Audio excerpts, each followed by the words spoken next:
of the people of the state of Michigan versus Jeremy Schultz. Thank you and good morning, Your Honor. Assistant Public Defender Constable based on behalf of Mr. Jeremy Schultz, who is present from the Wayne County Jail by Zoom. Mr. Schultz, could you state your full name for the record? Jeremy Schultz. Your Honor, we're going to be requesting a brief adjournment. My client, I believe, is due to get out on the 7th. Able to contact him. So He's what? I believe he's due to get out on the 7th. Is that correct, Mr. Schultz? Yes. You're getting out on the 7th. Yes. So do you want you don't want the 10th, you want the 17th? That would work better, Your Honor, please. Without objection, probable cause conference will be adjourned July 17th, 2025, 9 a.m. Bond will continue. Thank you, Your Honor. Thank you. We'll be in touch, Mr. Schultz. All right. Court does call the case of the people versus Hector Gonzalez.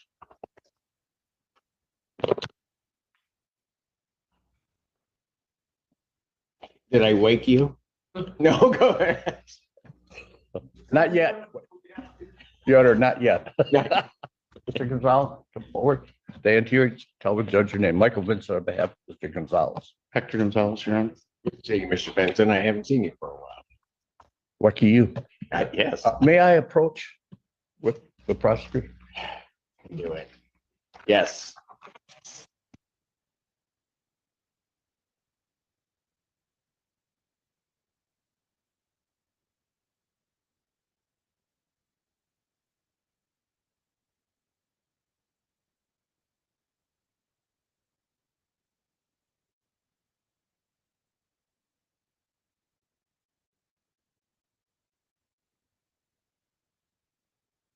Reflect, we've had a bench conference. Your Honor, we're going to need at least a week adjournment because discovery is incomplete. All right. Is there somebody here with you or did they send you on your own? No, No, they left. they sent you on your own? Yep. Amanda took the day off. Okay, there's supposed to be a green form filled out. I'll fill it out. Could somebody help Mr. Benson? Thank you. All right, probable cause conference in this matter will be adjourned to July 17th, 2025, 9 a.m. Bond on this case will continue. Mr. Gonzalez, I was informed, and I think you have been informed that there's a violation of probation warrant. And that has no bond. So on it, Mr. Benson, did you want to, you don't represent him on that? No, I don't, but I've talked. And Your Honor, on this present case, could he have at least $100 cash bond so he earns some time? People don't have objection to the little cash bond, Your Honor. I'll set his bond in this, on the case that I just called as a 1,010% bond.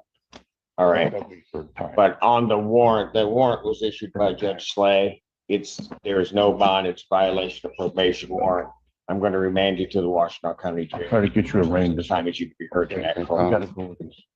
All right, he's remanded.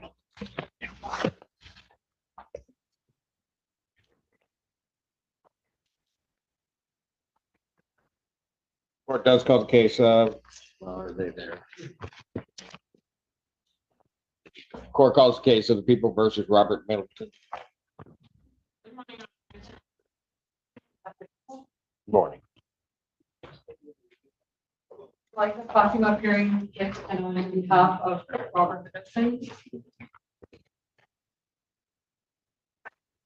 Your name, sir? Robert Middleton. All right. What are we doing? We would like to set this matter for a preliminary examination. All right. All discovery is complete. Yes, to our knowledge. People have their witnesses available on the 15th. All right. Preliminary examination will be set in person July 15th, 2025, 9 a.m. before Judge Moore. Bond will continue. Thank you, Your Honor. Court calls the case of the people versus Virgil Dunlap. Andrew Children, check out the all people. That's Mr. Drew is. Virgil Dunlap.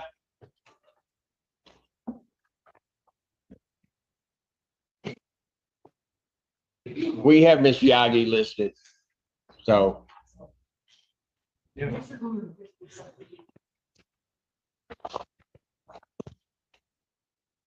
Conflict it up. If it takes you. pardon? We can flip it off. Okay, I believe we're looking for Mr. Drukas right now, Your Honor. that's it. Court calls case of People versus Ibrahima. Is it Dite? Good morning, Honor. And Assistant Public Defender, Tanya Terry, I can really on behalf of Mr. Ibrahima Diakite. Mr. Diakite, state your name for the record when you reach it, please.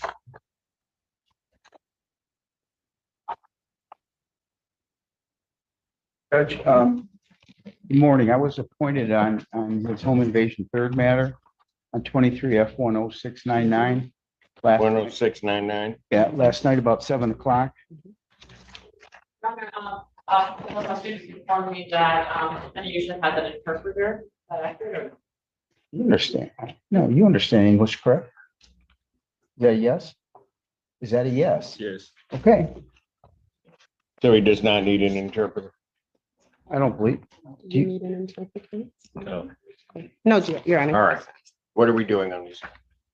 Your Honor, we're asking for an adjournment. Yes, Your Honor. All three matters. No objection.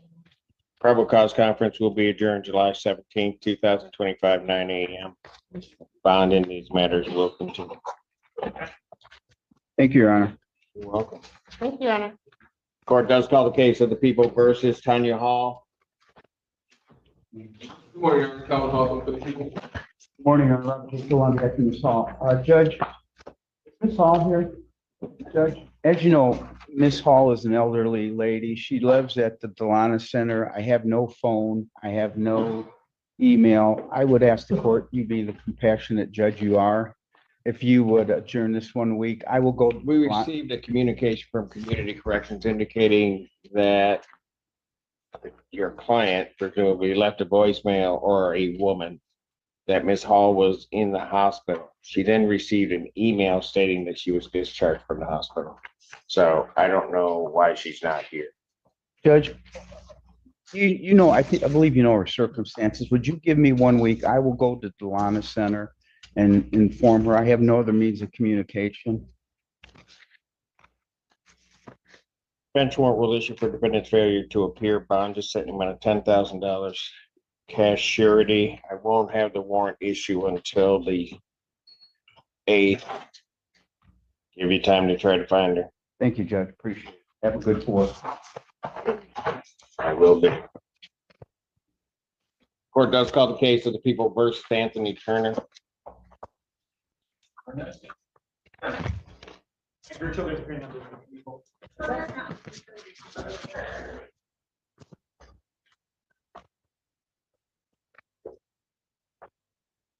Honor, the person they had waiting was not Mr. Turner. I do believe they're going to go back and get Mr. Turner. I don't know who the individual was standing there, but Stephanie Cannon on behalf of Mr. Turner. Okay.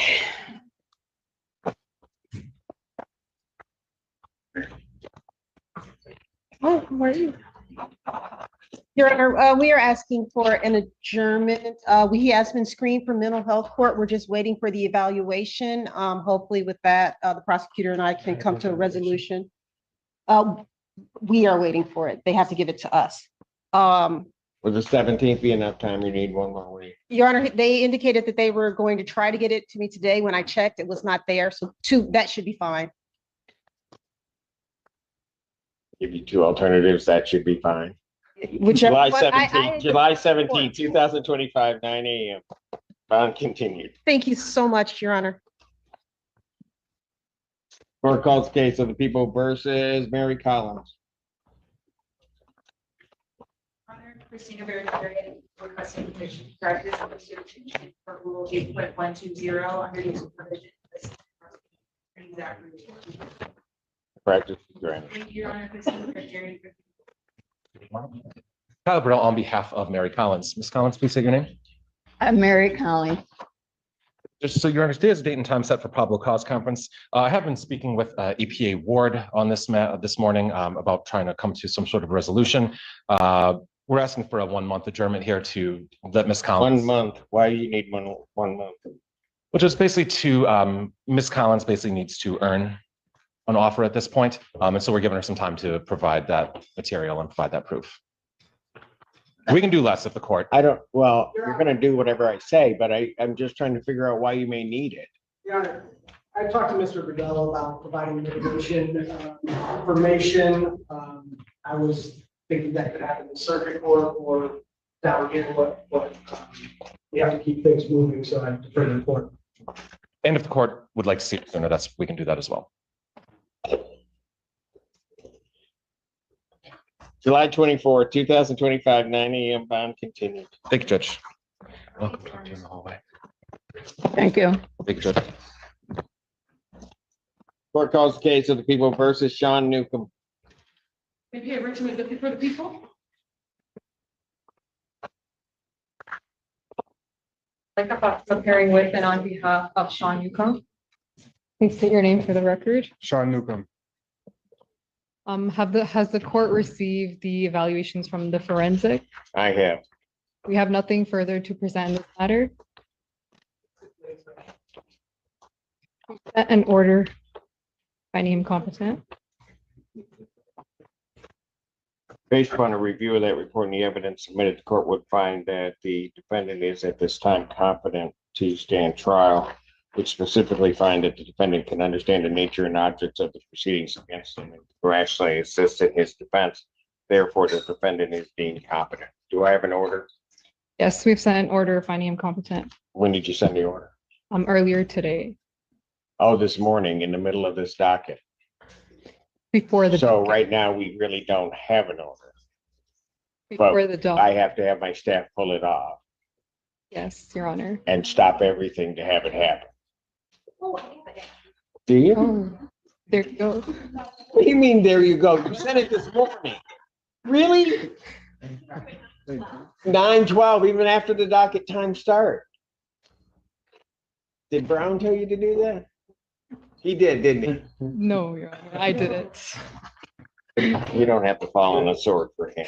All right, I signed the order that came in late. Thank All you, right. Your Honor. We would like to set this matter for PCC. Set a probable cause conference. Would 2 weeks be enough time for it? Set a probable cause conference July 17th, 2024, 9 a.m. Bond will continue.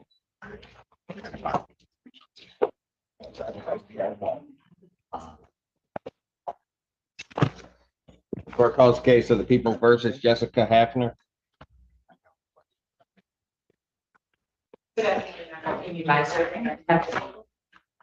Morning, Judge Calbrell, on behalf of Ms. Hafner. He's approaching the podium. Ms. Hafner, please state your name for the record. Jessica Hafner. Thank you. And Your Honor, I was just very recently appointed on this matter. We are asking for a brief adjournment at this time. July 17th, 2025, 9 a.m. Bond continue. Thank you. Judge, if the defense may be heard as to bond. She's out. 17th. Thank you, Judge. So Ms. Hafner currently has a no contact order with her children. 2 of her children have a bad hereditary condition that requires constant and fairly advanced medical treatment. There could be a hospitalization or I believe you said a surgery sort of at any given time. Name of the disease was too complicated and long for me to even write down here, but we are asking for a modification to the no contact order to allow supervised contact for the purposes of medical treatment only. Response from the people.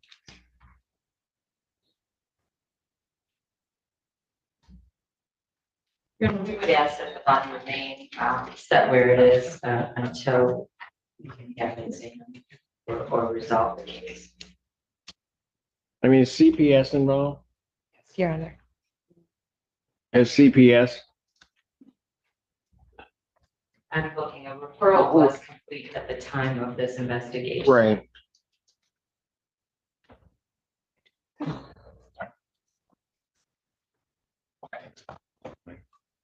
They're pacing it. How many children are involved in this? One?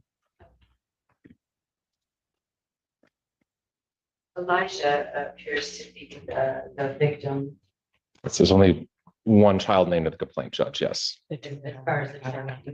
I mean, I was concerned, Your Honor, when the police came to investigate, the defendant took a long time to answer the door. She said that he was sleeping and they needed to check the welfare of Elijah. He was in his bed covered with a blanket, but not sleeping. They immediately observed blood coming from his face as well as tears from his eyes and blood on the jam. So we would ask that bond continue. I don't think it's appropriate for her to have contact with any patient. And for what it's worth, Your Honor, Elijah is not one of the children that has the condition. Well, but I'm not, you know what, I tell you, but I'm not gonna change this, and I'm not gonna change this on the fly, certainly. If you believe that it should be changed, file a written motion, I'll hear it, but I'm not gonna do that. Motion for bond reductions tonight at this time, or bond modification is tonight. Understood. Thank you, Judge. Court calls case of the people versus Thomas Vash.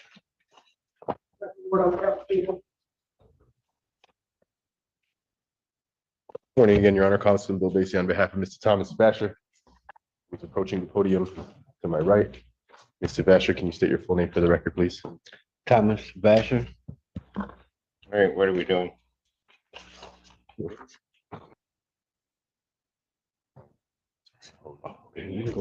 Are you sure? Yeah. Really? Sorry. Your Honor, today's the date and time set for probable cause conference. At this time, my client has been offered by the APA, and he wishes to avail himself of that offer, Your Honor. Your Honor, the plea offer extended by the people was that Mr. Basher was going to charge count 2, the people who dismissed count 1. That's correct reflection, Your Honor. Did you fill out a plea form? Even though it's the stated count, I've got to have the plea form. Okay, I was under the impression that the plea form didn't need to be filled because it was already on there, but we can fill I it out, Your Honor. get that. Although it's a stated count, because of the changes, but the defendant has to acknowledge you need to fill out a plea form. I don't care whether it's stated. Understood. I'll pass it. Thank you. Court calls case people versus Bianca Row. People.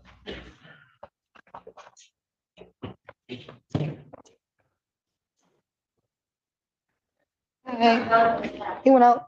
Good morning. What's your name? Bianca Row. Where's Mr. Burdell? Went out.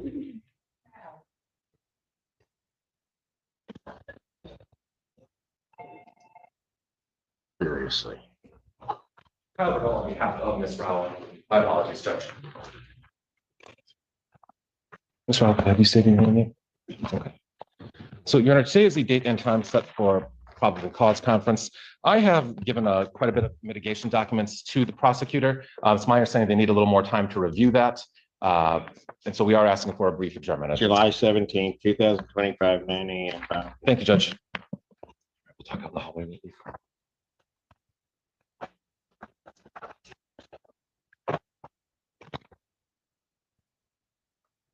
Case of the cases of the people versus Todd Rayburg.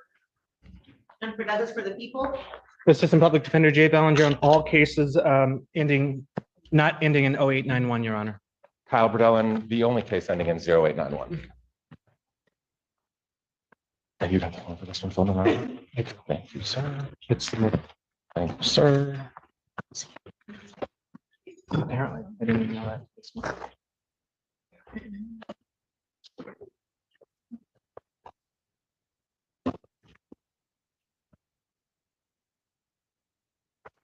Can you state your name for the record, sir? Todd Rayburg. All right, what are we doing? Your Honor, yesterday I submitted an order for the court, a stipulated order for the court. My understanding is that all other orders are signed for him to, in an effort for him to go to treatment. My belief is that these are the only 2 cases that I submitted to the court, the stipulated order for, that he does not have an order signed in order for him to go to treatment. We were asking. Sign the order. I'm sorry? I signed the order. Okay, we were just asking for a 3-week adjournment in an effort to get him into treatment and track his progress. Mr. Verdell. Judge, the defense moves into would join that motion on my case as well. Probable cause conference, July 24, 2025, 9 a.m. on Will. Thank you, Your Honor. Court does call the case of the people versus Taylor Adams.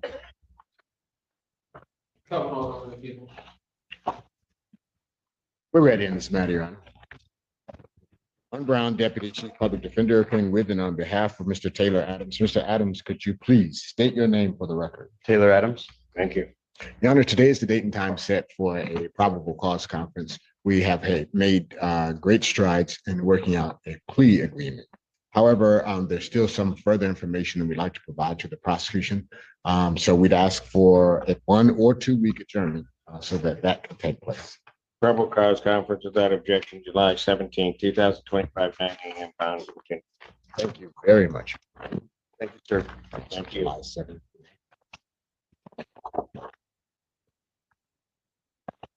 Court calls case of the people versus Brooke Bailey.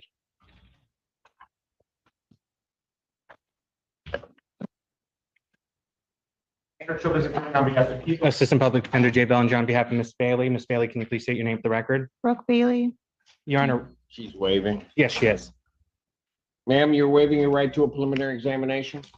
Say yes. Yeah, yes. You understand that a preliminary examination is a proceeding where the people would have to show by probable cause that the offense alleged was committed and that you committed it. Yes. You understand you'll not have that hearing. You'll proceed to circuit court for further resolution. Yes. People also waive the right.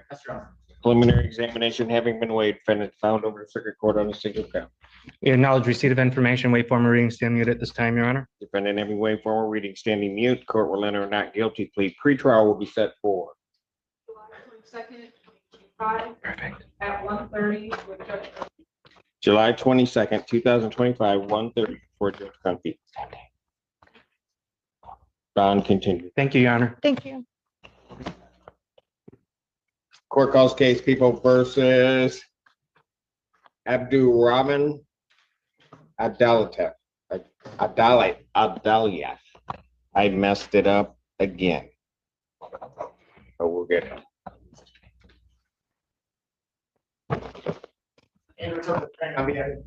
And Alex Warren Green on behalf of Mr. Al Dayef. Could you please state your name for the record? Abdul.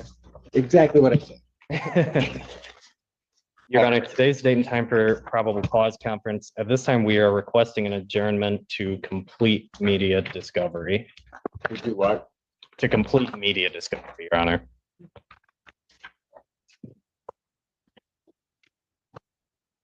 Probable cause conference will be adjourned July 17th, 2025, 9 a.m. Bond continued.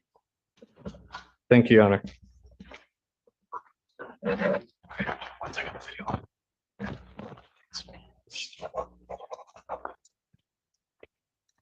Court does call the case of the people versus Quincy Jones. And good morning, Your Honor. Sydney Rushing appearing on behalf of Mr. Jones on case ending 0697.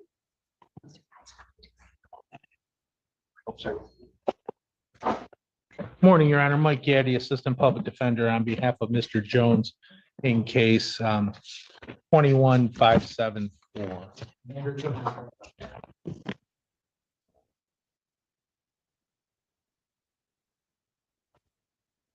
Okay, in both cases, I have an indication that there are plea agreement form that he is going to be guilty to an added count 2 of use of a controlled substance in both matters, so 1 year offense upon a successful plea with those charges count 1 in each case. That is correct, Your Honor. That is correct, Your Honor. I have gone over his rights with him. May I have him sworn? Raise your right hand. Do you solemnly swear and affirm the testimony you're about to give will be the truth, the whole truth, and nothing but the truth, so help you God? Help me God, yeah. State your name. Quincy Jones. All right. Sir, it is this court's understanding that you're going to be pleading to 2 counts of use of a controlled substance. Yes. All right. Is that correct? Yes, Your Honor. Those are misdemeanors, punishable by up to 1 year incarceration at $2,000 fine plus court costs. You understand that? I understand.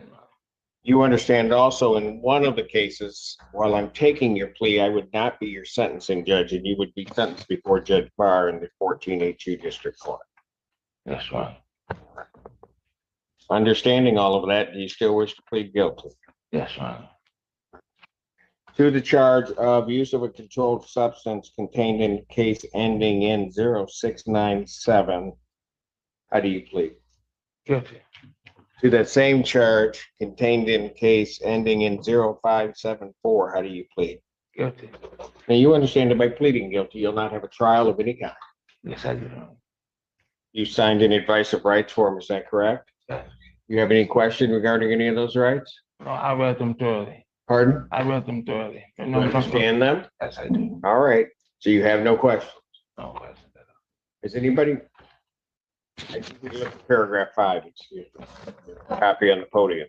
Those are your rights which are part of a trial. You understand that by pleading guilty, you'll be giving up those rights as well as all the rights on that. Yes.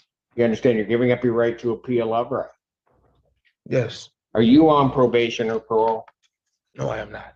Has anybody promised you anything other than what's been stated here today on the record to get you to plead? He's asking if everyone's made you any promises. No. Anybody threaten you or coerce you in any way? No, they haven't. You're doing this voluntarily? Yes, I am. Of your own free will? Yes, I am. And because you believe that you are indeed guilty of these offenses? Yes, I am guilty of these offenses. Okay.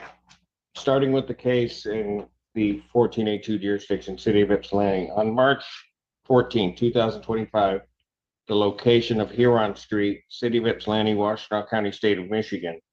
Did you have cocaine in your possession? Yes, I did. Had you used it? Yes, I had.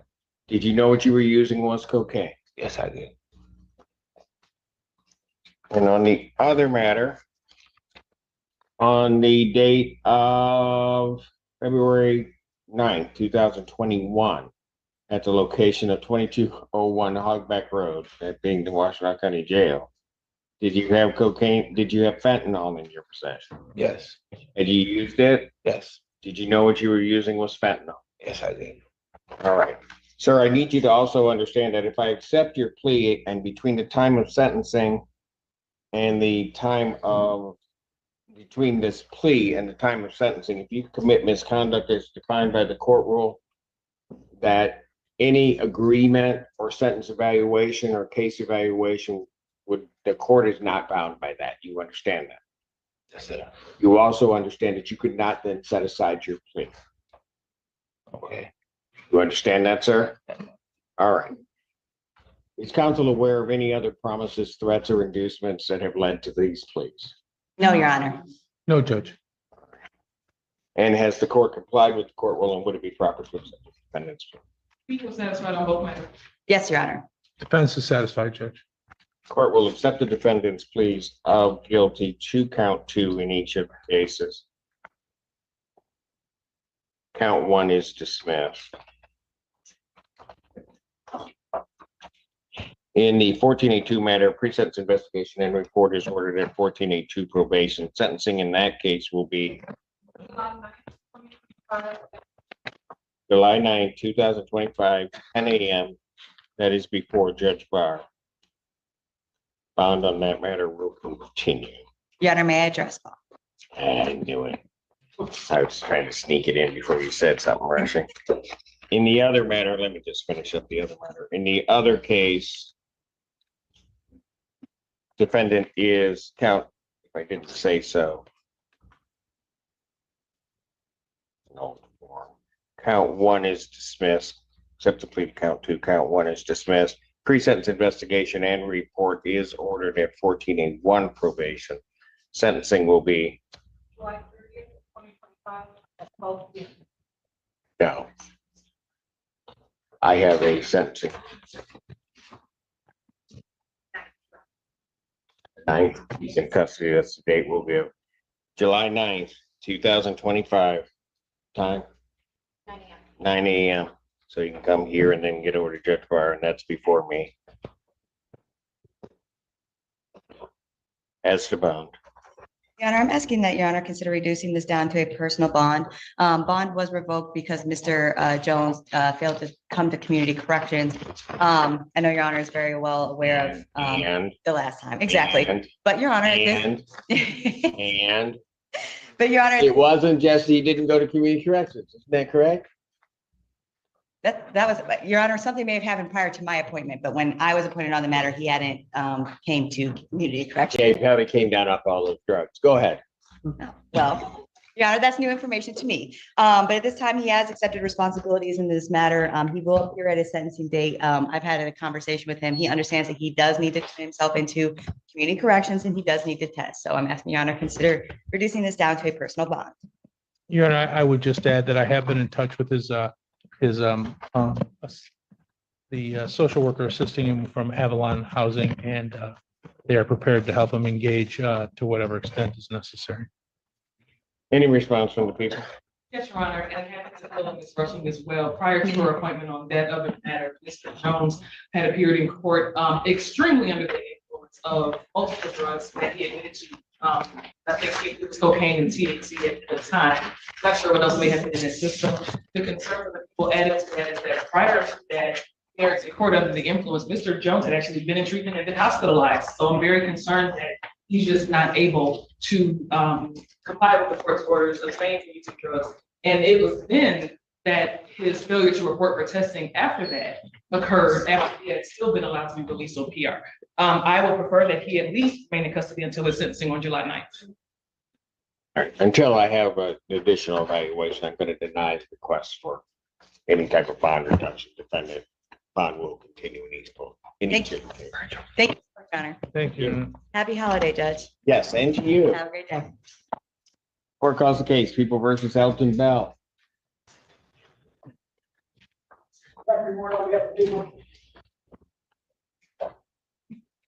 Oh, boy. Good morning, Judge. Kerma Dadush on behalf of Mr. Bell, not with.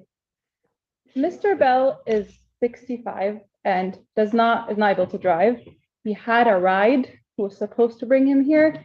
He told me he's If fine. you say he's coming on a bus, I'm coming up. He's not, I don't even think he can navigate a bus. Not because of, he just, I even tried to get him on Zoom. I don't think he can navigate that either. I would have gone down that route knowing he does not have a ride, a consistent ride. In any case, Your Honor, can we please pass on this? You want me to pass it? Yes, please. I'm Okay. trying to find And what's another going to happen? when he comes. Between, Oh, he's finding another ride. He's appeared every time before, Your Honor. I believe it's his first time not appearing. I can get him to send photos of a bus. of what? You know what? If that would You know be what? help. I do. I'll pass it. Thank you, Your Honor. Thank you, Your Honor. Wow. Court calls the case, People versus Ramen Muhammad. Andrew Childers, agreeing on behalf of the people. Kyle Burdell on behalf of Mr. Muhammad. Mr. Muhammad, please state your name. Rahman Muhammad. And Your Honor, may we approach briefly? Very briefly. Yes. Thank you, Judge.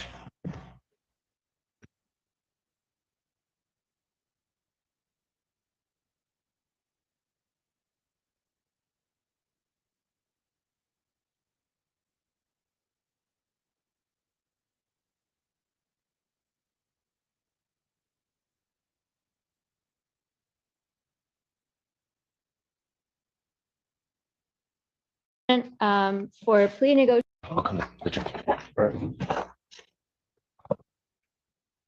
Court calls case, People versus April Black.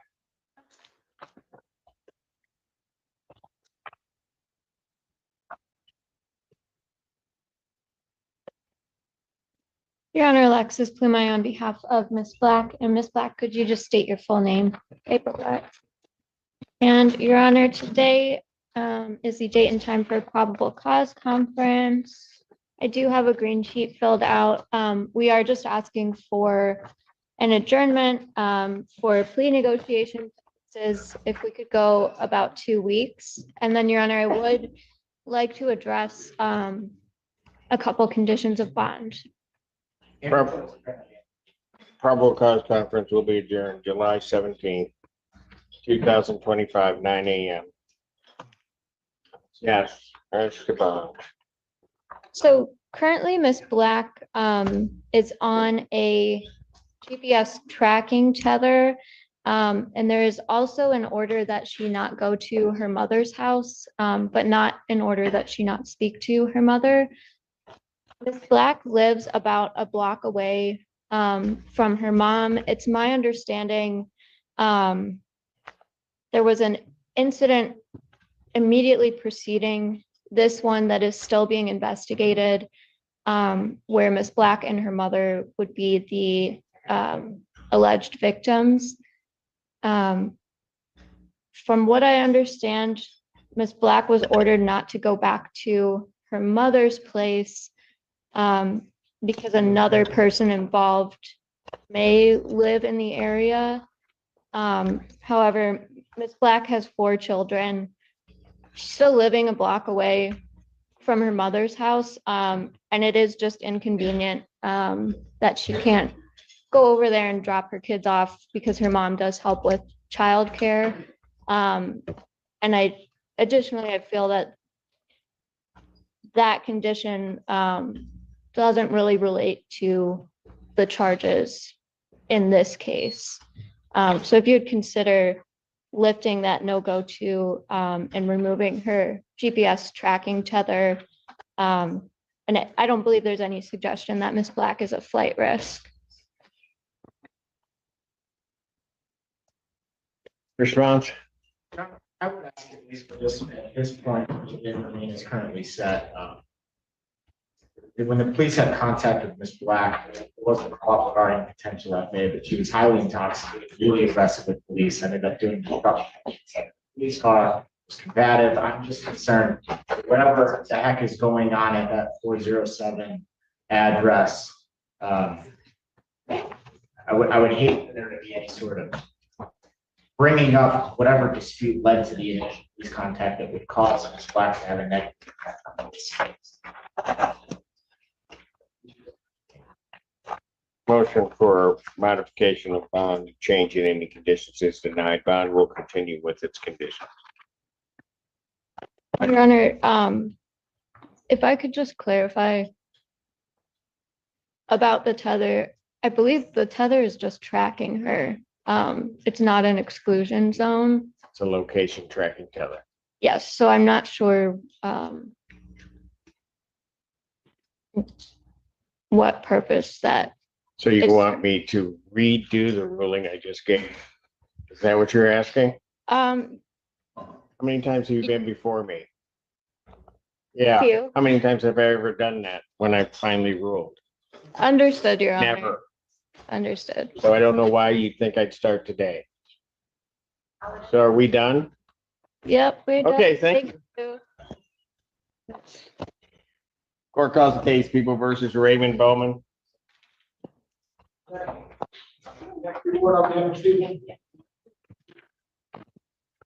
Constable Bates on behalf of Mr. Bowman, Your Honor. Mr. Bowman, can you state your full name for the record? My name is Raymond William Bowman. I have before me a plea form. Is that what we're doing? Yes, that's correct, Your Honor. Plea form indicates that the defendant will plead count 2, possession of a weapon in a weapon-free school zone, 90 misdemeanor. And upon a successful plea, that charge count 1 would be dismissed. That's correct, Your Honor. Is that a correct statement? Yes, Your Honor. May I have him sworn? Raise your right hand. Solemnly swear to affirm the testimony you're about to give will be the truth, the whole truth, and nothing but the truth, so help you God. Yes, sir. State your name. Raymond William Bowman. Sir, it is this court's understanding that you are pleading no contest to the charge of possession of a weapon in a free school zone, in a weapon-free school zone. Is that correct? Yes, Your Honor.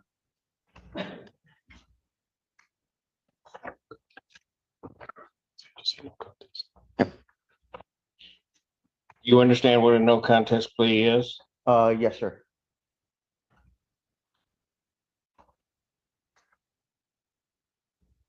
Two things about a no contest plea I have to make sure that you understand. The first thing about a no contest plea that you have to understand is that it means that you are not further desirous or wanting to contest this charge. You understand that? Yes, Your Honor. Second thing you need to understand is that for purposes of sentencing, the court will treat you the same as though you had pled guilty. You understand that? Yes, Your Honor. This is for the no contest plea. Your Honor, potential civil liability. And understanding all of that, sir, you still wish to plead no contest? Yes, Your Honor. And to that charge, how do you plead? No contest, Your Honor. Now, you understand that by pleading no contest, you will not have a trial of any kind. Yes, Your Honor. You signed an advice of rights form, is that correct? Yes, Your Honor. Any question regarding any of those rights? No, Your Honor. Look at paragraph 5 on that form. Those are your rights which are part of a trial. You understand by pleading no contest, you're giving up those rights as well as all the rights on that form. I understand, Your Honor. You understand you're giving up your right to appeal of right. Yes, Your Honor. Are you on probation or parole? I am on probation in Wayne County. Were you on probation at the time of this offense? No, sir. Has anybody promised you anything other than what's been stated here today on the record to get you to plea? No, Your Honor. Has anybody threatened you or coerced you in any way? No, Your Honor. You're doing this voluntarily Yes, Your Honor. and of your own free will. Yes, Your Honor. The court has been provided and has reviewed Michigan Department of State Police report for their case number 4613-20. Any objection to the court having reviewed that report? No objections, Your Honor. Counsel, there is not an indication of a school, the zone. It would just be to the higher, So accepting the higher, there's no good misdemeanor for the firearm. so in looking at that, then, all right. Sir, if I do accept your plea, I have to have you understand that any sentence evaluation, if there were any or any recommendation, the court would not be bound by if you committed any misconduct as defined in the Michigan court rules. You understand that? Yes, Your Honor. I You do. also understand that you not be entitled to withdraw your plea. Yes, I understand. Counsel, are there any other promises, threats, or other inducements which have led to this plea? No, Your Honor. None, Your Honor. And have I complied with the court rule, and would it be proper to accept this defendant's plea? Yes, Your Honor. The defense is satisfied, Your Honor. And based upon the police report, the court would find that there's sufficient factual basis in which the court could determine the defendant's guilt of this offense. The court will accept the defendant's plea to no contest plea to count 2. Count 1 is dismissed. Pre-sentence investigation and report is ordered at 14A1 probation. Sentencing in this matter will be July 9th, 2025. July 9th, 2025, 9 a.m. That's before me. Your Honor, may I address bond when appropriate? You may. Your Honor, my client is asking to be released on a PI while he waits his sentencing. My client is unfortunately very ill. He needs to go back to the hospital. He's actually due to have a procedure done today, correct, at 3 p.m. It's quite an intense procedure. He's also going to be going. The only thing holding him? In here, yes. Judge, he has- What do you mean here? Yes. He has a hold out of Wayne for the DUI. He has been warned 4 times in this case already. So people think he should be held until at least see by probation. The bench warrant, I believe, was due to him being hospitalized, and that's why he failed to appear previously. What about the bench warrants in? I'm to be released to treatment from Wayne County. That's why my sentencing would need to be, I'm going to the Salvation Army, and I need it set up on Zoom.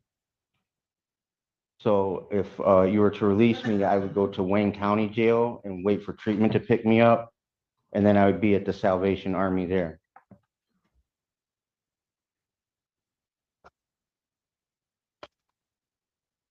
Anything else? Nothing further, Your Honor. I don't think it's appropriate, given the defendant's track record in this case and the very fact that he has another hold to release this defendant. Therefore, the motion for bond reduction in this case at this time is denied. I'll be seeing him next week. So Understood, Your Honor. thank you. Thank you, Your Honor. Court calls case of the people versus George Bowman. Zachary, word on behalf of the people. That's the public defender, Nicholas Buckner, on behalf of Mr. Bowman, who is now approaching. May you please state your name for the record? George Bowman. Go ahead. At this time, Your Honor, be citing this matter for preliminary exam. To my knowledge, all discovery is complete. People have their witnesses available on the 15th. What is that? Right. Yeah, I do feel threatened, but Alan doesn't. What is that? We don't know. Have we ever figured out what it is? That happened to me? Every morning. No, I'll be good. Don't worry about it. No, I'm all right, man.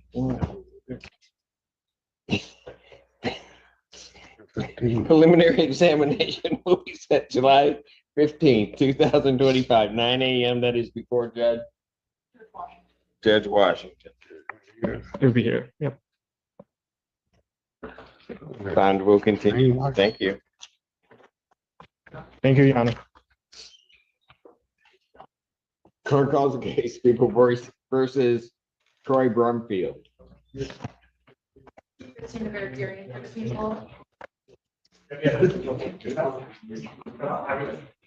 Your Honor, Alexis Pluma appearing with and on behalf of Mr. Brumfield. And Mr. Brumfield, could you state your full name? Troy Brumfield. And Your Honor, I do have a green sheet here. I am asking for an adjournment. I was not aware that Mr. Brumfield was in custody until this morning, so I would need some time to go over discovery with him. And I would again like to address. And you're also, you want to address this bond? I Have would. you seen the new complaint for a conditional bond violation?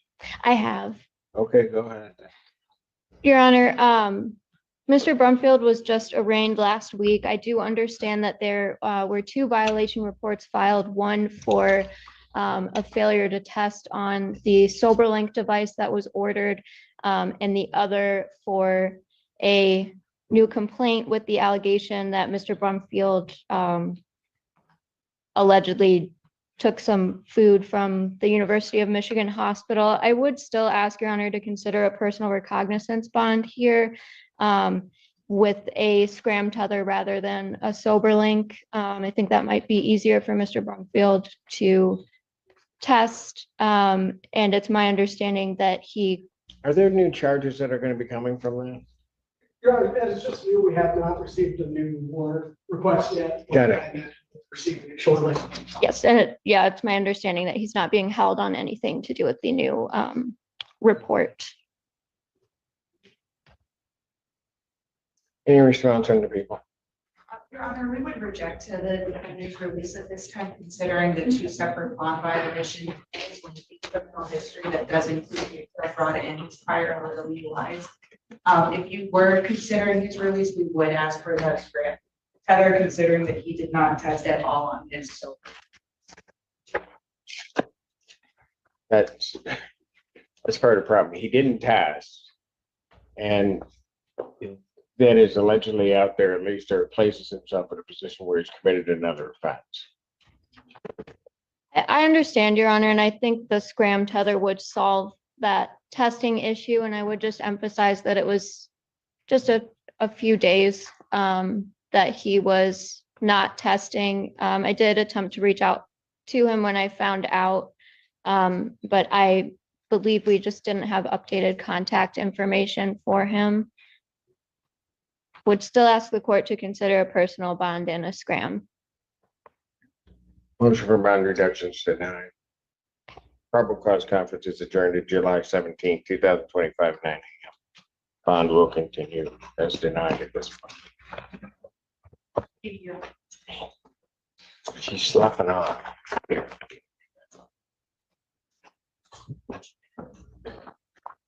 Court does call the case. The people of the state of Michigan versus Grace Brenner.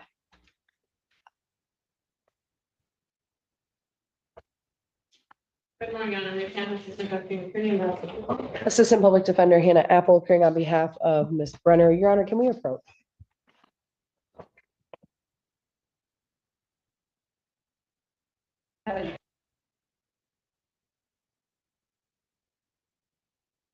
I didn't know. You just started walking up. I told you I feel unsafe.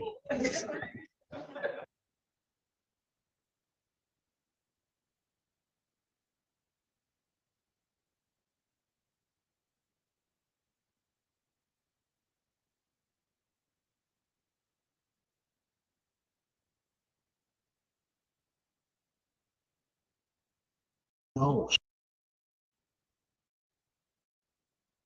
At me, I had to throw it back. Oh.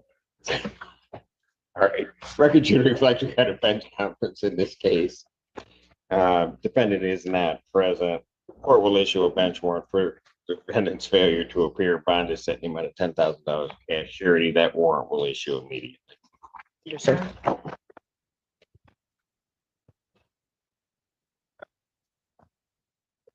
What's that way? Court calls the case People versus Robin Finney. Your Honor, Alexis Plumai on behalf of Miss Finney, who is approaching. Miss Finney, could you just say your full name? Yes, Robin Lee Finney. Thank you. And Your Honor, we are just asking for a brief adjournment for plea negotiation purposes. And I am not asking to address bond. Shocking. Probable cause conference will be adjourned to July 17th, 2025, 9 a.m.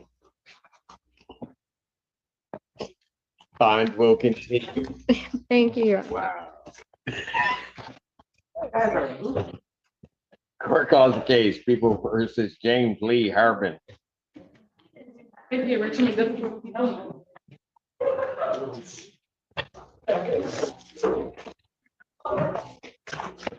Kermadadish on behalf of Mr. Harbin, who is appearing by Zoom. Mr. Harbin, can you please state your name for the record?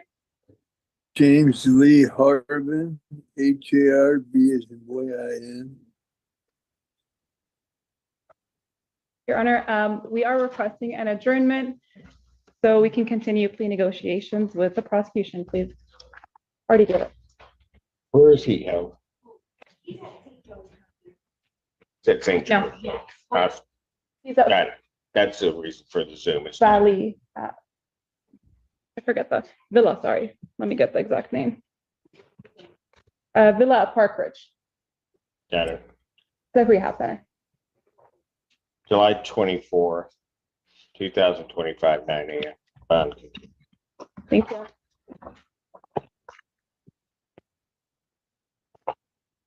Court calls case of the People versus Frank Clark. Kermadadish on behalf of Mr. Clark, who should also be appearing by Zoom. Mr. Clark, can you state your name for the record? Frank Clark. Your Honor, we are requesting a 1-week adjournment. We have a resolution on this case. We just need 1 more week to finalize that. I'm not going to do it that way. Probable cause conference, he's out of custody, will be July 17th, 2025, 9 a.m. Bond continues. Thank you, Your Honor. Court calls case of the People versus Kyle Humphreys.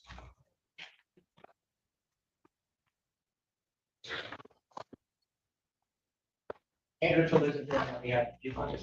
Assistant Public Defender Nicholas Bukovich appearing on behalf of Mr. Humphreys in both matters. There should be 2 cases, Your Honor. Yes. All right, what are we doing? Your Honor, I'll be requesting a brief adjournment to obtain outstanding video discovery in the case that ends in 0889. And I would be requesting to address bond briefly. Did Plumai put you up to this? No, Your Honor. No, go ahead. I will adjourn these out to the 17th, 2025, 9 a.m. Go ahead. Yes, Your Honor. In the case that ends in 0889, Mr. Humphreys currently has a PR bond. From my conversation with my client, I do believe he'll be held based upon his bond in his other case. So I'll just be requesting a nominal cash bond to allow him to obtain time for credit. Which case is he on?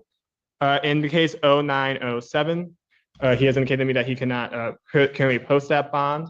In case 0889, he currently has, he was granted a personal reconnaissance bond, so I'll just be asking for a nominal cash bond to allow him to get credit for time served in both matters. I would also be asking for a release to treatment in both cases, and I understand the court would like an order filed with that. Just file an order to say about, or release anybody to treatment if that's what they want. I'm not gonna have a problem with that unless there's some objection. Just get a stipulation to do that. Yep, and I will get that to the court as soon as possible, Your Honor. All right, so I will adjourn the matter to the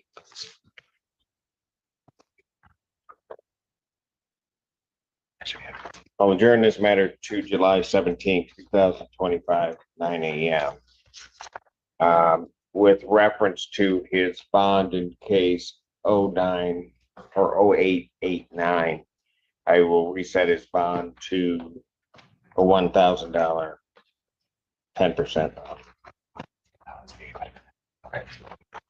All right, so that he receives credit. He'll have to.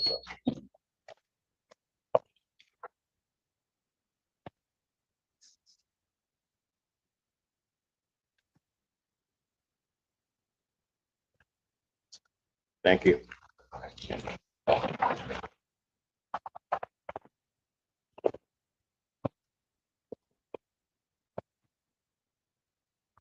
Court does call the case People versus Sean Cotton. Here, Richard McDuffie for the people. And Assistant Public Defender Nicholas Bukovich on behalf of Mr. Cotton, who should be appearing via Zoom. Mr. Cotton, please state your name. John Cotton. Your Honor, at this time, we'll be requesting an adjournment to for the client to pay some restitutions toward his offer.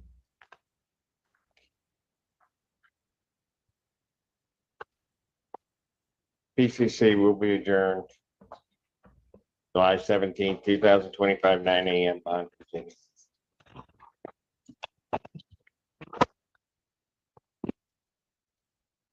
Court does call the case of People versus Chad Jones.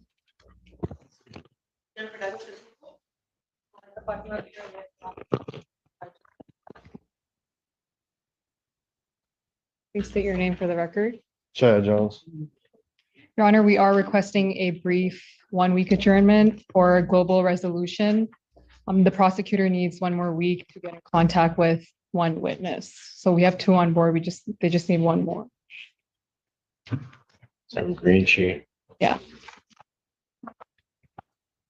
You're gonna be able to get it all accomplished in 1 week, so I'm not gonna be back here and then ask you for another week. Yes, Your Honor, everything is set except for 1 thing, and once that's addressed. Probable cause conference will be adjourned to July 10th, 2025 on all 4 cases, or 3 cases. 9 a.m. Bond will continue. Thank you, Your Honor.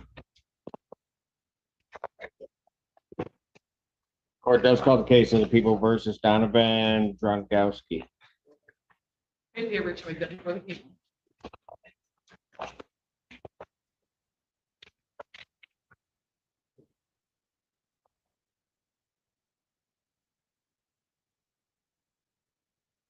Also, basically on behalf of Mr. Dronkowski, but not with him, Your Honor. Unfortunately, I have not had contact with my client. I'm unsure of his whereabouts at this time.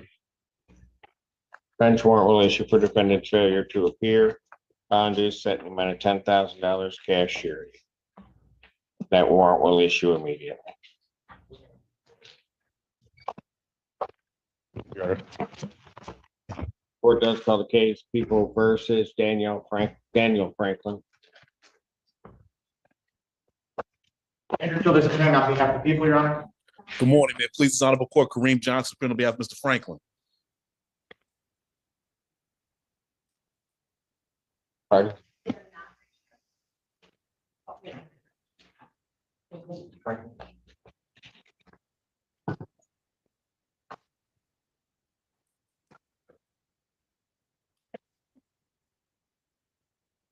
Your name, sir? Daniel Franklin. Thank you. All right, what are we doing on this case? I spoke with Mr. Johnson. I don't know what has been, I believe he has been tendered discovery, and I think we're just looking to set this matter for an examination.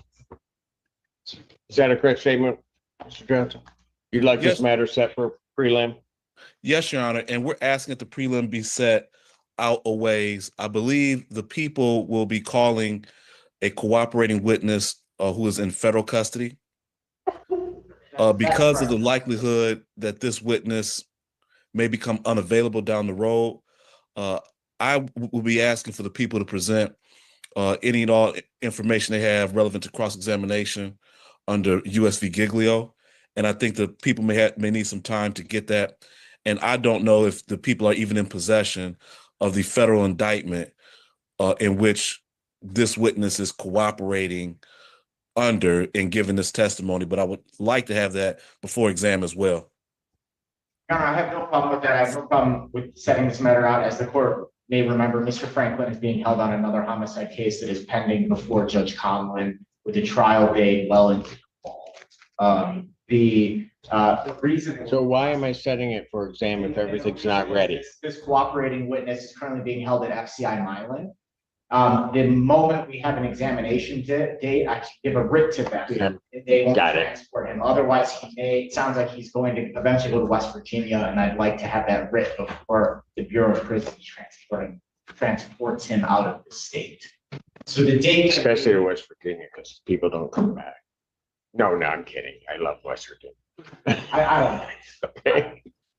And so that would be the reason I know, and as I spoke, Mr. Johnson and I spoke yesterday, and I believe we're on the same page. All right. So to get accomplished everything, how much time are you guys looking at? I get why you want a date out. I'll set the exam, but. Perhaps, I don't know what the court's availability is. I'm looking into kind of August. Mid-August. I can do August 12. I can give you a prelim date on August 12. That works for the people. That works for Mr. Johnson. Your Honor, on August 12th, I have another homicide exam in the Lansing District Court. Gotcha. Well, that's my only set PE date in that date. Did you want me to kind of give you a Monday and that way more flexibility to do that? August 11th, if the court is available that day, that would be perfect for me, Your Honor. Monday would be fine, and just for the court scheduling purposes, I wouldn't expect this to be something that would take more than half a day. So Okay. that'll be a full day examination. That's okay. So what I'll do is I'll just put it on my docket. I should have asked, do I have the 11th available? And if we don't pick a jury selection in the morning, so I can set it in the afternoon. Oh, I did set an order here. Okay. Pardon? I can do Monday the 18th. Will that work for you, Mr. Johnson? I'll be in a jury trial in the Washtenaw County Circuit Court on the 18th, Your Honor. They'll wait. No, I'm kidding. The 25th works for me if that works for the court. No, because I'm gone. Right. Well, August, I know it's going the other direction, but would August 4th work? I think August, at least from the people's perspective of getting the information, Mr. Johnson, August 4th would work for us. Mr. Johnson, August 4th work? I will be in trial August 4th, Your Honor. The whole day? Yes, Your Honor.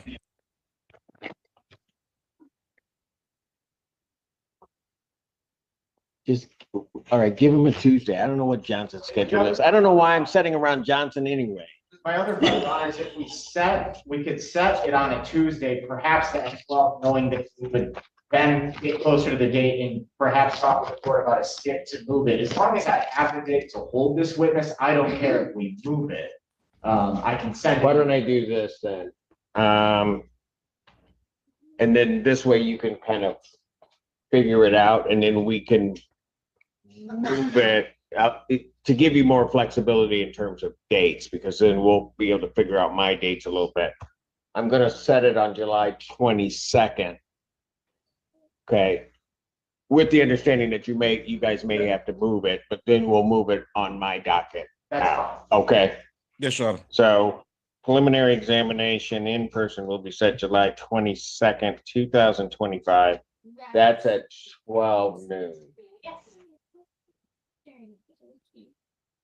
So that's an afternoon prelim docket or PE docket for me. All right? Thank you, Your Honor. All right. Mr. Johnson, I'll contact you early next week and we can go over Yes, sir. everything, okay? All right. Thank you, Mr. Johnson. Court calls the case of the People versus Dave Ellington.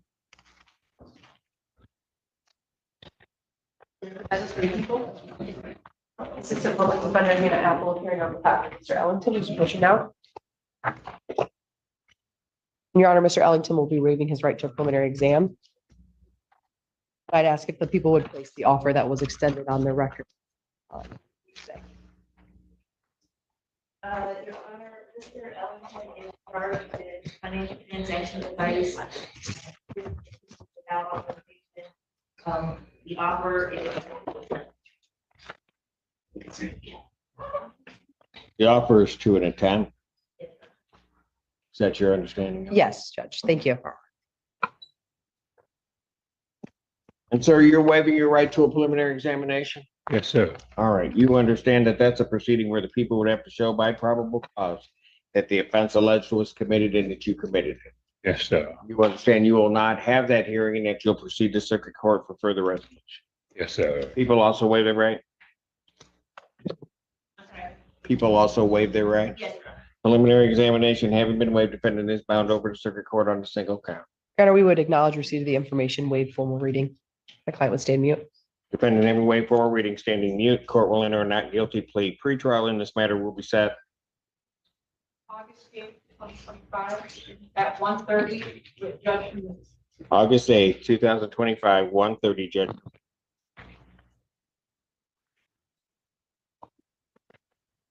No, you're good. This is just your notice. Oh, On continue. Thank you, Judge. thank you. I'll finish this. Court calls case of the People versus Jaleesa McDowell.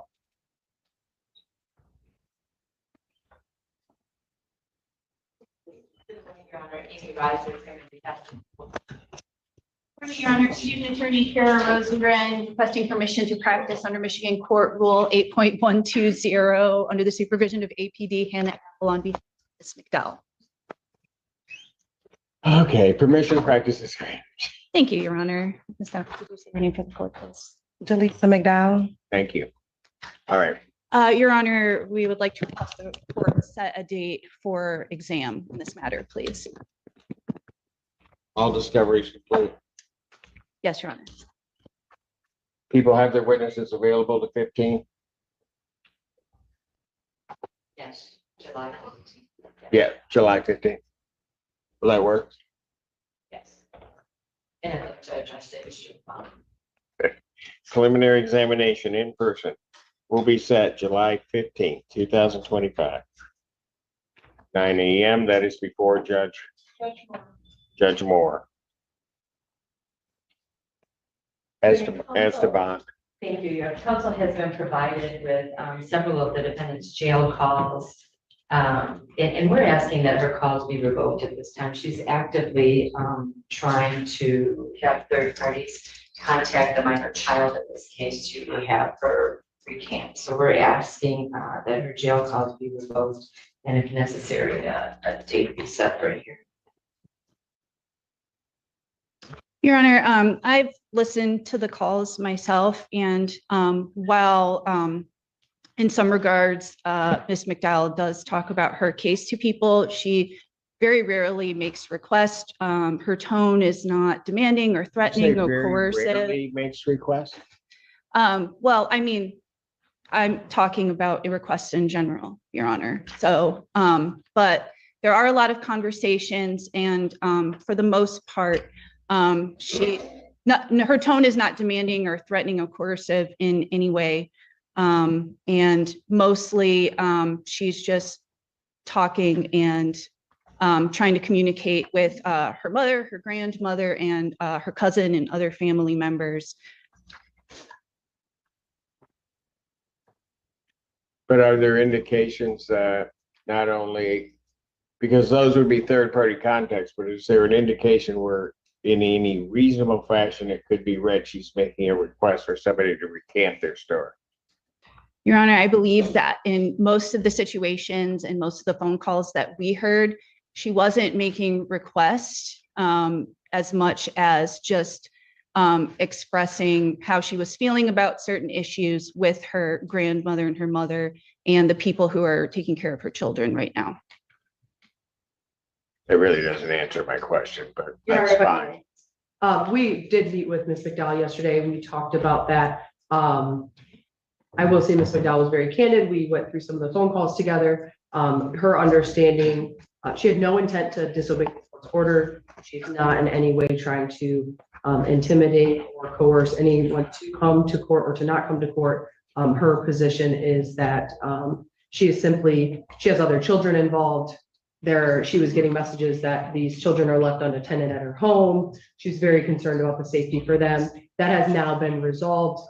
After my conversation with McDowell, she even said, I don't plan to be on the phone anymore. I was never trying to disobey the court's order. That was not my intent, but obviously she has concerns for the safety and well-being of other children that are currently, they now are placed with someone that she knows, and she does not have that same concern for their safety and well-being at this time. If I could, John, provide an offer of proof, just an excerpt from one of the calls. Yes. This is the defendant speaking on June 19th, 2025. She's got mental problems. She's got mental problems. Me and Melanie don't speak because she done put $300 worth of damage in her house. I think you all will speak up for me and share her stuff too. Like, that's not fair. That's at 2:11 in the call. And at 5:08 in the call, the defendant says, I probably could get her a ride to court like that. I know I can get unintelligible. Who she's speaking with, I believe it's the grandmother. Let me give her a ride. Let me get her a ride. I'll take Talisa out there. Let me give her a ride out there. The defendant, what you're talking about, is she really coming to the court? And the grandma said, we haven't talked about that. We haven't talked about that. And the defendant responded, no, you got to talk to her about that, Mom. I could go on and on. Seems enough for me. Motion to revoke defendant's phone privileges is hereby granted. Defendant's phone privileges are hereby revoked. You can always ask for a hearing on that. All right. Thank you. Court calls the case People versus Darius Grady.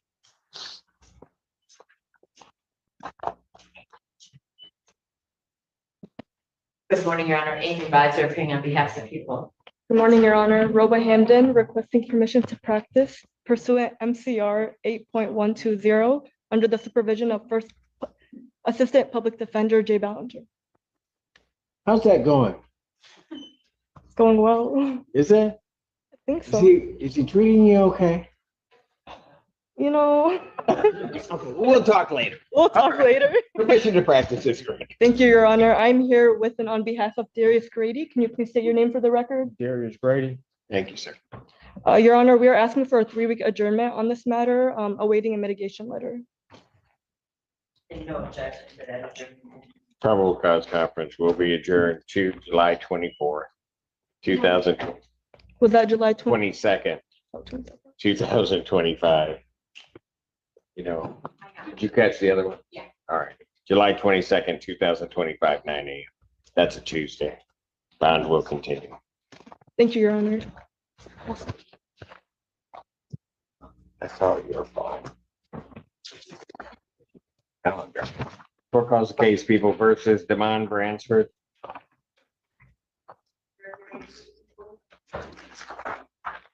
And Assistant Public Defender Nicholas Bukovich on behalf of Mr. Bransford, who's now approaching. Bransford, can you please state your name for the record? Damon Bransford. At this time, Your Honor, we'll be requesting a brief adjournment. Mr. Bransford was interviewed by the drug treatment court people this Monday, so we're just waiting for a response to that. Where a response you believe come before the 17th? I believe we should be able to get a response by the 17th, Your Honor. Probable cause conference, July 17th, 2025, 9 a.m. Bond continued.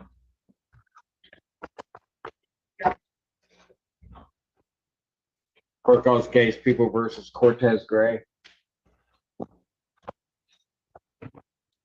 Oh, boy. Rise on behalf of this one. Good morning, Your Honor. Hannah Mackey requesting permission to practice under Michigan Court Rule 8.120 under Public Defender Tortio Feaster.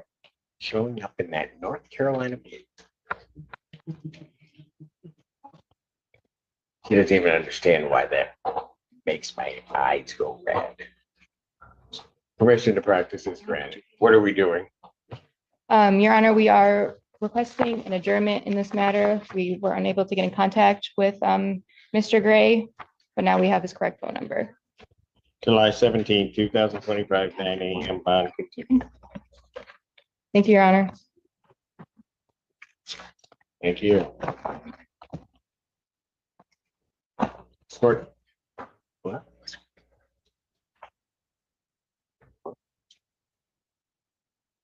Oh, I'll explain later. The whole North Carolina thing, like Tar Heels. Go to Tar Heels? Okay, that's why. Court calls case People versus Devontae Jackson. Good morning, Your Honor. McKenna, this is requesting attorney. And Alex Warren Green on behalf of Mr. Jackson.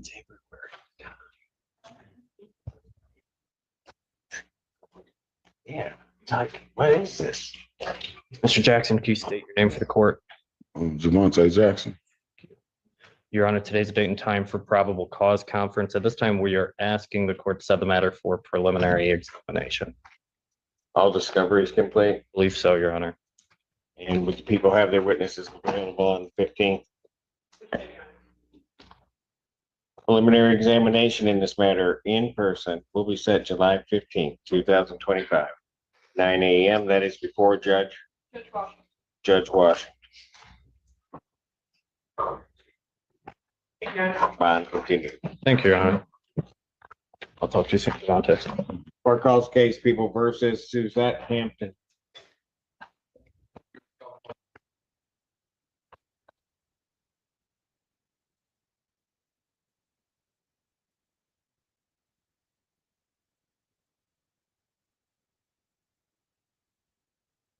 Stephanie Cannon on behalf of Ms. Hampton, who's appearing to the right. Ms. Hampton, please state your name for the record. Yes, Suzette Hampton. Your Honor, we're just asking for a 2-week adjournment on this matter for negotiation purposes. July 17, 2025, 9 a.m. Bond continued. Thank you. You need. Court calls case of the People versus Paris Lester.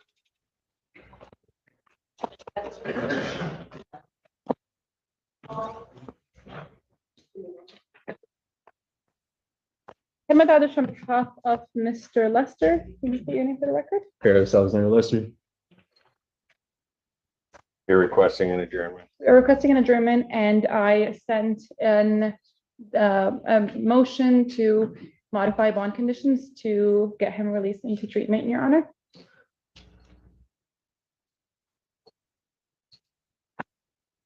You did it by motion as opposed to stipulation. I believe it was a stipulation. I just Pardon? worded it differently. I believe it was a stipulation. Really? Yes, it Usually had. those are signed by both sides. It's okay. Is there any objection to their motion?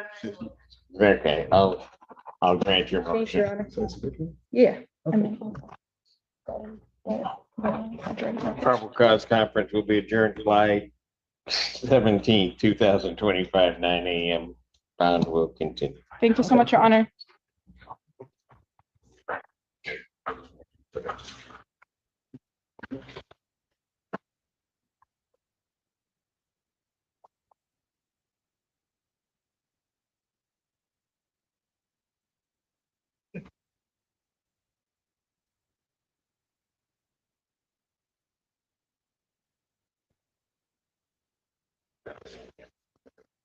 Court calls case People versus Marcus Harris.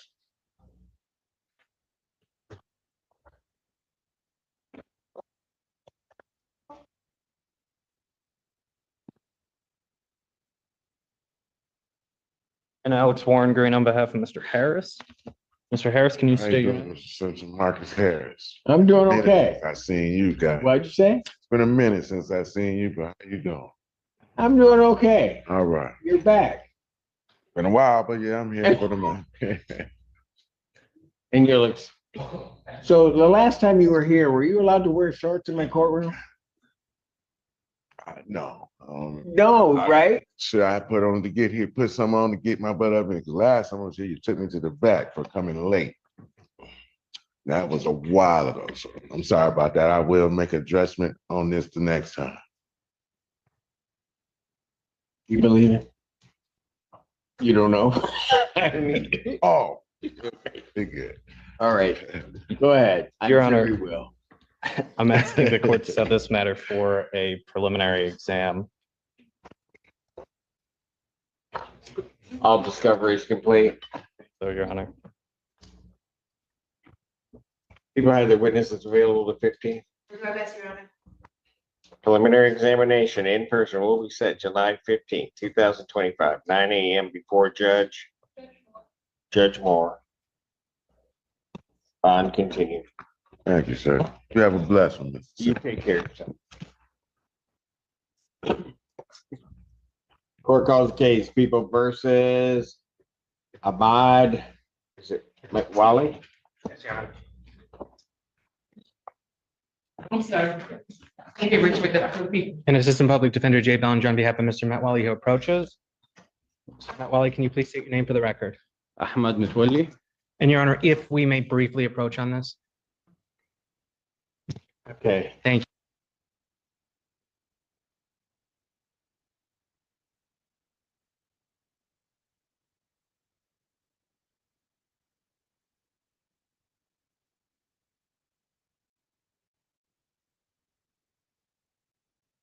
Even reviewed the report. Are there any other additional? No other proofs, Your Honor, from the defense. Nothing from the people we said, nothing. All right, we would based upon the report, the court has reviewed that report. The court would find that the defendant is at this time competent to stand trial, would specifically find that the defendant can understand the nature and the objects of the proceedings against him and can rationally assist in his defense. Therefore, the defendant is deemed competent. And you wish this matter set for preliminary or for PCC, is that correct? That's correct, Your Honor. One more extended PCC, and I imagine at that time we'll probably be waiving up to circuit court. I'll set a probable cause conference in this matter for, given the circumstance you explained, I can, the 22nd or 29th, or 22nd or the 31st. 22nd. My client is asking for the 22nd, Your Honor. Got it.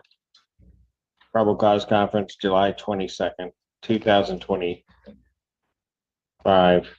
That's at 9 a.m. Thank you, Your Honor. Round continue. Thank you.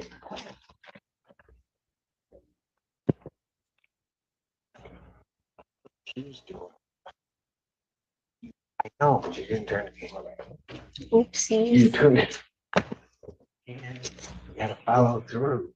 Court calls the case, People versus Dashir Hassani.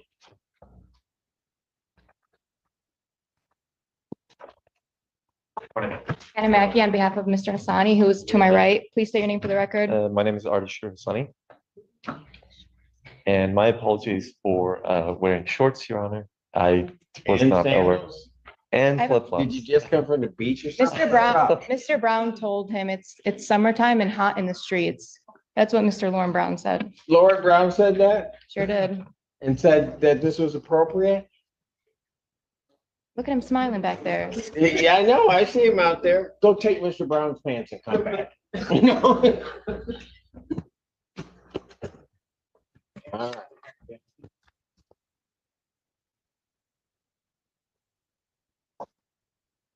I know Mr. Brown didn't tell us to show up there, but I don't know what man he's trying to say. What are you looking to do? The green sheet, Your Honor, adjournment. We're waiting discovery. Fine.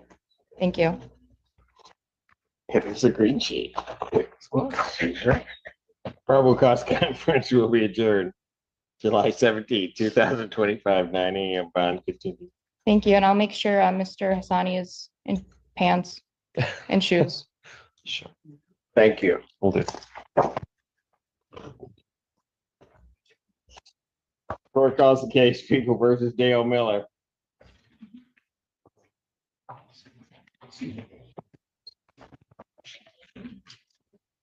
Virgil is appearing for jail. Defender Hannah Apple appearing on behalf of Mr. Miller, who's approaching now. Mr. Miller, will you state your name for the record? Dale Joseph Miller, the Alpha and Omega. Will you give this in, please? Probably not, but I'll look at it first. Okay. Thanks. Judge, Mr. Miller was found incompetent but restorable. Yes. The opinion that I have has this case also listed on it. I'm not sure. I think maybe, What's your date of your report? I want to say it was like May 6th. I have a May 8th. Okay, May 8th. I'm opining that he's incompetent to stand trial, but likely to obtain competence was the proper course of treatment. Correct. So I don't know if this one just got behind the other three, but I have an order prepared. All right. The court to sign. He's awaiting treatment at the forensic center. And just for the court's information, next review date on those other three matters are the 14th of August. Am I allowed to speak real quick? I wouldn't recommend that. I just want to let you know I'm the original son of God, the Alpha and Omega, mighty God, the only child conceived from Yahweh, Angelica, and the Holy Spirit. The devil is inside Barack Obama, Azazel. He was at Area 51. Semyaza, his sidekick, is inside Pope Francis. The book of Revelation is about me, and I have 12 sisters that are down here too. Christ comes from me in heaven too. I sent him into this world. I created the heaven and the angels. Azazel kissed my wife Danielle twice in heaven. That's why he was put down here.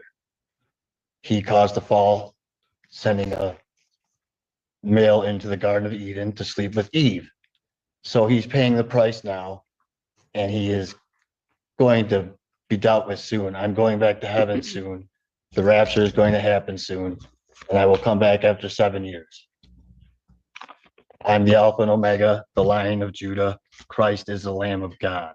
I put everything in that note she's supposed to give you, but you guys won't let me speak. Lauren, the girl this case is over, is one of my 12 sister wives. Okay. About the case. And all right, I'm letting you know you guys haven't given me a chance to defend myself. I try to let you know. I let you talk, but now I'm done. Okay. Been warned. You will be dealt with. I'm the real judge of this world. Okay. You're going. I'll await that. Thank you. September 4th for 2025, 9 a.m.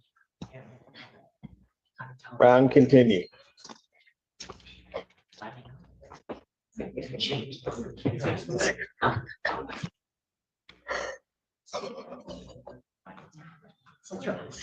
You know, I've heard that same thing from Feaster. Every conversation I have with him. Every conversation with Feaster starts that way.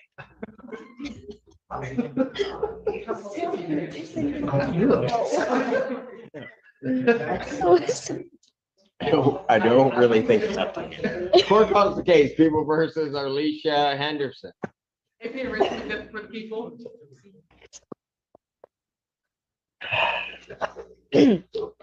Hannah Mackey on behalf of Ms. Henderson, who is to my right. Please state your name for the record. Alicia Henderson. So that you know, because I criticized you. I felt safe that way. You got me. You got me. It's just, thank you. All right, go ahead.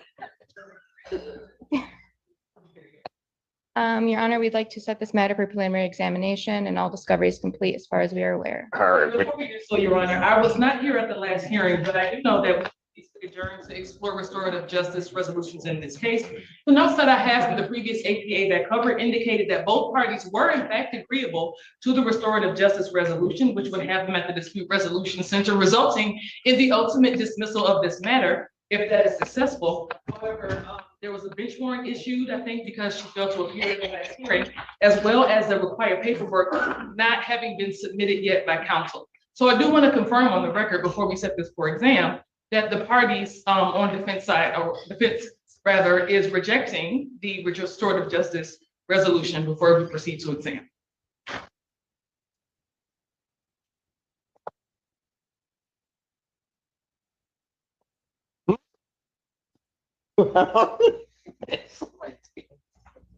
That is correct, Your Honor. Which part? All of it? You're rejecting it? We are. We can go ahead and do what we were going to do just about 20 minutes ago.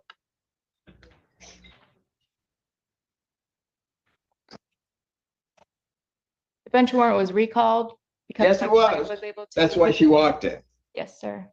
And now, what do you want me to do? Set for exam, please. Please? Oh, so why was Janaza like whispering?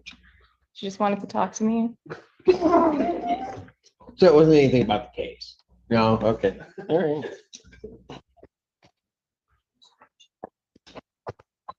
We'll go ahead, we'll set it. No, go ahead. What were you gonna say? I've got all the time in the world. Because the restorative justice resolution required contact, we normally request that those conditions are changed for consensual contact, so that resolution can occur. I'm not certain if that happened at the last hearing or not, so we'll do it right this moment. But before we are done with the case, I did want to confirm that standard no contact conditions are in effect. My client hasn't been in contact with the complaining witness regardless, so.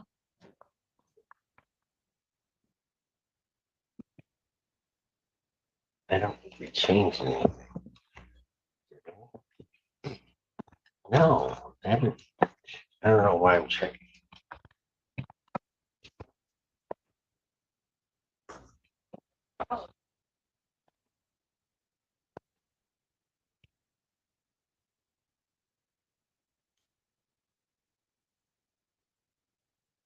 Okay. So would the people have their witnesses available? What was that date, Your Honor? I'm sorry. 15. We will try our best. Preliminary examination in person, July 15, 2025, 9 a.m. before Judge Washington.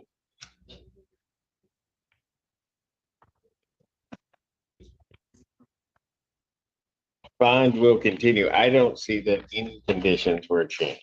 Okay. So whatever the original conditions are still in. Court calls case People versus Sherry Nally. Or Nally.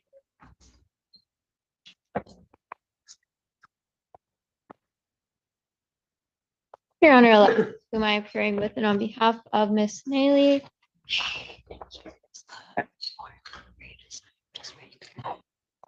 And Your Honor, she will be waiving her right to a preliminary exam and proceeding to circuit court. I have gone over that with her.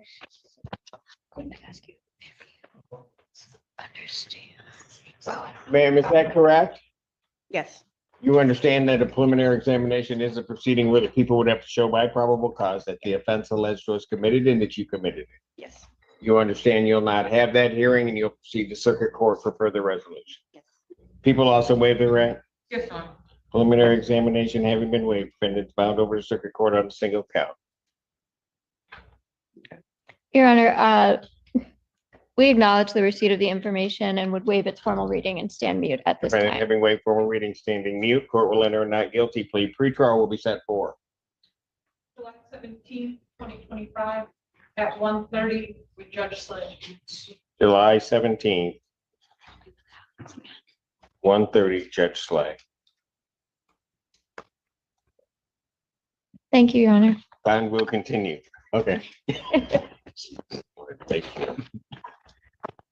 Court calls case People versus Dotton Howard. Hannah Mackey on behalf of Mr. Howard. The shoes match too. My nails too. They all match. Oh, I was gonna do that. No, God. Go ahead. Please state your name for the record. Dalton Howard. Thank you, sir.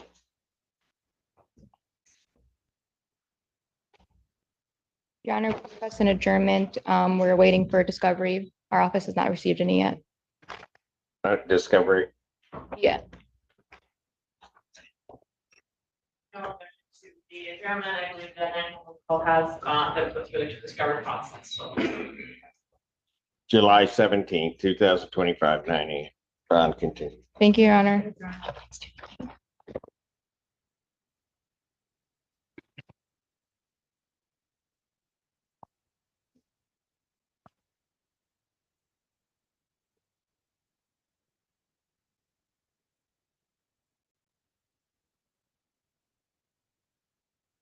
Right. So all I have left is. Court does call the case of People versus Garrett. Panagle, Your Honor. Finagle, of course.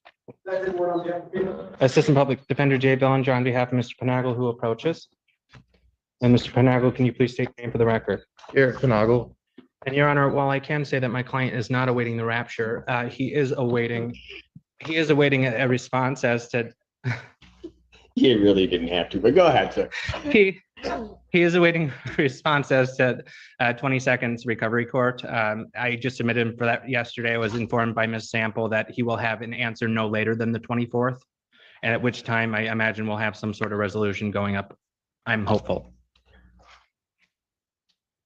So is the answer you think coming on the 24th? I think that they meet on the 24th, Got so it. I believe it will be. Okay. So what I'll do is I'll adjourn this out to July 31st. Thank you so much. 2025, 9 a.m. bond will continue. I'll have an answer for you by then. Oh, she's using her big words, asking me if we're doing recalls. Apparently we are. Thank you, Your Honor. Thank you. I got this. I'm doing all this. What? Are they ready? Do you know if they're ready? Or you just hand it? What? Insurrection. I'm gonna call what I want. I know. Court calls case Tyler, People versus Tyler Redmond. Gail's ready. I'm just here.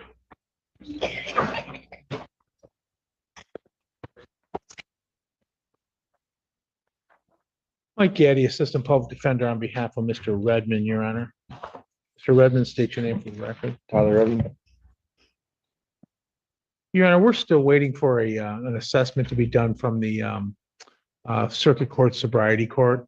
At this point, I would ask the court to, we thought it was. 22nd?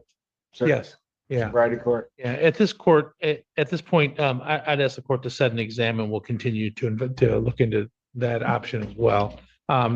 I've talked to the assistant prosecutor and I've told him that if there is an assessment done and we're in a position to waive or resolve, I'll certainly give him notice in ample time to call if any witnesses. So he hasn't even been assessed.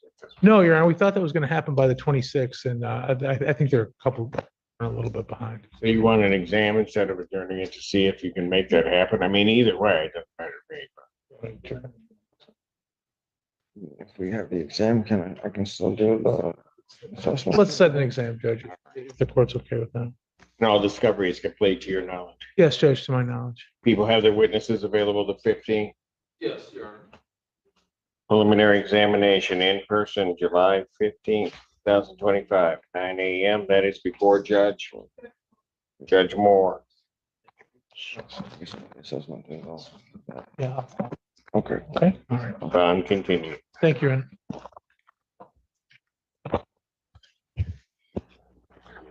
I'm sorry. Jeez. Court recalls the case. Oh, ready. No. Court calls case People versus Lakita Roberts. Here, Richmond, Deputy for the People. You do. Mike Getty, Assistant Public Defender on behalf of Ms. Roberts, who's here to my right. Your Honor, state your name, Ms. Roberts. Lakita Roberts. Thank you. Welcome. Your Honor, I'd ask to set this matter for an exam. For exam? Yes. All discoveries complete? I have reviewed the file. It looks like it is, Judge. I believe so. I did want to just confirm with Mr. Gaddy. I'm happy to talk about a global resolution. I've spoke with Mr. Ward about that as I was instructed to do, and he and I are going to continue talking, Judge.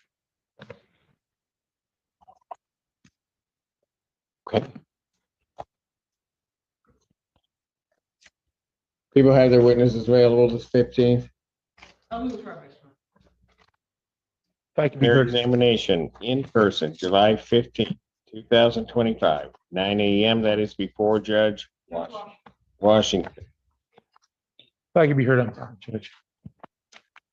Sure. Thank you. Roberts has been in custody for several weeks. excuse me, I had a frog in my throat. She does have a place to live. She lives locally. She would, I think, I'd ask the court to give her an opportunity to avail herself of using a scram tether to ensure that her appearance in court, as well as any testing or other monitoring provisions that the court would deem necessary to ensure her appearance. I'd ask the court to, her bond is set at $25,000 in this matter. I'd ask the court to, she does have a couple other matters that are pending. She has the matter in circuit court that Mr. Ward and I have also discussed. I believe her bond is $50 in that matter. Her bond's $100. Her bond is $100, I think, in a 14B court, 14B district court case where I think the charge is a legal entry. So I'd ask the court to consider reducing this bond to something that she may be able to post with or personal cognizance with any conditions that the court deems necessary to ensure her appearance. Response. Your Honor, I would object to any change of bond conditions right now. Ms. Roberts also had a domestic violence case pending. I understand it was a final settlement and may have been dismissed yesterday. It was. That was a newer case, however. Ms. Roberts, this case is a bit older. As I looking at the previous notes, there was a bench court issue for $25,000 cash or surety for failure to report to court, as well as community corrections.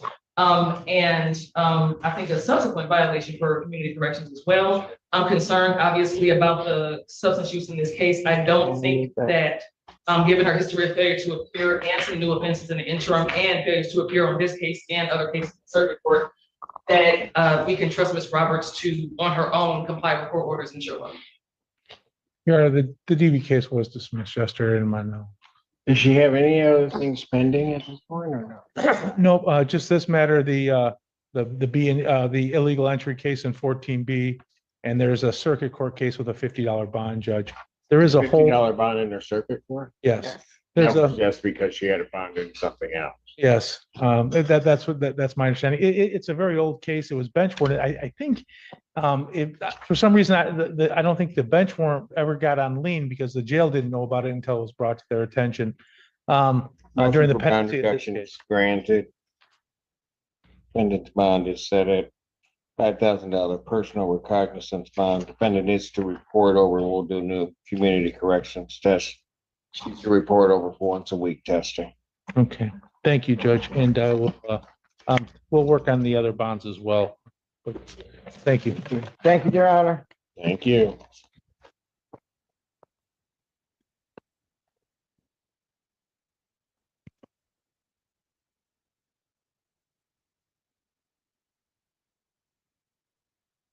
Calls case People versus Timothy Stevens.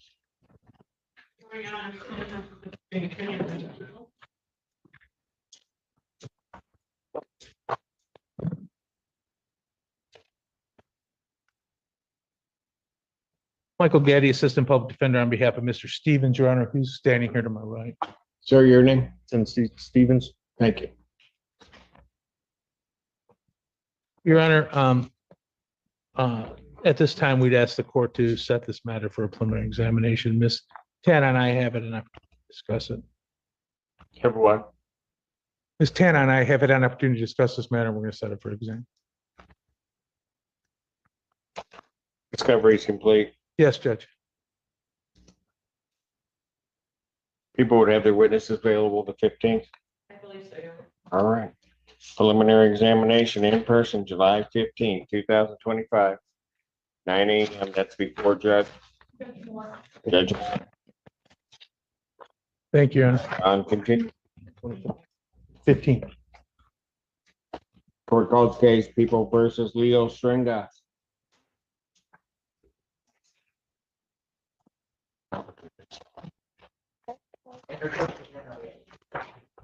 And Alex Warren Green on behalf of Stringa. Can you state your name? Leo Stringa. Thank you.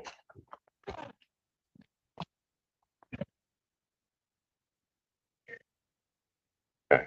I have before me two plea forms. It's going to be pleading to 2 counts of 2 different cases to retail fraud, second degree, the 1-year offense. On a successful plea to that charge, count 1 would be dismissed. There's also an indication that a case out of 1482, which is a retail fraud third degree, would be dismissed on a successful plea in these cases. That's all. And that's our full understanding, Your Honor. Mr. Stringer is asking the court to consider a no contest plea to both of those counts. Do I have reports? It does say no contest plea. Yes, I do. I saw these reports. Okay. All right. May I have him sworn? Raise your right hand. Do you solemnly swear to affirm the testimony you're about to give be the truth, the whole truth, and nothing but the truth, self you got? I do. Leo Stringer. Sir, it is this court's understanding that you are going to be pleading to 2 charges of retail fraud in the second degree. Is that your understanding? Yes, it is. All right. Those are misdemeanors, punishable by up to 1 year incarceration and or a $2,000 fine plus court costs. The fine could be increased to 3 times the value of the property taken. If that's greater than $2,000, that would become the maximum fine. You understand that? Sir? Yes. All right. You understand what a no contest plea is? Yes, my attorneys described it. All right. 2 things about a no contest plea. I have to make sure that you understand it. First of all, means that as to each of these cases, you have no desire or do not wish to contest these charges. You understand that? Yes, I do. Second thing you need to understand is that for purposes of sentencing, the court will treat you the same as though you had pled guilty. You understand that? Yes. And you understand also, sir, in one of your cases, the case ending in 5508, that while I'm taking your plea, I would not be your sentencing judge, and you would be sentenced before Judge Valvo in the 15th District Court. Okay. You understand that? Yes.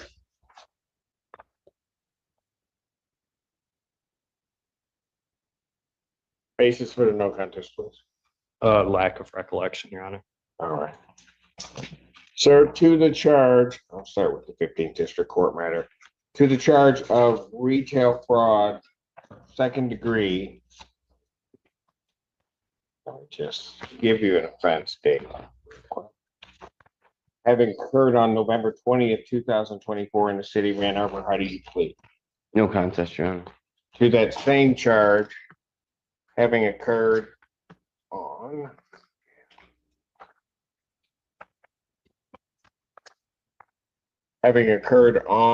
November 20th, 2024 at 3825 Carpenter Road, that being the Meyer and Pittsfield Township, how do you plead? No contest as well. Now, you understand that by pleading no contest, you will not have a trial of any kind. Yes. You signed an advice of rights form?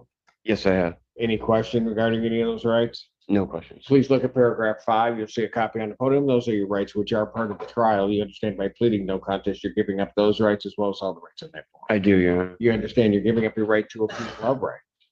Yes. Are you on probation or parole?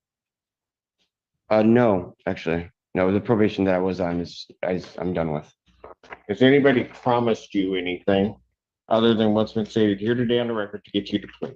No. Has anybody threatened you or coerced? No. You're doing this voluntarily? Yes, on my own accord.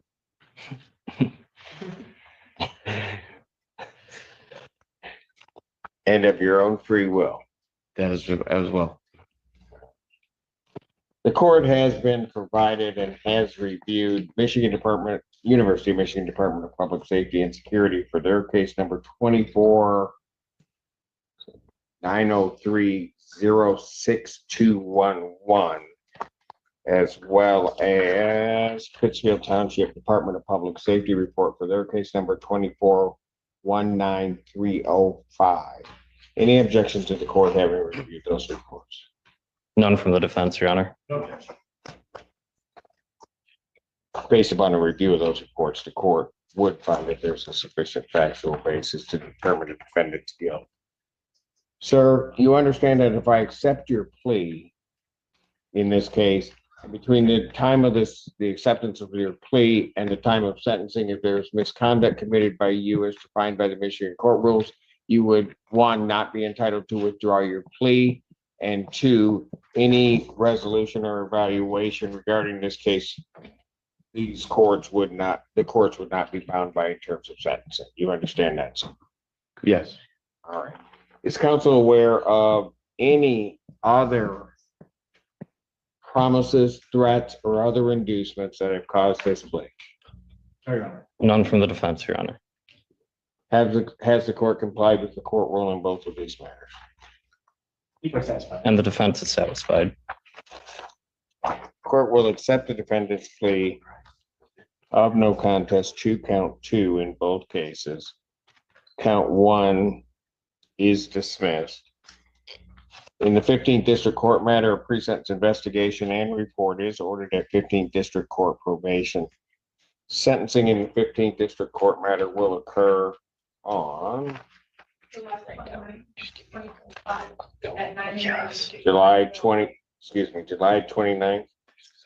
2025 at what time? 9 a.m. before Judge Fleischer. In the other matter, court does accept the defendant's no contest plea to count 2, count 1 being dismissed. The pre-sentence investigation and report is ordered at 14A1 probation. Sentencing in that matter will be July 9th, 2025, 9 a.m. before me.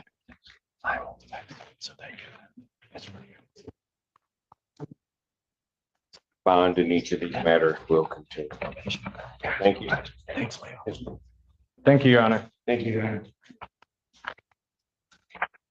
That's my favorite person.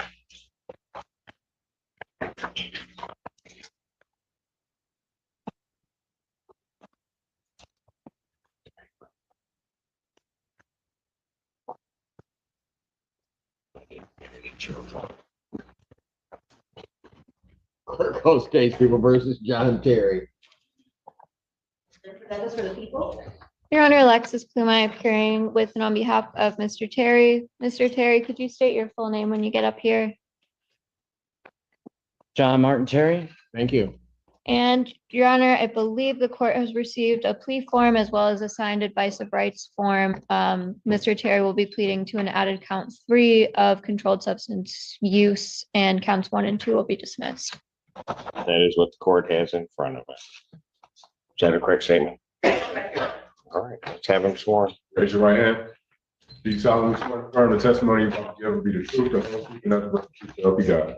I do. State your name. John Martin Terry. All right.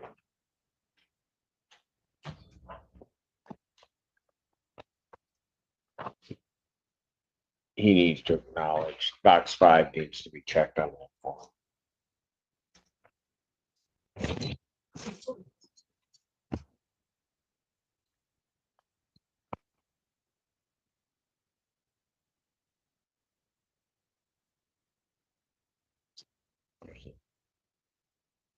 Hey, sir, it is this court's understanding that you're going to plead guilty to the charge of use of a controlled substance. Yes, sir. That's a misdemeanor punishable by up to 1 year incarceration or $1,000 fine plus court costs. You understand that? Yes, sir. All right. You understand also, sir, that while I'm taking a plea, I would not be your sentencing judge and you would be sentenced before Judge Fleischer in the 14A2 District Court. Yes, sir. All right. Understanding all of that, you still wish to plead guilty? I would, Your Honor. And to that charge, how do you plead? Guilty. Now, you understand that by pleading guilty, you will not have a trial of any kind. I do, Your Honor. You signed an advice of rights form, is that correct? Yes, sir. Any question regarding those rights? None, Your Honor. Please look at paragraph 5.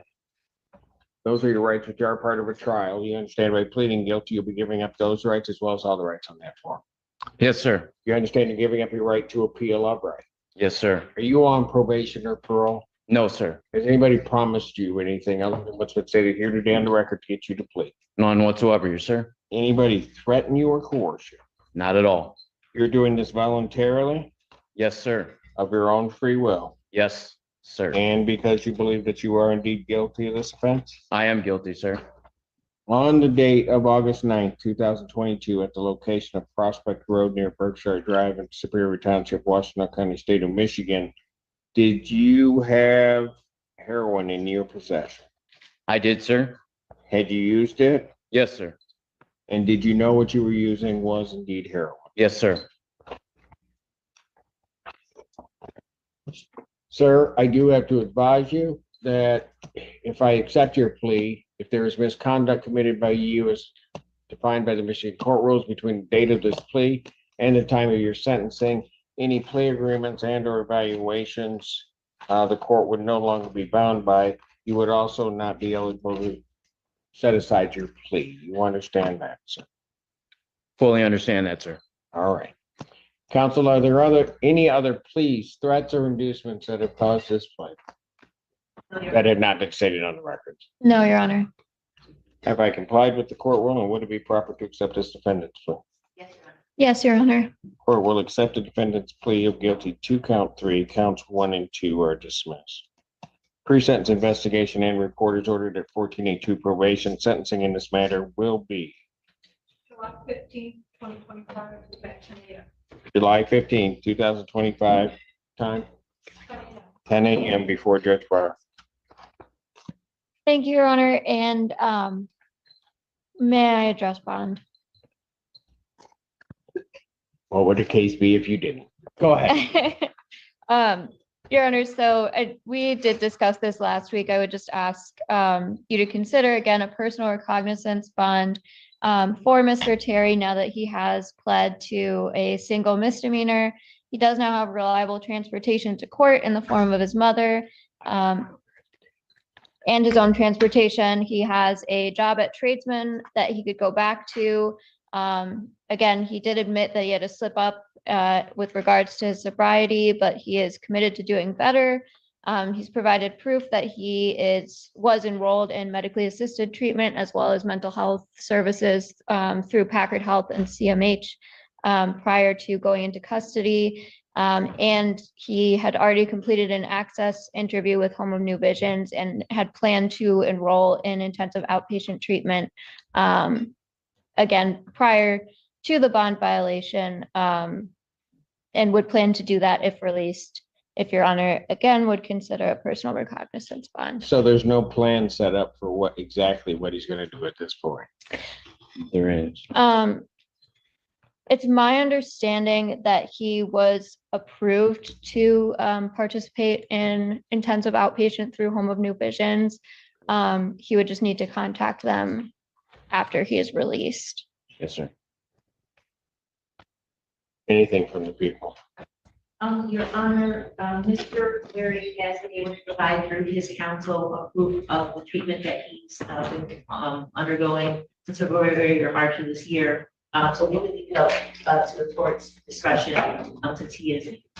Well, I'll tell you what, I'm going to deny at this point, but the reason my understanding is you would be shortly seen by 1482's probation.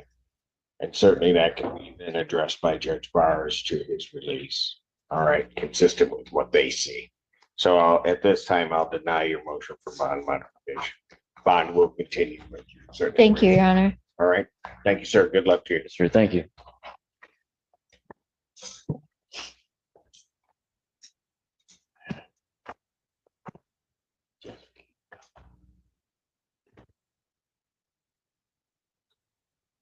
Court calls the case People versus. Is it? You have Bash. No. What about, do you have Huffman? Court calls the case People versus Orby Huffman. AP is Richmond.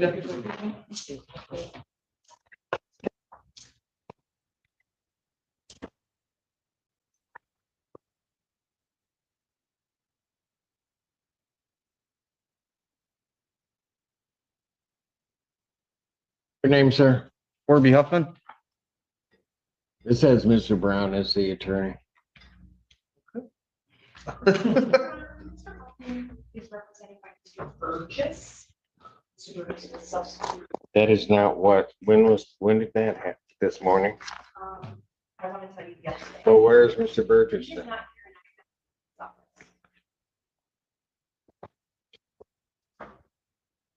Well, I have to stand in and ask for adjournment, Your Honor. New counsel coming in.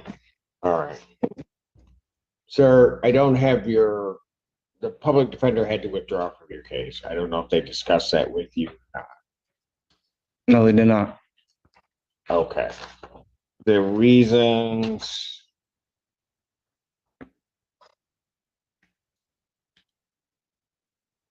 there's a conflict of conflict of interest.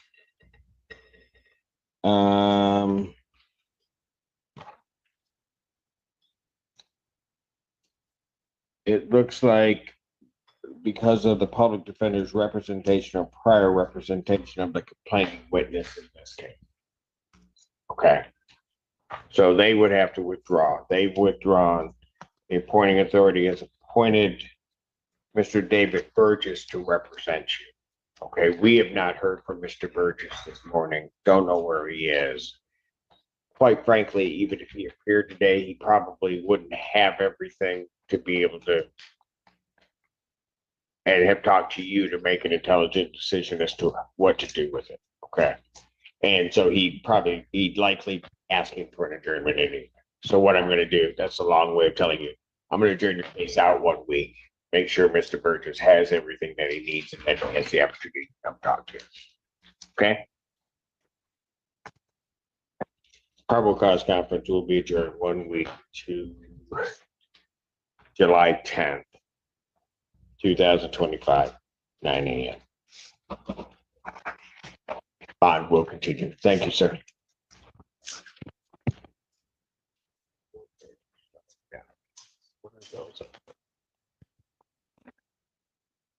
Pardon?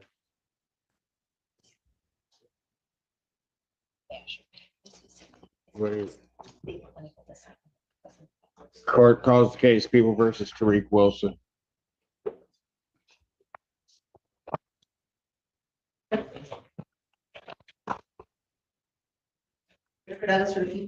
Morning, Your Honor.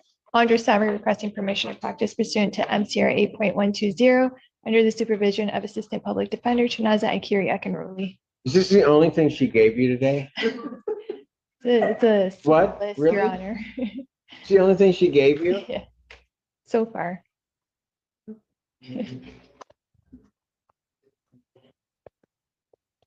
just been wandering around back there, like lost. And you didn't give her anything? Okay, fine. Anyway, your client's not here because he's not behaving himself and the facility would not sign in. Okay. That's correct, Your Honor. At this time, we are requesting an adjournment for negotiation purposes. Okay, very good. Probable conference will be adjourned to the 17th, 2025 at 9 a.m. Bond will continue. Thank you, Your Honor. Thank you.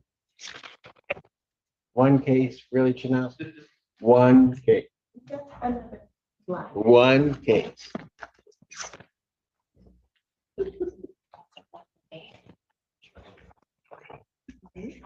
Court recalls case People versus Thomas Fleischer.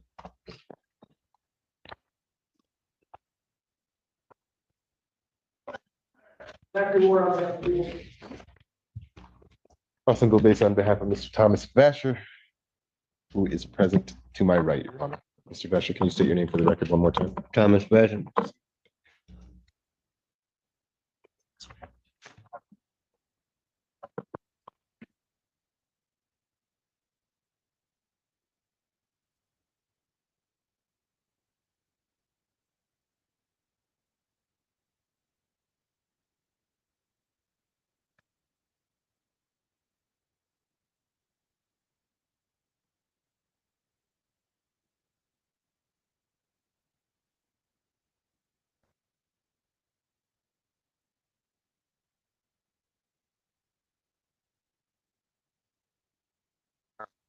Standing is that the defendant will be pleading guilty to count 2, the receipt and concealment of stolen property less than 200, which is a misdemeanor punishable by up to 93 days in jail. Upon a successful plea to that charge, count 1 would be dismissed. That is the correct reflection, Your Honor. May I have him sworn? Raise your right hand. You solemnly swear to affirm the testimony you're about to give will be the truth, the whole truth, and nothing but the truth, so help you God. Yes, sir. Okay. Thomas Vasher.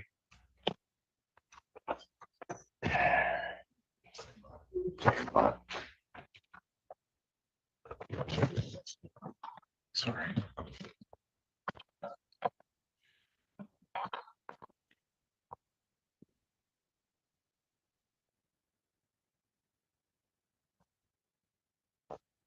We had him sworn. So it is this court's understanding that you are going to be pleading guilty or no contest to the charge. Is that this report?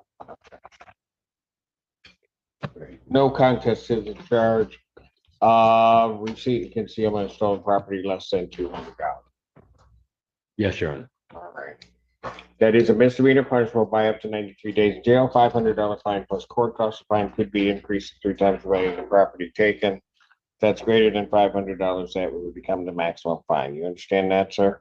Yes, Your Honor.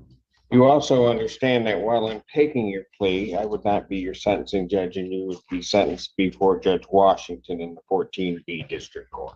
Yes, Your Honor. All right. Do you understand what a no contest plea is? Yes, Your Honor. All right. 2 things about it. I have to make sure that you understand. First thing is it means that you're not further desirous or wanting to contest this charge. Yes, Your Honor. Second thing is that for purposes of sentencing, the court would treat you the same as though you had pled guilty. Yes, Your Honor. Basis for the no contest plea? Potential civil liability, Your Honor. So, sir, to that charge, how do you plead? No contest. Now, you understand that by pleading no contest, you will not have a trial of any kind. Yes, Your Honor. You signed an advice of rights form, is that correct? Yes, Your Honor. Any questions regarding any of those rights? Look at paragraph 5. You say those are your rights which are part of a trial. You understand that by pleading no contest, you're giving up those rights as well as all the rights on that form. Yes, Your Honor. You understand you're giving up your right to appeal of right. Yes, Your Honor. Are you on probation or parole? Not that I know. No. Not that I No. Okay. Has anybody promised you anything other than what's been stated here today on the record to get you to plead? No.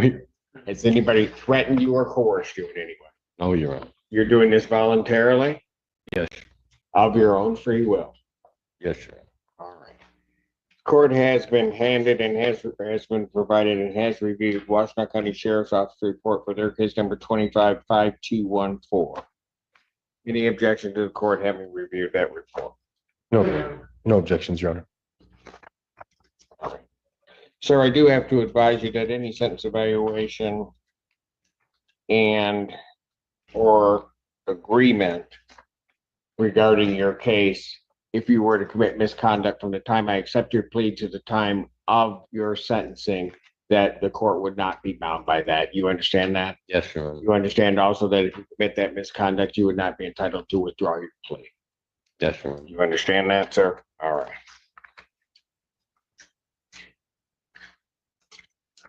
Counsel, based upon a review of that report, the court does find that there's a sufficient factual basis in which the court could determine the defendant's guilt of this offense.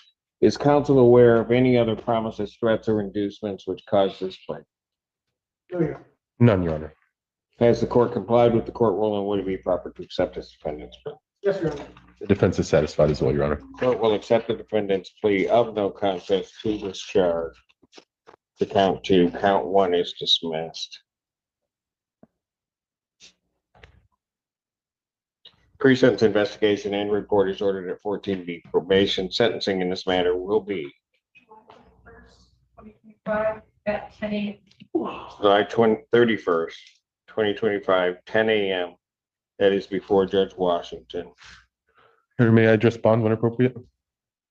If you want to, go ahead. Your Honor, now that my client has dealt with this case, the only other case that we'd be holding him is a driving without a license case out of what?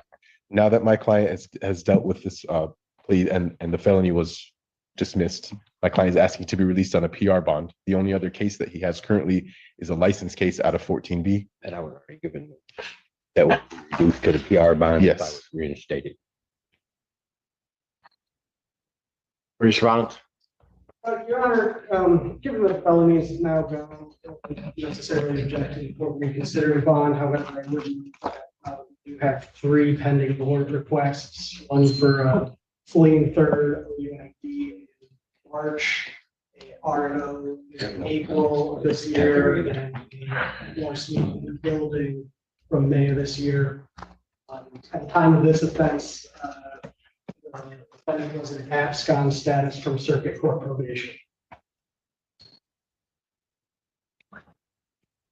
Your Honor, my client asked that he once again be given a PR bond. If the court deems it appropriate, he can go on a tether. He has no issue doing that. He just wants to get out, hopefully get back to his job. His girlfriend was here for support, but she Mr. had. Basher, it really is not helping your cause to sit there and try to mouth anything to me. All right? Because I'm trying to listen to your attorney and not pay attention to you. Yes, Your Honor. He does have some support here. She was here in the court waiting for him for about 3 hours, but she had to leave.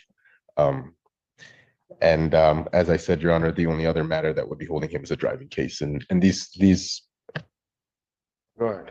other charges that are pending have been pending for a long time. We haven't got anything. So Are those going to be coming forth anytime soon or what? I mean, The APAs who are assigned to those warrants aware and they look very chargeable to me, Your Honor. also, Your Honor, my client has been in custody for 45 days now.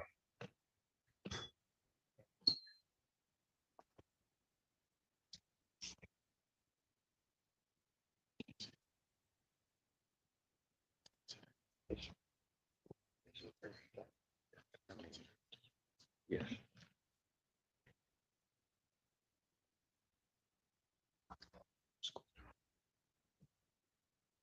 I'm missing out on that. I got a whole bunch of promotions through my school. Say university. That's my biggest thing. All right, I will grant the defendant's motion to modify his bond. I'll set his bond at a $10,000 personal or cognizant bond.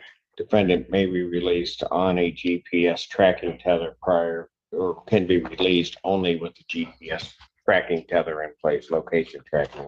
Understood, Your Honor. Thank you. Thank you.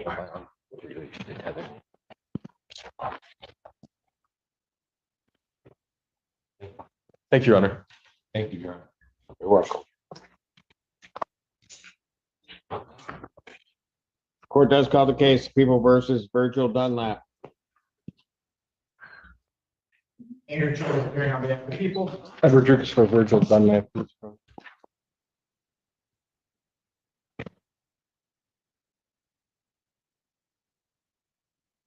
Your Honor, Please state your name.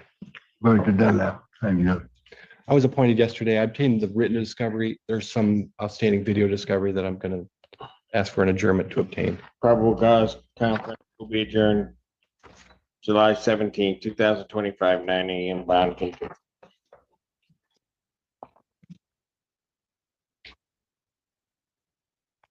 Thank you.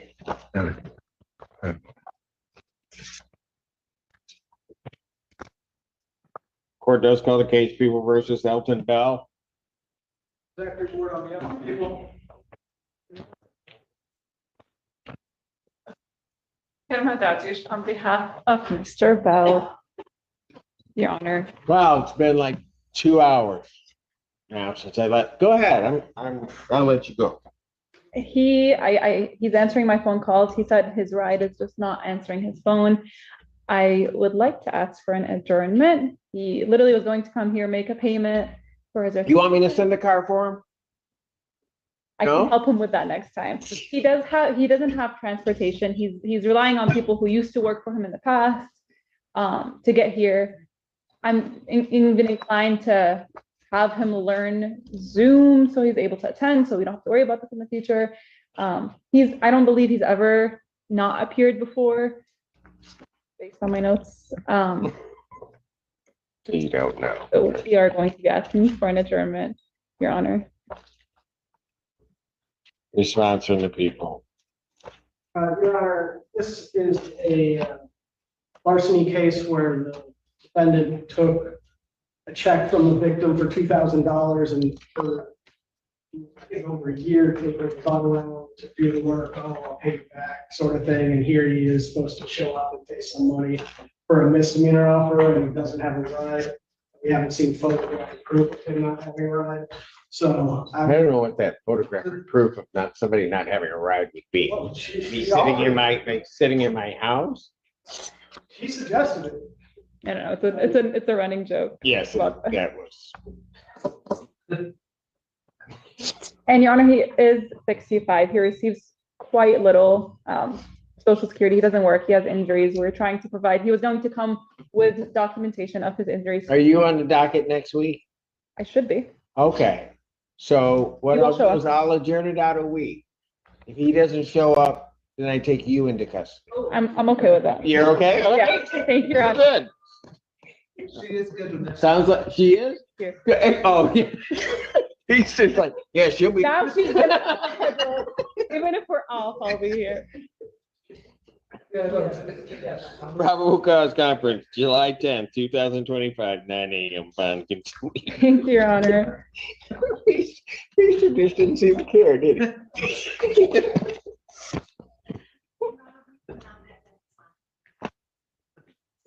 Okay. Are they present? The defendant. They are. My client's on.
Morning. If you'll raise your right hand, let's place you under oath.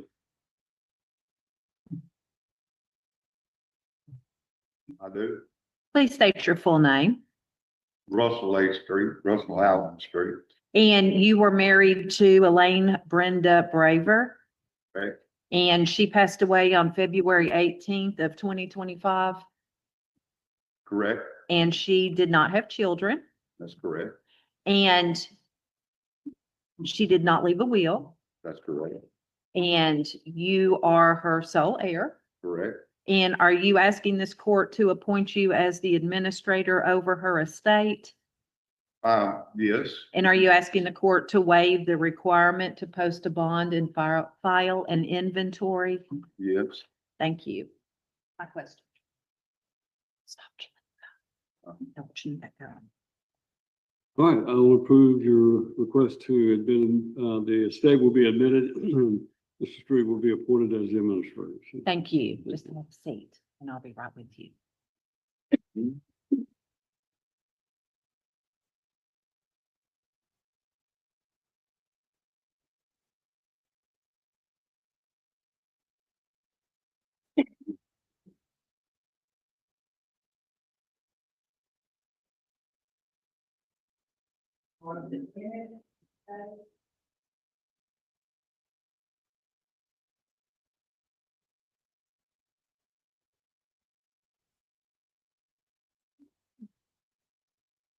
Gunnar, this is our motion to close the estate. All right, you need to have put on testimony. If you'll raise your right hand and be sworn, please.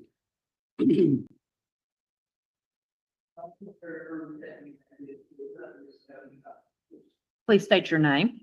Elliot Troy Holder. And you were appointed as the executor over the estate of Marcia Lynn Bennett. And she had a will. Yes. Yes. And did you fulfill all of the requirements of that will? Yes. And did you give any specific bequests to any of the heirs that it called for? Well, the certain things they had to have okay. And part of the will stated that there was a life insurance policy to be distributed. Is that correct? Had that beneficiary been changed from her estate to a specific person? Okay, so that part of the will did not get done because there was no life insurance to hand down, correct? And we have filed all of the necessary documents, the 10-care release. Yes. And are you asking the court to allow you to close the estate without a final accounting? Yes. And did we provide notice to all the heirs of this hearing today? Yes. That's all I have, Your Honor. All right, no opposition to closing the estate will be closed. Thank you, Your Honor. Thank you.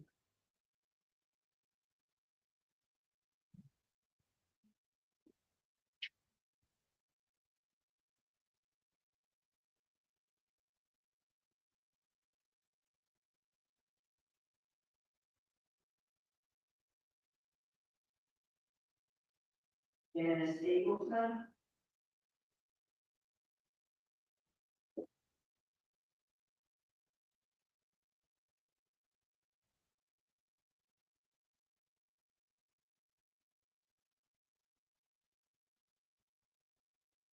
Good morning. If you'll raise your right hand, let the clerk place you on the oath. Yes. You are Janice Marine Eagleson. Eagleson, you are here today asking for a name change. I'm required by law to ask you a few questions, just Go ahead. pro forma. Are you asking to change your name to avoid your just debts or creditors? No, sir. Are you asking to change your name to avoid criminal prosecution? No, sir. You just basically, you set forth the reasons you want to, now that your children are grown, you want to change your name to McNeese, is that correct? Yes, well, all of my kids are grown, my grandkids is grown, and I just want, and plot that everybody's been raised, everybody except under McNeese, so I want to go back to McNeese. All right. And then I just found out my ex-husband passed away in April anyways. All right. Well, you have the right to change your name, so as long as it's not for some illegitimate purpose. No, I'll sir. grant your request and change your name. I've been a good girl. I'm signing your order. You can get a copy of it from the clerk's office downstairs a little later in the morning. If You know what time? Can't guarantee it. It'll probably sometime in the next hour or two. Okay, thank Okay. you, sir. Appreciate it. Thank you.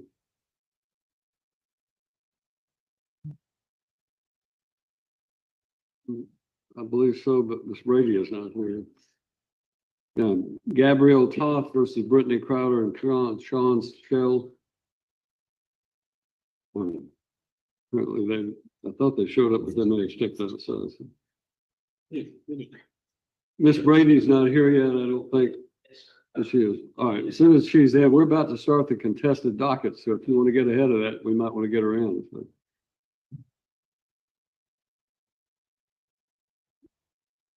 And Your Honor, on that note, before you do the Johnson matter, Miss Salinas and I need a chambers conference. All right. Let me do this adoption and we'll take, do that very thing.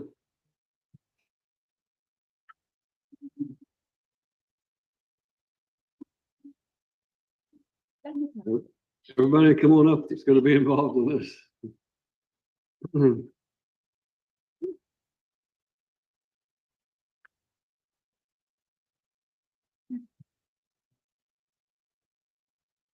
All right, so we have before me, Ms. Gabrielle Toth, is that correct? Yes, sir. Ms. Toth, all right. Everybody who's going to testify, raise your right hand. Let's place you under oath.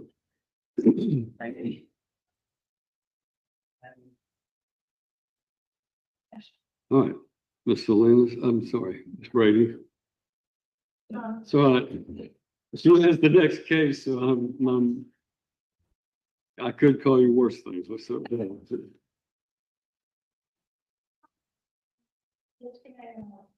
Really not this morning when I was preparing for this. I do need to, if you don't mind, ask her a couple of questions regarding the past situation. Just so we can have those times for the class. That's fine. So we're gonna make that pretty straightforward. So tell the court your name Gabrielle Toth, and how long have you had Sean in your home? since 2015. And you actually got custody of him in May of 2019. Yes. And since that time, he's been in your home continuously. And I want to ask specifically about the 4 months prior to filing this petition, So the petition was filed on March 17th, so we're looking at November 17th to March 17th. During that time, did either parent provide any child support? No. During that time, did either parent have visitation or? No. As far as you know, right now, the parent is received back into. And if they, as far as you know, they've had involvement with the court system not that long ago. One of them is in Mexico. And, the father was recently incarcerated and they may have other issues that are that. Yes. And if we put him back in today, would that pose a substantial risk to Sean? Yes. And as far as you know, they said their home is not prepared to receive him back. It's not. You don't have any evidence of their home being. And they've never filed anything asking for return of custody or for visitation. No. And you live in the same place the whole time. So they would know how to do it. Yes. And they have it. And right now in your home, Sean is in, Sean, what school do you go to? Well, that be Okay, what grade are you in? about to be fit. Good job. And you go, and who's this to you? Mom. Yeah, that's the relationship that you have with her, she's your mom. And you want the court today to make that stay that way? And you want her to be your mom and you to be her son? Okay. So you understand that today, if the court grants this adoption, what this would mean is that Sean is your child, or as if you have given birth to him, he will inherit from you. And if he were ever to own anything and something happened to him, you would inherit from him. And you have a financial obligation to care for him. And you'll say that into the mic. Yes. Okay, Your Honor, I think that might cover them. All right, Ms. Toth, I am required by law to make sure that you fully understand the significance of today. And right now, you've been a foster parent or had custody of this young man, but after today, that will change, and this will become a permanent relationship, the same as if he was your biological child, which means that you will be responsible for him until he turns 18. And I can tell you that that will probably extend far beyond his 18th birthday, but in any event, it will be your responsibility to support and care for him, the same as if he was your biological child. And he would be able to inherit from you, and you would be able to inherit from him if, God forbid, something happened to him. But do you understand the significance of this change, and do you understand what you're asking for? Yes, Do you have any other children? I do. How old are they? 18 and 16. All right, so you've had teenagers. Oh, yeah, girls. And right now, Sean is a cute young 10-year-old. But sooner or later, he's going to become a 16-year-old, and he's going to be driving a car, and he's going to be out later than he should, and so forth. And you understand that when that happens, you can't come back to me and say, look, I made a terrible mistake. I'm turning him back in. He's going to be your responsibility. You understand all that? It don't change from what it has been. Sean, I will compliment you on this. I like your tie, and you're better dressed than a lot of the lawyers who come in before me right now. So you have good taste, nice khakis and nice button-down shirt and a nice tie. And you're okay with all of this? All right.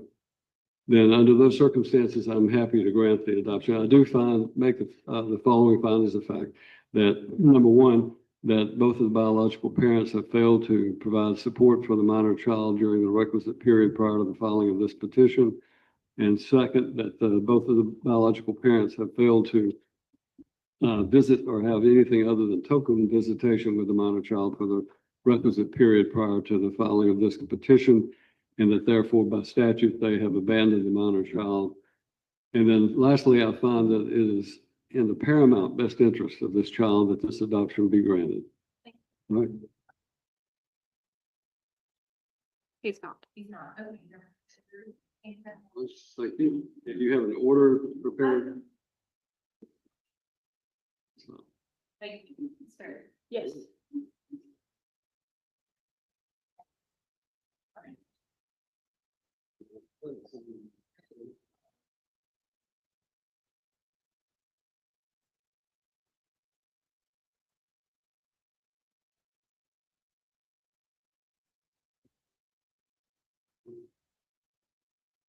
All right, it's been requested that I have a pre-trial conference with the lawyers in the Johnson versus Johnson case, so we'll take a short recess and let me talk with them, and then we'll come back. All rise.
Gonna unmute.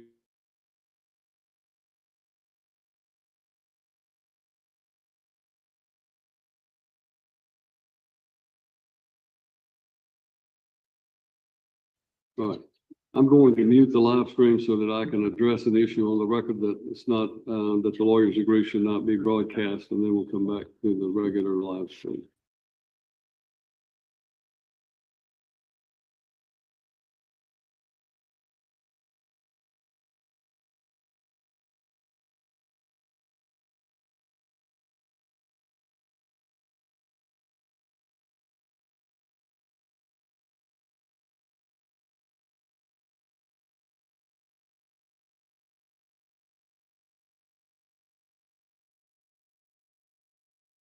For items requested that they be purchased for the house and for the children, and then direct payments to the children. In 2014. And Yes, ma'am. Your Honor, I'd move to mark exhibit. Exhibit 3. 4. And then pass you up.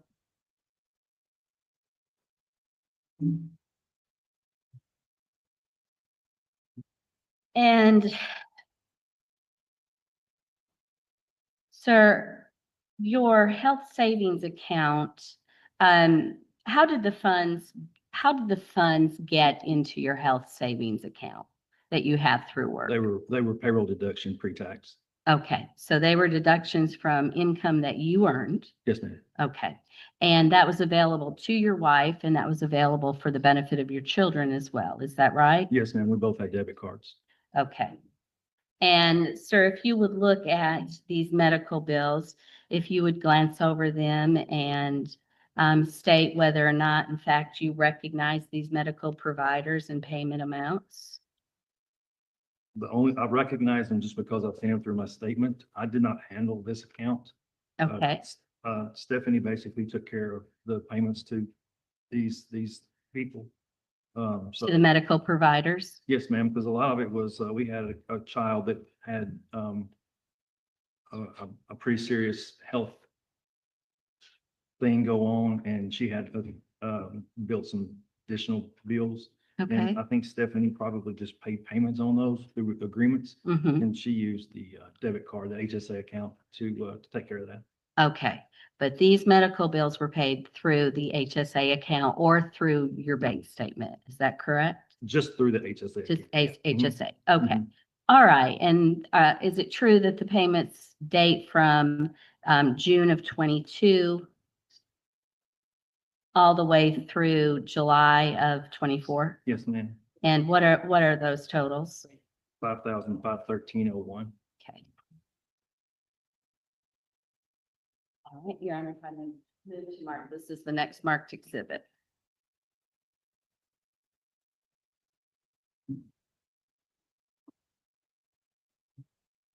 And then we have this one titled Sports. Mr. Johnson, were your children involved in sports?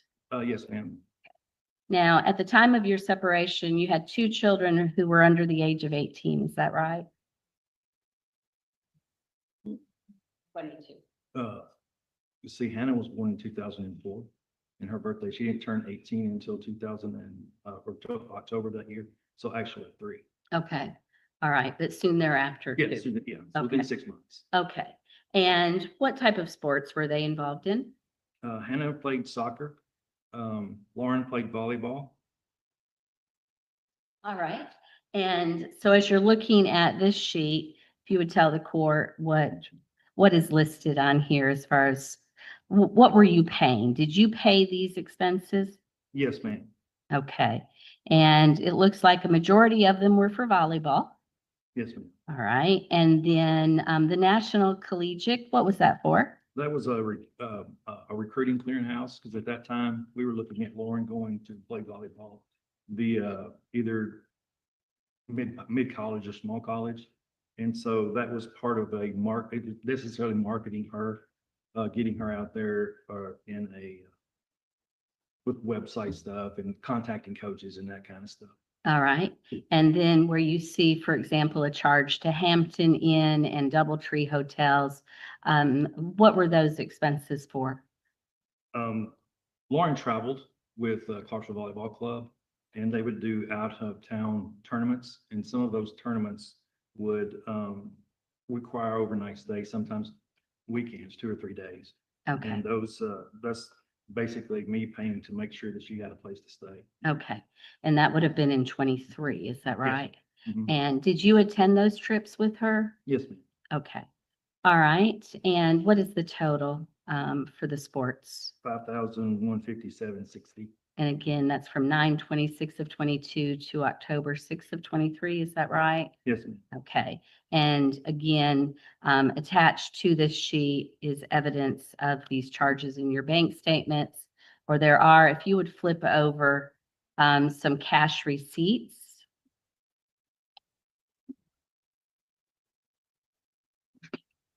And were those cash receipts paid, and then the receipt generated to you for that amount? Yes, ma'am. And there are 3 of those, is that right? Yes, ma'am. Okay, but everything else was generated through your bank statement. Yes, ma'am. We need you to speak up a little bit for our court reporter.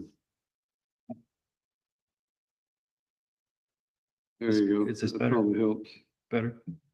All right, and then Your Honor, we would move to mark this as the next.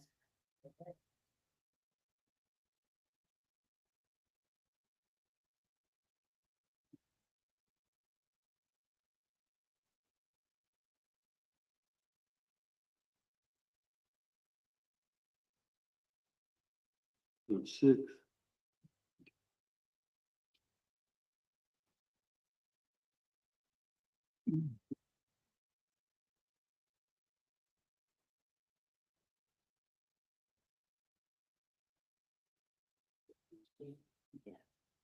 And then, Mr. Johnson, the next document that I have passed forward, what is it? Is it insurance payments? Yes, ma'am. Now, you provided insurance for the family when you separated, is that true? Yes, ma'am. Okay, and you were having the premiums, were they deducted from your paycheck? Yes, ma'am. They were pre-tax from a paycheck bi-weekly. Okay, and behind this sheet, do you have a pay stub? Yes, ma'am. Okay, and if you would look at the April 22nd pay stub and then go to your family, these were family premiums, is that correct? Yes, ma'am. All right, what were you paying for dental? $27.69 And was that weekly or bi-weekly? bi-weekly. And what were you paying for vision? $6, And what were you paying for Blue Cross Blue Shield? $332.31. All right, and do we have a total for that amount? For the whole thing? Mhm. Just for The 366, would have that been the total for a bi-weekly Oh, yes, deduction? that would have been the premium. Okay, and how many people were on that premium? All of us, all 6 of us. All 6 of you, but only 2 would have been on the child support worksheet, is that right? Yes, ma'am. Okay, all right. Are you asking credit for those insurance payments on your child support calculation when you had the 2 children under 18? Yes, ma'am. Okay. And then, if you'll flip behind that first pay stub, did your insurance in fact go down at some point? Did your wife come off the premium? Yes, ma'am. And you don't deny that she came off the premium, No, is that ma'am. right? Yes. And, why did she come off the premium?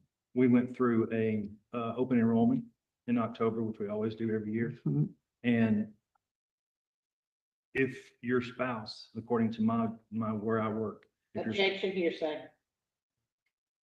So you can't say what your employer said, but I'm gonna ask you. Oh, okay, okay. Was your wife aware, that she would be coming off your insurance? Your Honor, again, I'm gonna object to the form of the question, what she was aware of. I mean, again. I can just a formal rephrase. question. It's improper. Yeah, Mr. Johnson, did you and your wife have conversation, about her getting her own insurance? No, ma'am. You did not. Okay. All right. Did you notify her that she would be coming off your insurance? No, ma'am. You did not. Okay. All right. Did you believe she had her own insurance through her employer? Yes, ma'am. You believe that she did? She had the availability. Okay. Okay. All right. And so let's go through, October 23 through May 24, there was a reduction. And if you would look at that pay stub, that second pay stub, what were you paying for dental? 2077, And what were you paying for vision? 323, And what were you paying for Blue Cross Blue Shield? 283.38. And look and see if you were paying 257.08. Ms. Salinas, what paycheck are you looking at? I apologize. It's the, it should be the one, let's see. Payday Oh. 11/23. I think that's the one. It Very is, last one. it The should May- be the, yes, May is the second one. I need to Yes. look at it. October, November. November is 257.08. yes, it has, payday 11/3/23. Yes. Okay, all right. And the total amount of that premium by week, Okay, I'll pass on Ms. Philpott. Mr. Proctor, did you have a chance to watch that video in its entirety? Yes, I did. Did you understand your rights? Yes, I did. Do you have any questions about your rights? No, I don't. Ms. Stevens, Cynthia Stevens, or Felicia Stevens, I'm sorry, did you have a chance to watch that video in its entirety? Yes, ma'am. Did you understand your rights? Yes. Do you have any questions about your rights? No, I don't. All right, Ms. Philpott, I see you're back with us. Did you have a chance to watch that whole video or did you get disconnected? I got disconnected. All right, then just hang on tight. You'll have to go with the next round, okay? okay. And again, there were not 6 people on that. I may have that calculation incorrect, so we may have to adjust the final insurance credit, but there would have been 5 people at that point in time on the policy. Is that right? Yes, ma'am. Okay. And so we will have to make an adjustment there. But again, at that point, there only would have been 1 child being covered. Is that right? From October 23. Your Yes, ma'am. second youngest daughter turned 18. 18 in October. Okay. Yes. But when would she have graduated? She wouldn't have graduated till May. Okay. So we know though that the total premium biweekly was 281.08. Yes, ma'am. Okay. And Your Honor, there will need to be an adjustment because my math I had kept 6 on the policy and there in fact would have been 5. Are you asking for insurance credits on the child support worksheet? Yes, ma'am. Okay. Your Honor, may I move to my with those, with the understanding there.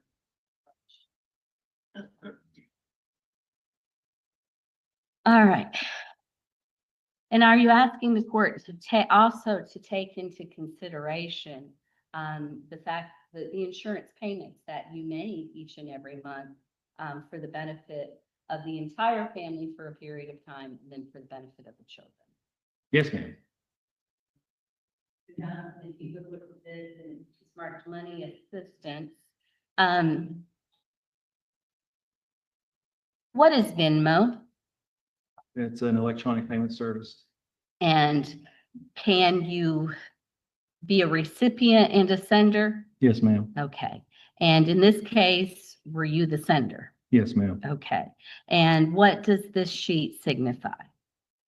Various payments to people in my family. Okay, and we see Stephanie Johnson, that would have been your wife at the time, is that right? Yes, ma'am. And that would have been Hannah Johnson, is that right? Yes, ma'am. She would have been your daughter, Mm-hmm. Megan, Daughter. Yes. daughter, and Hannah again. Okay.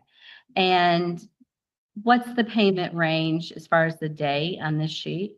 From July 27th of 2022 until November 16th of 2023, And what is the total amount paid?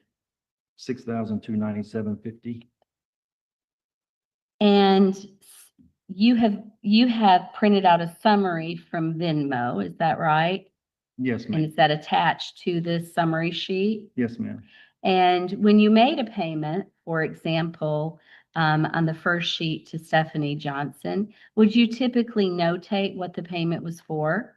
Yes, ma'am. Okay, if you would look on that first sheet, where it says Stephanie Johnson on July 28, 22, what was the notation? Soccer stuff and backpacks. And would have that been for the children? Yes, ma'am. And then the next one was volleyball fees for Lauren? Yes, ma'am. Okay. And again, you can go through and you can see in the memo, so to speak, why you were sending money. Yes, Is that right? Mm-hmm. Okay. And if you look on, I think it's the second page, there was one that I don't have highlighted for Kayla. Kayla would have been an adult at that point, right? Yes, ma'am. But there was a payment for $700. And it says rent at Tech. Oh, yes, ma'am. That was for her apartment. So again, you were also paying expenses for your daughter who was at school. Yes, ma'am. Okay, but she was an adult and we have not included those in these figures. Is that right? No, ma'am, I did Okay. not. Your Honor, I'd move to mark this as the next marked exhibit. Is this 8? Yes, that's what I have. And then, Mr. Johnson, are you asking the court to take those Venmo payments into consideration in determining whether or not there should be any adjustments in regards to the judgments that were entered against you in the final decree? Yes, ma'am. All right, and I'm going to pass you items ordered for the family. If you would explain to the court what that means. Sometimes they would, my family would come to me and say, hey,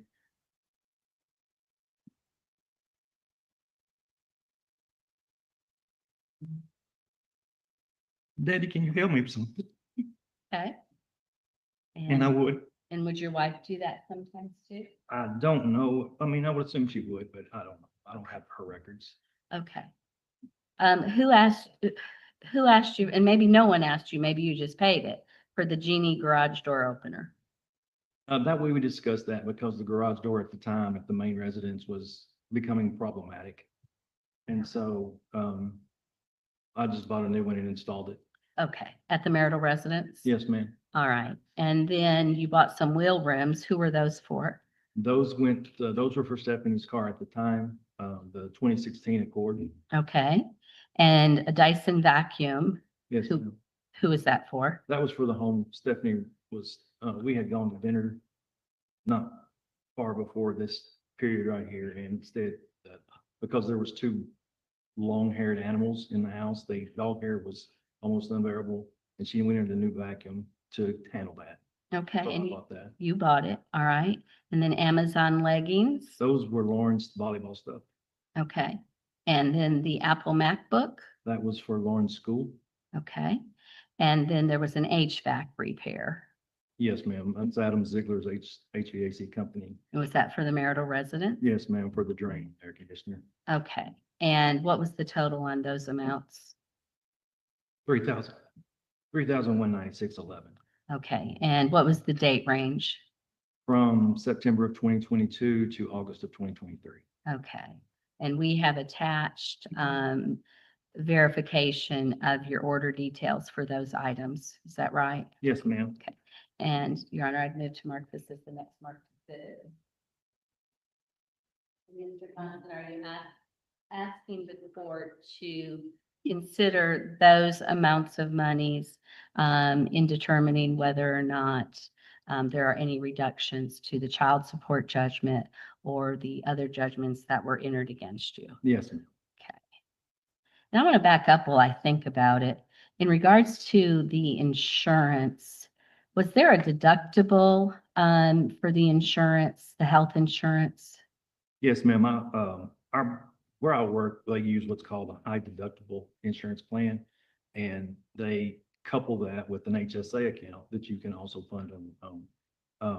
The deductible for a single member family is $3,500 or for individual. And then for family, it's $6,500 before reinsurance kicks in.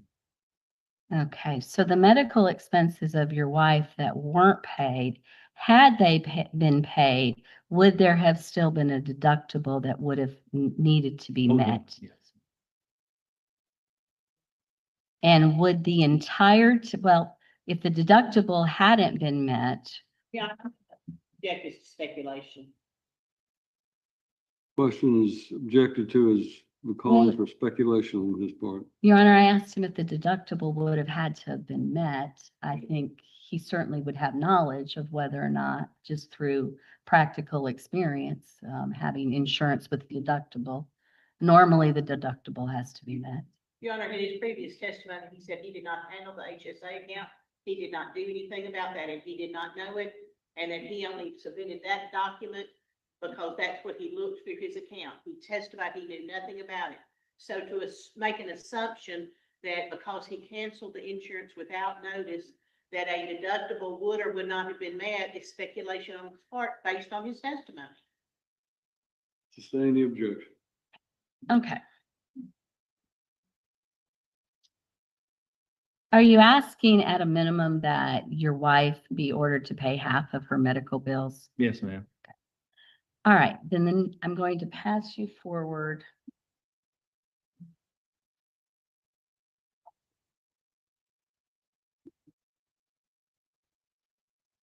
Titled C&W Pools. Who are C&W Pools? That's Carl Chambliss's pool company out in Jolton. All right, and would they come to the pool from time to time at the marital residence? No, ma'am. They basically gave us supplies. Okay, so you would buy I supplies. would buy supplies from them. Okay, and in September of 22 and May of 23, did you buy some supplies for the pool at the marital residence? Yes, ma'am. Salt and such. Okay, and again, you weren't living there. No, ma'am. Your wife and children were living there. Right. And how much were those supplies? $97.24. Are you asking the court to consider that payment as well? Yes, ma'am. Your Honor, if I could mark those.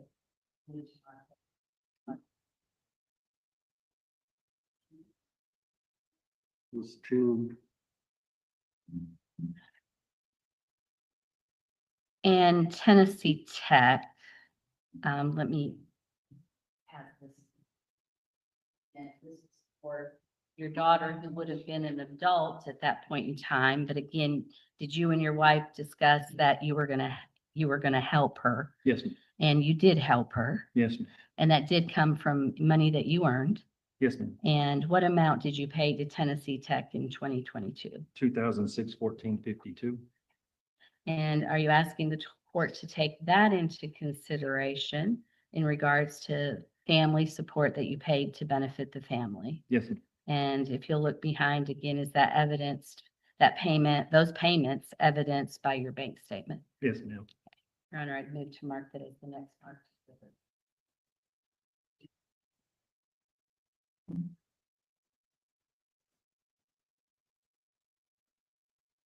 And then, sir, who's Dickens Turf? They are a sod and surf and lawnmower company. I think they're in Dixon, Tennessee. Okay. And what was purchased from Dickens Turf? This was a lawnmower repair for our zero-turn lawnmower. Okay, at the marital residence? Yes, ma'am. And who was using the lawnmower at that point in time? Well, I wasn't there at that point in time, so I guess Okay. Stephanie was. Okay. All right. And are you asking the court to consider that payment as well? Yes, ma'am. And it was evidenced by your bank statement, is that right? Yes, ma'am. All right. Your Honor, I'd move to mark that as well.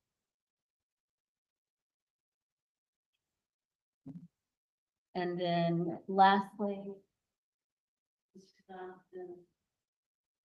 child support payments. You have, since the entry of the final decree of divorce, do you agree that you have paid a total of $4,650 in child support payments to Ms. Johnson? Yes, ma'am. All right, and those are evidenced by a printout from the state, money order receipts, and a cashier's check. Is Yes. that right? Yes, ma'am. All right, and are you asking that this amount be applied towards what you should have paid towards child support? Yes, ma'am. Your Honor, I'd move to mark that as the next one.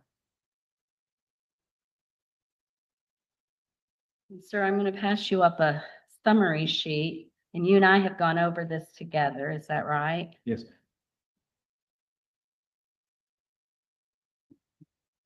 And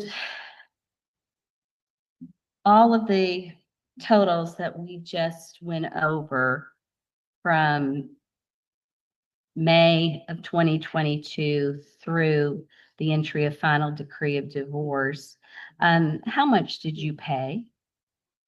$94,265.96. All right. And sir, again, you weren't driving the Honda. No, ma'am. You weren't living at the marital residence. No, ma'am. You weren't benefiting from that whatsoever. No, ma'am. Okay. And as far as you know, your wife didn't make any payments in those regards. No, ma'am. Okay. And I don't know if I asked you this, but were you and she earning comparable income at that point in time? Yes, ma'am. Okay. All right. What do you earn? What do I bring home? Well, no. So what do you do for a living? I'm a senior financial analyst for a healthcare company. Okay. All right. And You making that last statement? oh, yes, Your Honor. Yes. All right. If I could move to mark that as the next mark. Thank you. All right. Who do you work for? Mitchell International and its subsidiary, which is in Light. Now, the child support worksheet had your income and Ms. Johnson her income very close to one another. Is that right?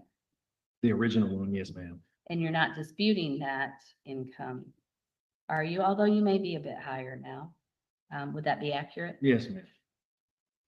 Pass this to you. And this is a document that was scratched for you. Is that right? Yes, ma'am. And what does it have your income being $6,250 per month? per month, And what does it have your wife's being? $6,500 per month. Okay, so you both had about the same amount of income per month. Yes, ma'am.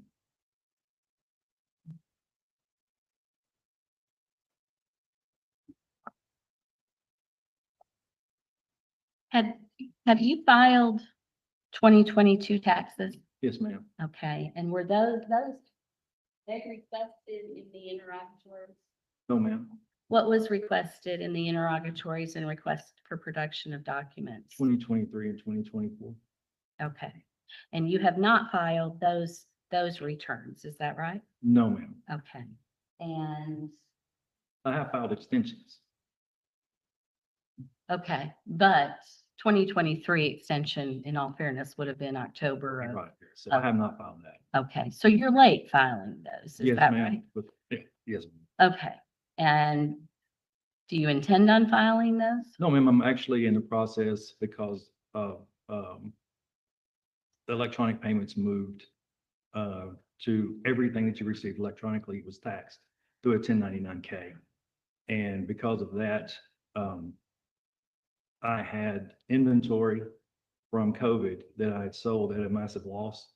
And my business that I was supposedly running did not count as a business any longer. The time threshold, it fell under as a hobby. And because of that, I have another accountant looking at it. But as it sits right now, I'm getting a refund of about $750. So I won't be assessed any penalties or interest. Okay, and that was going to be my next question. With what you do on the side, as far as, you know, work that's not your main source of income, will you show a profit or will you show a loss? A loss, a Okay. heavy loss. Your Honor, again, I'm gonna object to speculation. He hasn't done his taxes, so how do we know? Well, Your Honor, I think, let me ask him a question and then I think. she can sit down. As to that question, you can re-answer. Have you kept records and do you have enough information in front of you to determine whether or not you had a profit or loss? Yes, ma'am. Okay, and are you going to have a profit or a loss? A loss. Okay, and you said that honestly, what you did or actually what you did or do on the side is considered a hobby. Because of the time constraints on it. I didn't do it in enough amount of time during the year. Okay, all right. Did you get to a point where you were having difficulty paying the expenses that you were paying and paying your own living expenses? Extreme. Okay, and did it become impossible for you to do that? Objection to the leading. So tell the court about your financials, what your financial situation. Did you have enough money at the end of the month to pay all the bills that you had been paying? Not at the end. Okay. Not as about October of 2023. At that point, I had exhausted everything in my inventory to be able to sell. And even then I was selling at a loss, a massive loss. But when that cash flow stopped, I had no other income and I couldn't get another job because I work from home and I work from home in 4 different time zones. So I'm supposed to be available from 6 a.m. to 11 at night. Okay. And so I couldn't very well skip out and go do anything else. So there came a point in time where you hadn't paid all the mortgage payments. Yes, ma'am. I had Okay. that or be evicted. Okay, and you hadn't paid all the pool payments. Is that right? That's correct. Now, you heard both Ms. Roberts and myself talk about a withdrawal of a 401k in 22. Mhm. Did you in fact withdraw proceeds from your 401k? Yes, ma'am. All right, and may I approach the witness, Your Honor? Right.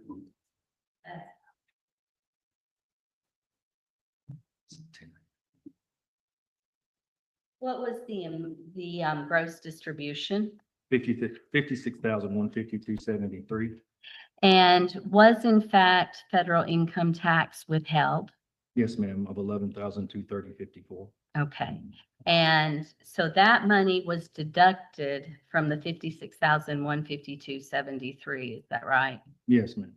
Okay, and sir, at some point, will there also be a 10% penalty that you have to pay? Yes, ma'am. Now, this money that you received from the 401k, how was it applied? Where'd it go to? I used it to basically support both households. Okay, and without that money, would you have been able to do so? As No. long as you had? No, ma'am, there's no way. Okay. Now, you understand in the divorce decree, your wife was awarded 1/2 of this total amount. Do you understand that? It's 1/2 of the gross distribution. That's right. Yes, ma'am. Okay. And what are you asking the court to do today in regards to that judgment?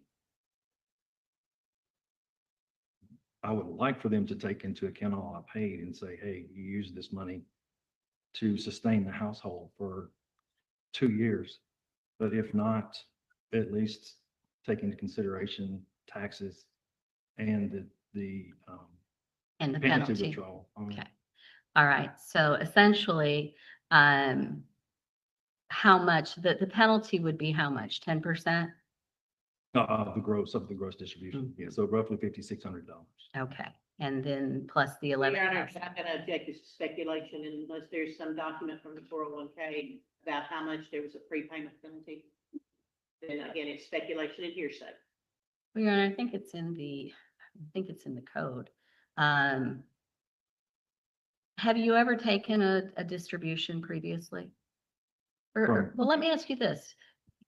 Tell me what your job is. You do people's taxes I did that. occasionally, right? Let me rule on the objection. I'll sustain the objection that you may rephrase your question and see if you can get it, but it's not objectionable.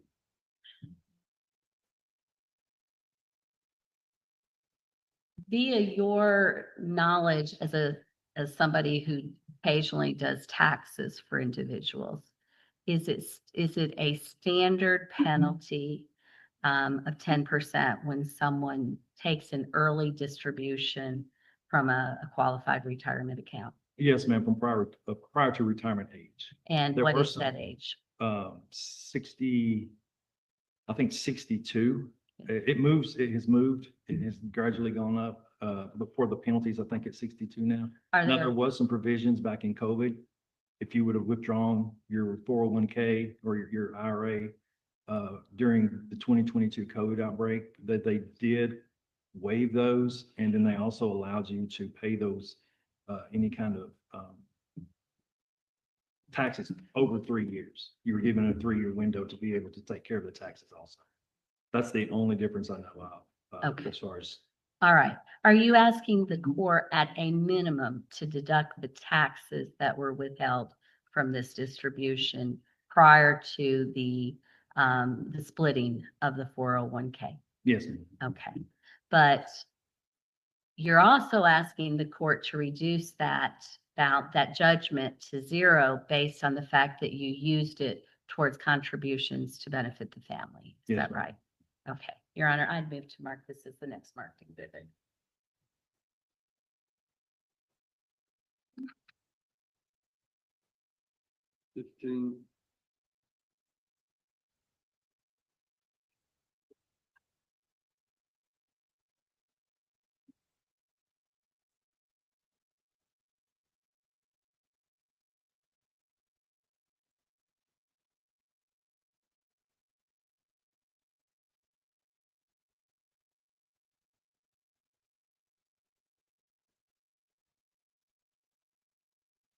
Would your wife text you from time to time and just ask you for certain things or for you to do certain things, either for herself or primarily for the children? Yes, ma'am. And what do you have in front of you? What does this text message reflect? It's asking for Hannah, who was playing soccer at the time, for me to run to Academy and buy some undershirts, long sleeve for Hannah and a little girl named Crystal, who also played soccer with Hannah.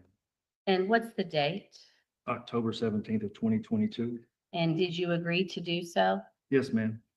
And during this point, you were not under any order of the court to do these kinds of things or make payments, were you? No, ma'am. All right. Your Honor, I'd move to mark that as for them.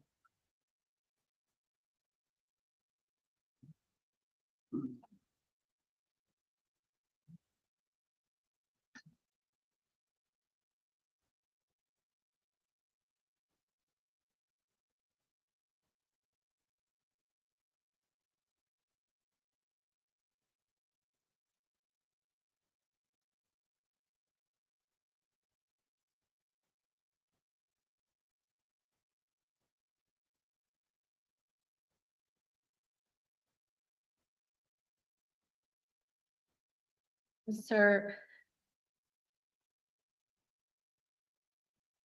you haven't, I know your relationship with the girls have been strained. Have you been available to visit with the girls? Have you wanted to visit with the girls? Yes, ma'am. Okay. And have they visited with you some? Some, yes. It's been a while, but they have stopped by, Okay. occasionally. Okay. But again, you would have been available to visit with them. Anytime.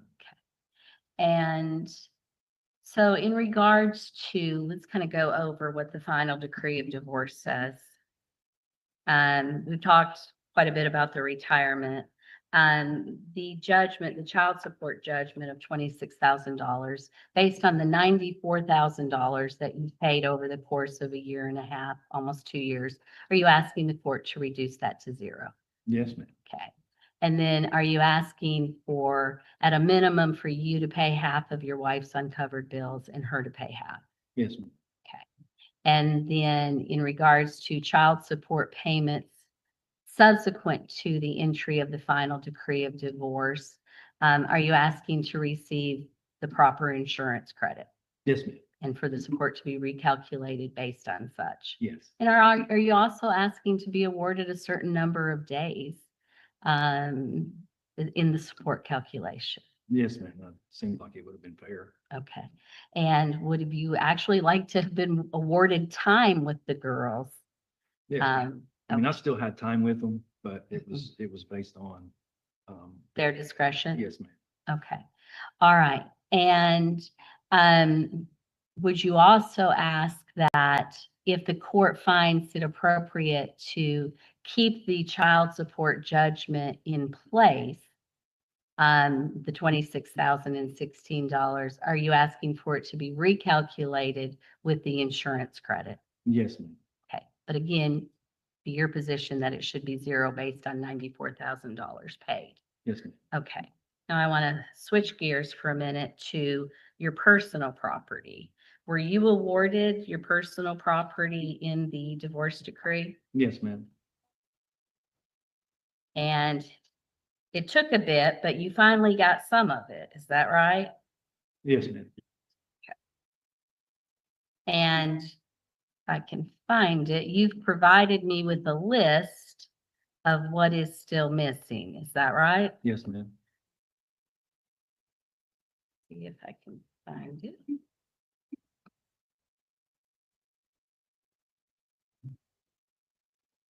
Disregard the values of the time. Those are values that you could. Yes, ma'am. Your Honor, again, I apologize. Got a stack of stuff. I'm entering an objection at this point in time to this line of questioning. The final decree states that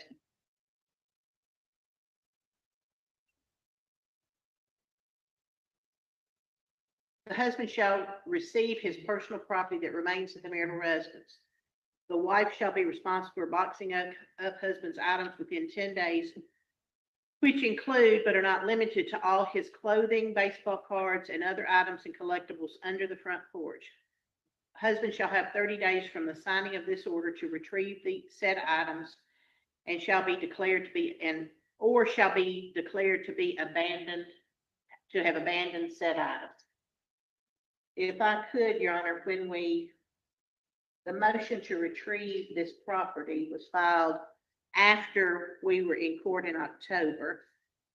And the October order, again, that was signed, the motion to set aside the final decree is and shall be amended to be a motion to alter or amend as it relates to the following. 1, the amount of money owed to the wife from the husband's retirement account, including but not limited to the funds withdrawn by the husband prior to the filing of divorce. 2, the amount of money owed to the wife mother for retroactive support calculated from the date the party's separation up to the date of the divorce. The amount shall be determined based upon the requirements of the child support guidelines, including but not limited to the party's income, cost of health insurance, the number of days each child resided with each parent. The husband, father may also request credit to offset for a marital debt payment he solely made during the time of the separation. 3, the amount of medical reimbursement owed to the husband of the wife.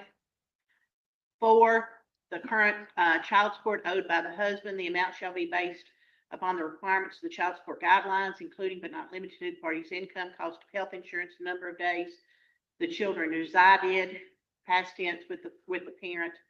And 5, husband's ability to pay the monthly mortgage as well as the monthly payment due for the installation of the swimming pool at the marital residence. The granting of the divorce shall be effected as the date of the entry. The marital residence will continue to be listed for sale. And unless resolved by subsequent order, husband's 1/2 of the portion of all proceeds will be paid. That's the motion to alter amendment, Your Honor. And with all due respect, those are the only items that we're here on today. The issue on the provision of the final decree that I earlier read stating that he had 10 days or they shall be deemed abandoned is res judicata. Your Honor, with all due respect, I'm not asking that that portion be amended, but he was denied the right to get his things. And when we were in court on the motion to set aside the final decree of divorce, we had discussed that fact and that he would be given a code to go in and get his things, because at that point in time, the house was on the market for sale. So we were supposed to be given a code to be able to go get his things. And we were never given a code. The code was requested several times. We were never provided it. And finally, we scheduled a time for Mr. Johnson to go meet Miss Johnson at the residence. She didn't show up, but instead sent their children to show up. And so he left. Then we were able to go back, I think the next day, Mr. Johnson was, and get part of his things. And then part of his things were delivered to my office, but we're not asking for that part to be amended. But he was denied an opportunity to go get his things, and he just wants his things that he was awarded. Well, but Your Honor, again, none of that's been testified to. Well, I mean, no disrespect, but none of that's been testified to yet. And the issue of, before she got to questioning about it. well, because he's got some list with values. Again, and the issue being before the court is that they had filed a motion to retrieve, and that was what I was about to pull out, Your Honor. If I could, just 1 second.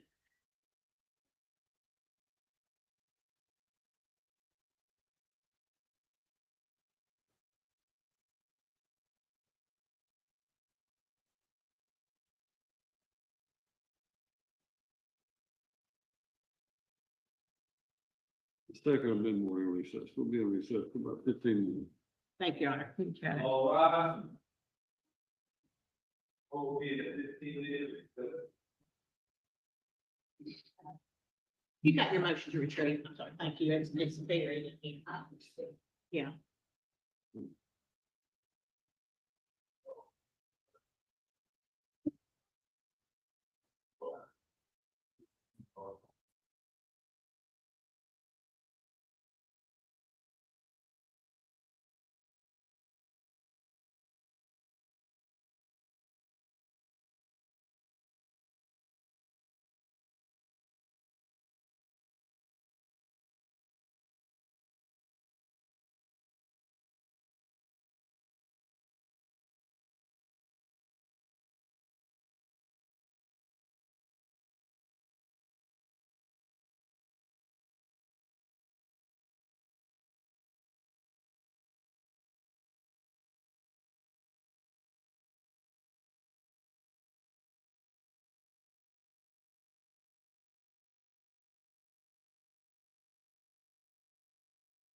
October, we entered this order.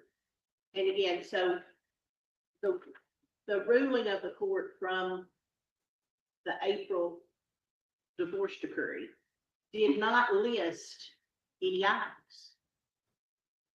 That, so to open that back up just is in the motion, again, these are the items I'm claiming are the separate items of personal property. So we do not dispute that he was awarded personal property.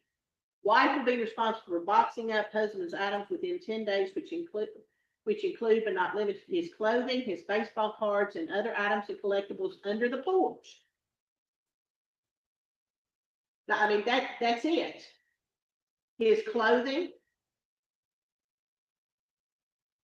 but it says included but not limited to his clothing, his baseball cards, and other items and collectibles under the front porch.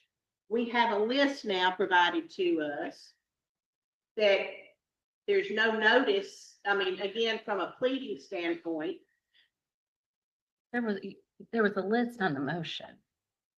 right, but again, that it was, that there's an amendment to say these are the items I want, because this is going to necessitate a division of, you have to piecemeal it, Your Honor, is the trial court had to make an equitable division of assets. And that was Judge Lockhart Mash. Exactly.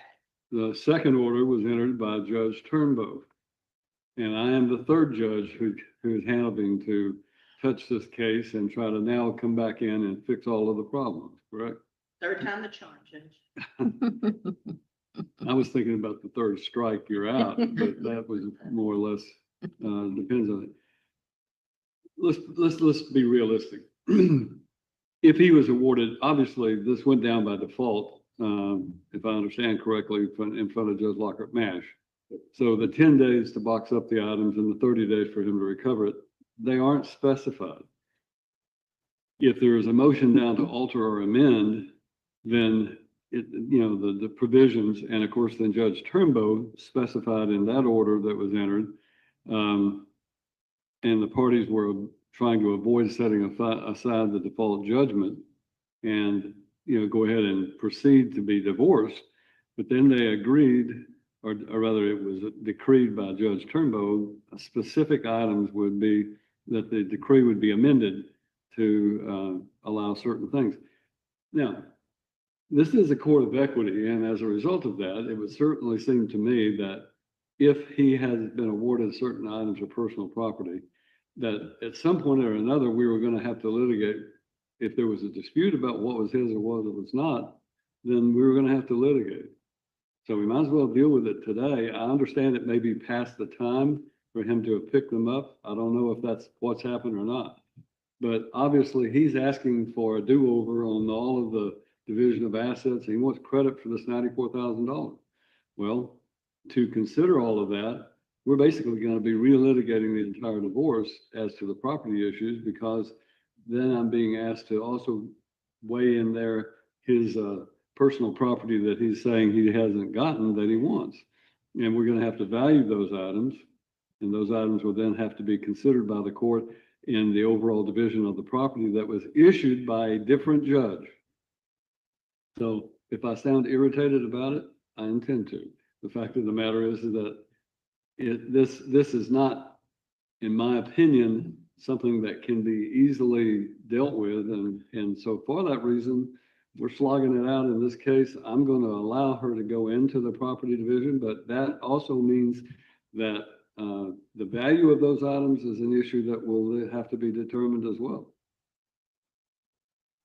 So the value of all the items my client received from the marital residence as opposed to what he received. No, I'm saying that the personal items that he is saying he wants, but he didn't get, if there's something there, is that what I'm saying? Is what I'm understanding? Well, What's the problem with giving him the items of personal property?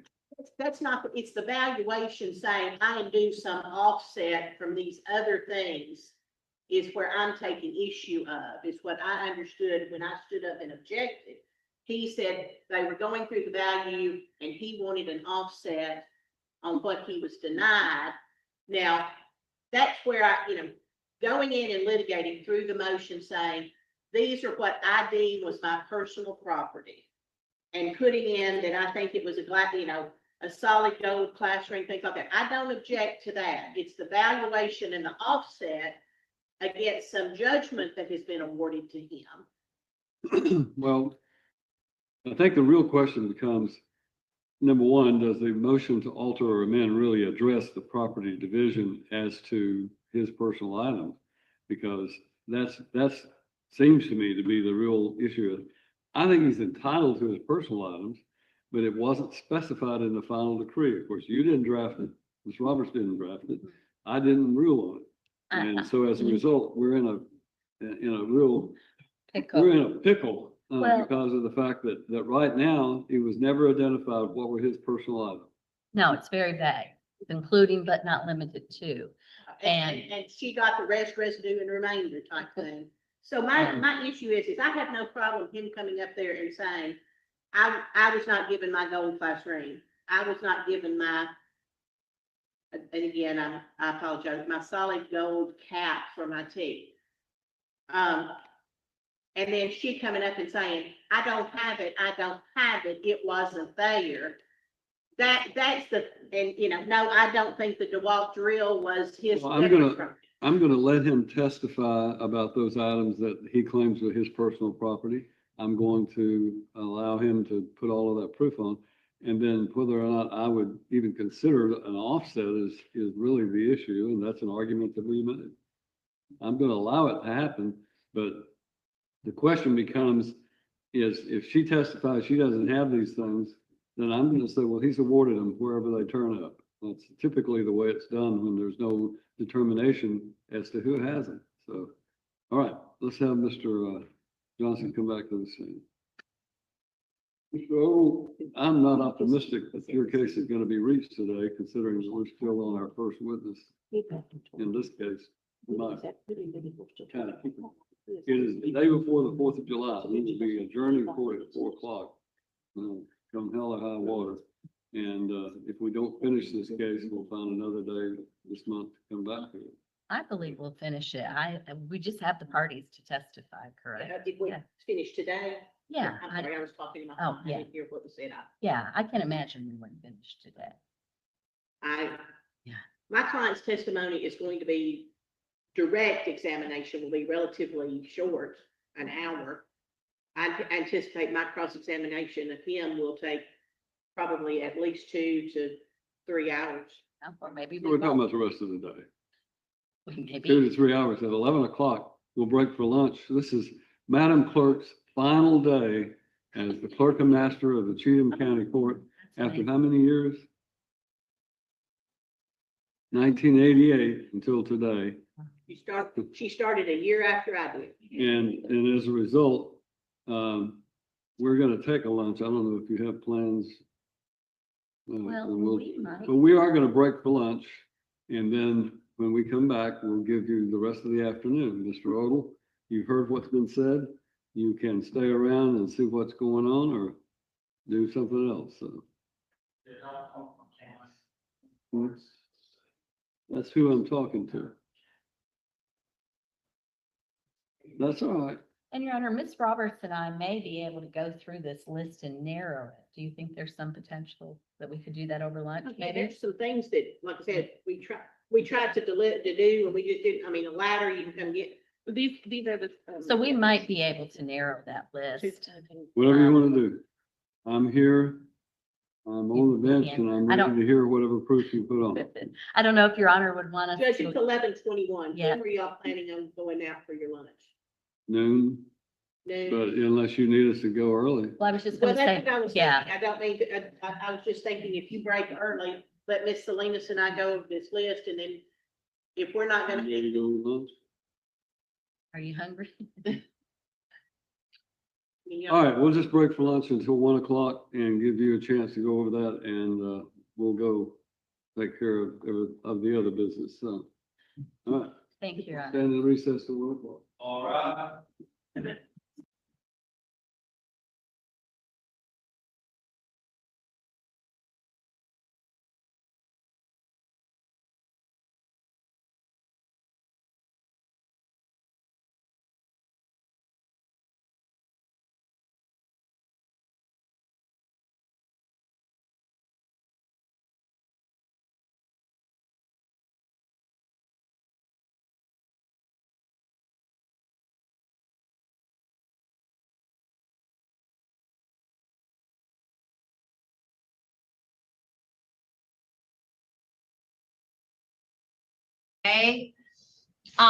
Ms. Sykes, Kaylin Sykes, did you have a chance to watch the entire video? Yes, I did. Did you understand the video? Yes, I did. Do you have any questions about your rights? No, ma'am. All right, Antoine Williamson, did you have a chance to watch that video in its entirety? Yes, I did. Did you understand your rights? Yes, I did. Do you have any questions about your rights? No. Okay. Ladara Johnson, did you have a chance to watch that video in its entirety? Yes, ma'am. Did you understand your rights? Yes. Do you have any questions about your rights? No. Miss, I'm sorry, your first name is not hard. I don't know why I'm having so much trouble. Drana Harris? Yes. Say it one more time. Durana. Durana, okay. Durana Harris, did you have a chance to watch that video in its entirety? Did you understand your rights? Yes. Okay, and do you have any questions about your rights? No.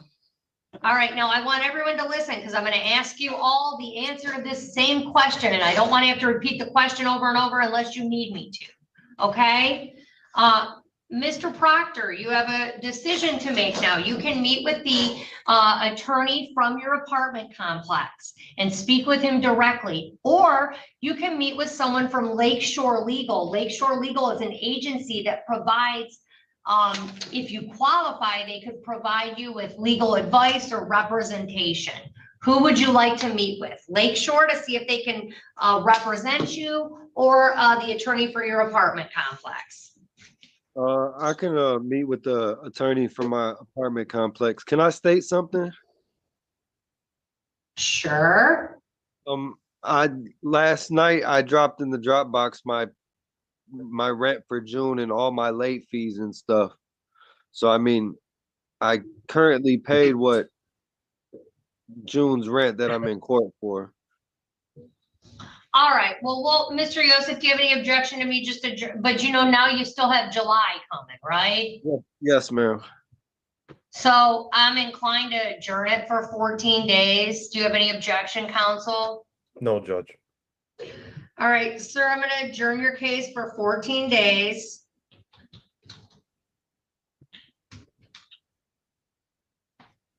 You'll return on July 17th at 10 a.m.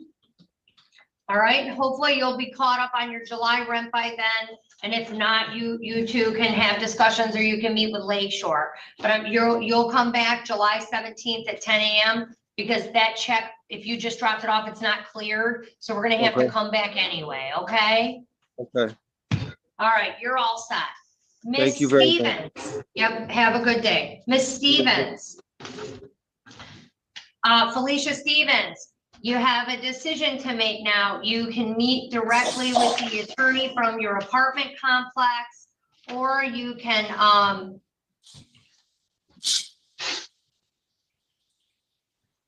meet with someone from Lakeshore Legal to see if they can offer you legal advice. Who would you like to meet with? I can meet with the landlord of the. All right, we'll put you in a breakout room with the landlord, okay? Thank you. All right, Ms. Sykes, who would you like to meet with? The attorney here, I would like to just have more time to pay on my current rent that I have to do for July. All right, so you want to meet with Mr. Yosef, the attorney from Heritage Glen? Yes, please. All right, we'll put you in a room. When you go in the room, everyone just be patient. He's coming. There's only one of him and there's 5 of you, okay? Okay. All right, Mr. Williamson, who would you like to meet with? The attorney from your apartment complex, or the attorney from Lakeshore Legal to see if you qualify for their representation? I guess the attorney for here, I qualify for assistance through like MDHHS. All right, when did you apply? Earlier this morning. Okay. Would someone from Lakeshore be willing to advise him of what's required of him once he's applied for? I'll adjourn it out 14 days, but he needs to submit a form to the court. Can you advise him on all of that? We would have to do our formal intake, Your Honor. We can try to go through that briefly to give him the advice on that if he qualifies for our services. Okay, I'll go through it with him. I just didn't want to. I'm sorry, Your Honor. No, it's okay.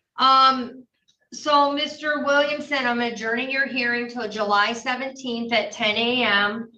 You have 5 days to turn in a form to the court. We have them available at the court. Did you have a pen or a pencil, sir? 1 second, grab a pen. All right.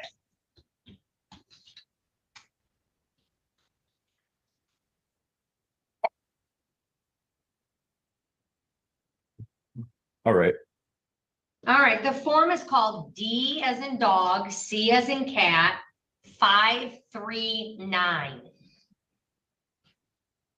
You can find the form online or you can come up to the court, but under the court rules, for you to qualify for future adjournments, you must submit that form to the court, okay?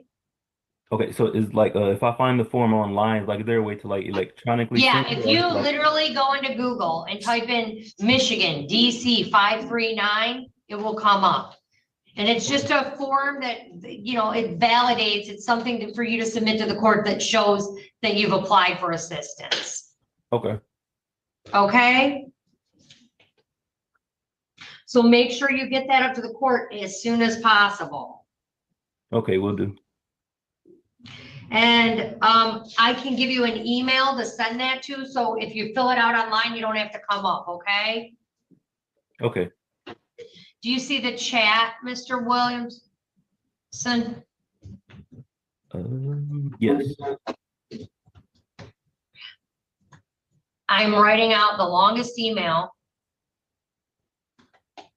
the history of man, for you to send that to. And I've also, thank you, Ms. Coates. Ms. Coates also, you see, she put a hyperlink in there of the form you need to fill out. Thank you. Thank you, Ms. Coates. You see both of those things? Yes. All right, Mr. Williamson, take down those emails, click that hyperlink, and then you're all set for the day. We'll see you back on the 17th at 10 a.m. All right, thank you. Have a good one. All right, you're all set. Thank you. All right, Miss Johnson. Who would you like to meet with? The attorney from Heritage Glen or someone from Lakeshore to see if you qualify for free legal advice? Just making a statement. I don't know if I do need an attorney. So I was able to pay off my balance that I owe for June. I currently just owe July's month rent that I do plan on getting in between now and probably next week. All right, then I'm gonna adjourn your case. 14 days. You'll come back July 17th at 10 a.m. Okay? Okay, thank you. And if the rent's paid and a dismissal's been submitted, you're all set. If not, just come in and make sure, okay? Okay, thank you so much. All right, ma'am, you're all set. All right, bye-bye. All right, Ms. Harris, would you like to meet with the attorney from your apartment complex, or would you like to meet directly with the attorney, or with an attorney from Lakeshore Legal? I can meet with the attorney from the apartment building. All right, we'll put you in a room. Okay. So, why is Miss Sykes here? Miss Sykes, you wanted to go in a room, right? To speak with the landlord? Yes, because I just needed more time to pay for my rent. I went to apply for Go ahead. I wanted to apply for assistance. Have you applied yet? No, ma'am. You understand you have to apply forthwith, like now. Yes. All right, and did you hear everything I just said to Mr. Williamson about sending in this DC 539 form? Yes, I did. All right, you have to get that to the court within 5 days. All right, and Ms. Sykes, can you see the chat? Yes, I can. All right, do you see Ms. Code put in a hyperlink that will take you directly to the form you have to fill out? So click on that before you leave. And I put in the email for you to send it to. Oh, great. Thank you so much. So both of those things are, I don't know why we didn't think of that sooner. So both of those things are in the chat. Make sure you get both of those things before you leave, and then you're all set. We'll see you back July 17th at 10:15 a.m. Okay? Okay, thank you so much. All right, you're all set. All right, Miss Philpott, I have to get a few people in. I know that this got delayed. I don't know what happened, but give us just a few minutes, okay? Well, is there any way I can, I'm paying on it today and then I'll have the next in 10 days because I applied for a hardship from my retirement. Is there any way I can just come back on the 17th? Yes, I can give you the new date, but I need you to stay put because you have to watch this video because the court will say I have to give you this information. Yeah, okay? that's fine. I'm just at work, so I just wanted to get that out of there. That I just wanted to make sure I can, I don't, So, thank you. so we'll have you come back 7/17 at 10:15 a.m. But you have to, as soon as I'm gonna get 3 people in, I'm gonna get them all checked in, get them, and then I'll play the video. When the video's done, you can leave. Okay, thank you so much. All right, you're all set. Unless you have questions about it or didn't understand it, then you have to stay and ask. All right.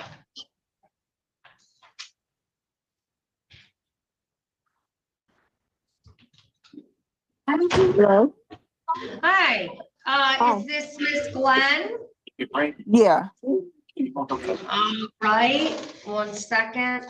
Angela Glenn, I have you checked in. Okay, just sit tight with me for a minute. Let me get a few more people in. Okay, Miss Glenn? I'm sorry. My son is saying, he's trying to tell you good morning. I couldn't hear you. Hi, good morning. Well, you want me to say hi to him? He's Okay, good. I'm gonna go ahead, Miss Glenn. I'm gonna mute you just so I can get other people in, and then he can chat away. There we go. Diantha Golden. Good morning. I have you checked in, okay? Miss Golden, I'm gonna ask you some questions in a few minutes. Can you turn on your mic? All right, and Miss Graves, good morning.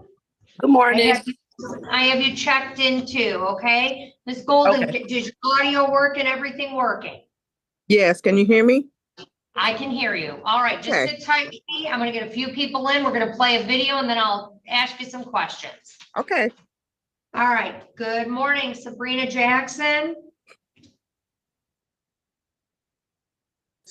Hello. Hi, Miss Jackson. Is this Sabrina Jackson? Yes, ma'am. All right, Miss Jackson, I have you checked in, okay? Just give us a few minutes. I'm gonna play a video that all of you have to watch. It's gonna tell you all your rights. Okay. All right, I have an Avanisha in the courtroom. Avanisha? Yes, ma'am. Ma'am, what's your, oh, there you are. How do you say your last name? Yes, ma'am. All right.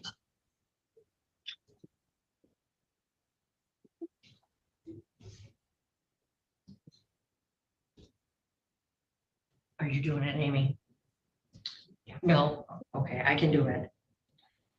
Okay, you do, okay. Okay, all right, we've got a good group now. So welcome to the 23rd District Court. You're here on a landlord-tenant proceeding and it's your first time in court. So everyone listen, this is important. It's your first time in court. I'm going to play a video. It also has subtitles. That video is going to tell you all of your rights as a tenant in a landlord-tenant proceeding. So make sure you listen and you can ask me questions or I'll confirm you understand at the end. Okay? Yeah. It's about 2 minutes.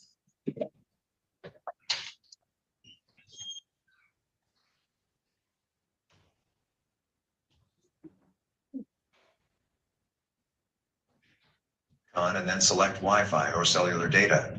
The information contained in this video explains your rights as a tenant when your landlord has filed a case to evict you.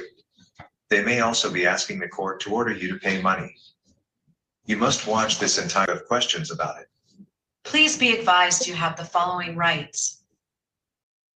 Ms. Philpott, did you have a chance to watch that video in its entirety? I did. Did you understand your rights? Yes. Okay, and do you have any questions about your rights? No, ma'am. All right, Ms. Philpott, we'll see you back July 17th at 10:15 a.m. Okay, thank you. Yep. Ms. Yesriel, did you have a chance to watch that video in its entirety? Yes, ma'am. Did you understand your rights? Yes, ma'am. And do you have any questions about your rights? Not at the moment. All right, Ms. Jackson, Sabrina Jackson, did you have a chance to watch that video in its entirety?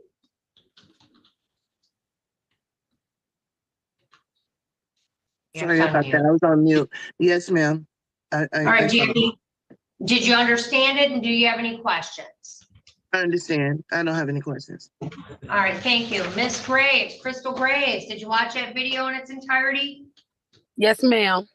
Did you understand your rights? Yes, ma'am. And do you have any questions about your rights? No, ma'am, no questions about the rights. I just was wondering, so if I make the complete payment today, do I still need to appear on the 17th? Well, I haven't given you another date yet, so that didn't apply to you. Give me a second, okay? Okay. And we'll okay. talk about that in just a second. Okay. All right, no- all right, I just want to get everyone, I'm trying to move things along as Yeah, efficiently sure. for everyone, okay? Okay, thank All you. right. Yep. All right, and that was Crystal Graves. And then I have Diantha Golden. Did you understand that video in its entirety? Yes, I did. Do you have any questions for the court, Ms. Golden, about your rights? No, I don't. All right, great. And then I have Angela Glenn. Ms. Glenn, did you have a chance to watch that video in its entirety? Yes, ma'am. Did you understand your rights? Yes, ma'am. Okay, do you have any questions for the court about your rights? No. Okay, now I'm going to ask you all this exact same question. So listen, okay? And then I'll go through you again and we can get more into specifics. Ms. Yesriel, you have a choice to make now. You can speak directly with the attorney from your apartment complex that represents Heritage Glen, or you can talk to someone from Lakeshore Legal to see if you qualify for their legal advice or representation. And they would be your lawyer if you qualify. Who would you like to meet with? The one that'll be my lawyer, do I have to pay for it? If you meet with someone from Lakeshore? Yes, ma'am. No, ma'am, it's free if you qualify. Okay. And then you said, or I have to speak with Heritage Insurance attorney. Yeah, there are two potential lawyers you could talk to. You could talk to one to see if you qualify for representation and they would be your lawyer, or you could talk to the lawyer from Heritage Glen. I'll talk to the lawyer from Heritage Glen. Heritage Glen. All right, we'll get you in a breakout room. There's only one of him. Be patient. Okay? Thank you. Miss Jackson, Sabrina Jackson, I'm asking you the same question, ma'am. Who would you like to meet with? I would like to meet with It's okay. I already know either one of them. You don't want to talk to anybody? I get it. No, I do want to speak with the lawyer, but I don't know if there's an option to come back and speak with them. But yeah, I would speak with Heritage Glen attorney. Okay, is there a reason you want to come back a different day? Are you applying for assistance? Are you just trying to collect some funds? I'm trying to collect some funds. Yes. You want to come back you're entitled to one adjournment here. I can adjourn it for 14 days to July 17th if you'd like to do that. Yes. Yes. And then I can speak with them at that.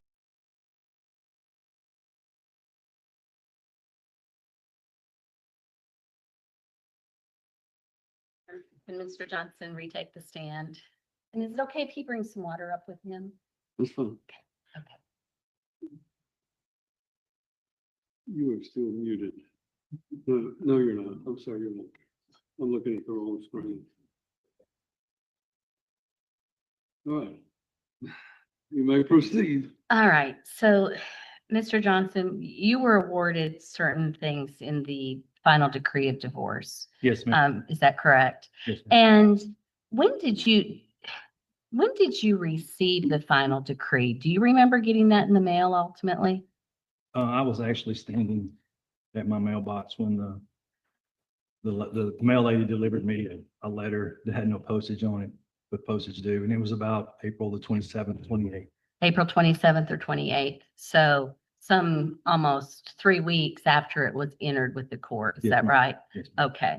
And so at that point, you knew that there had been a court date. Is that correct?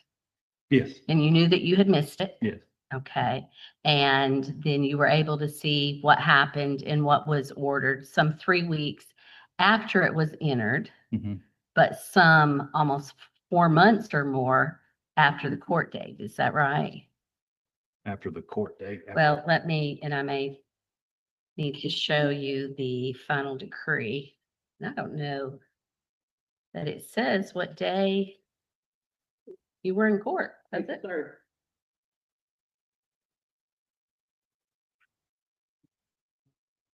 Okay, well, it was signed April 3rd. All right.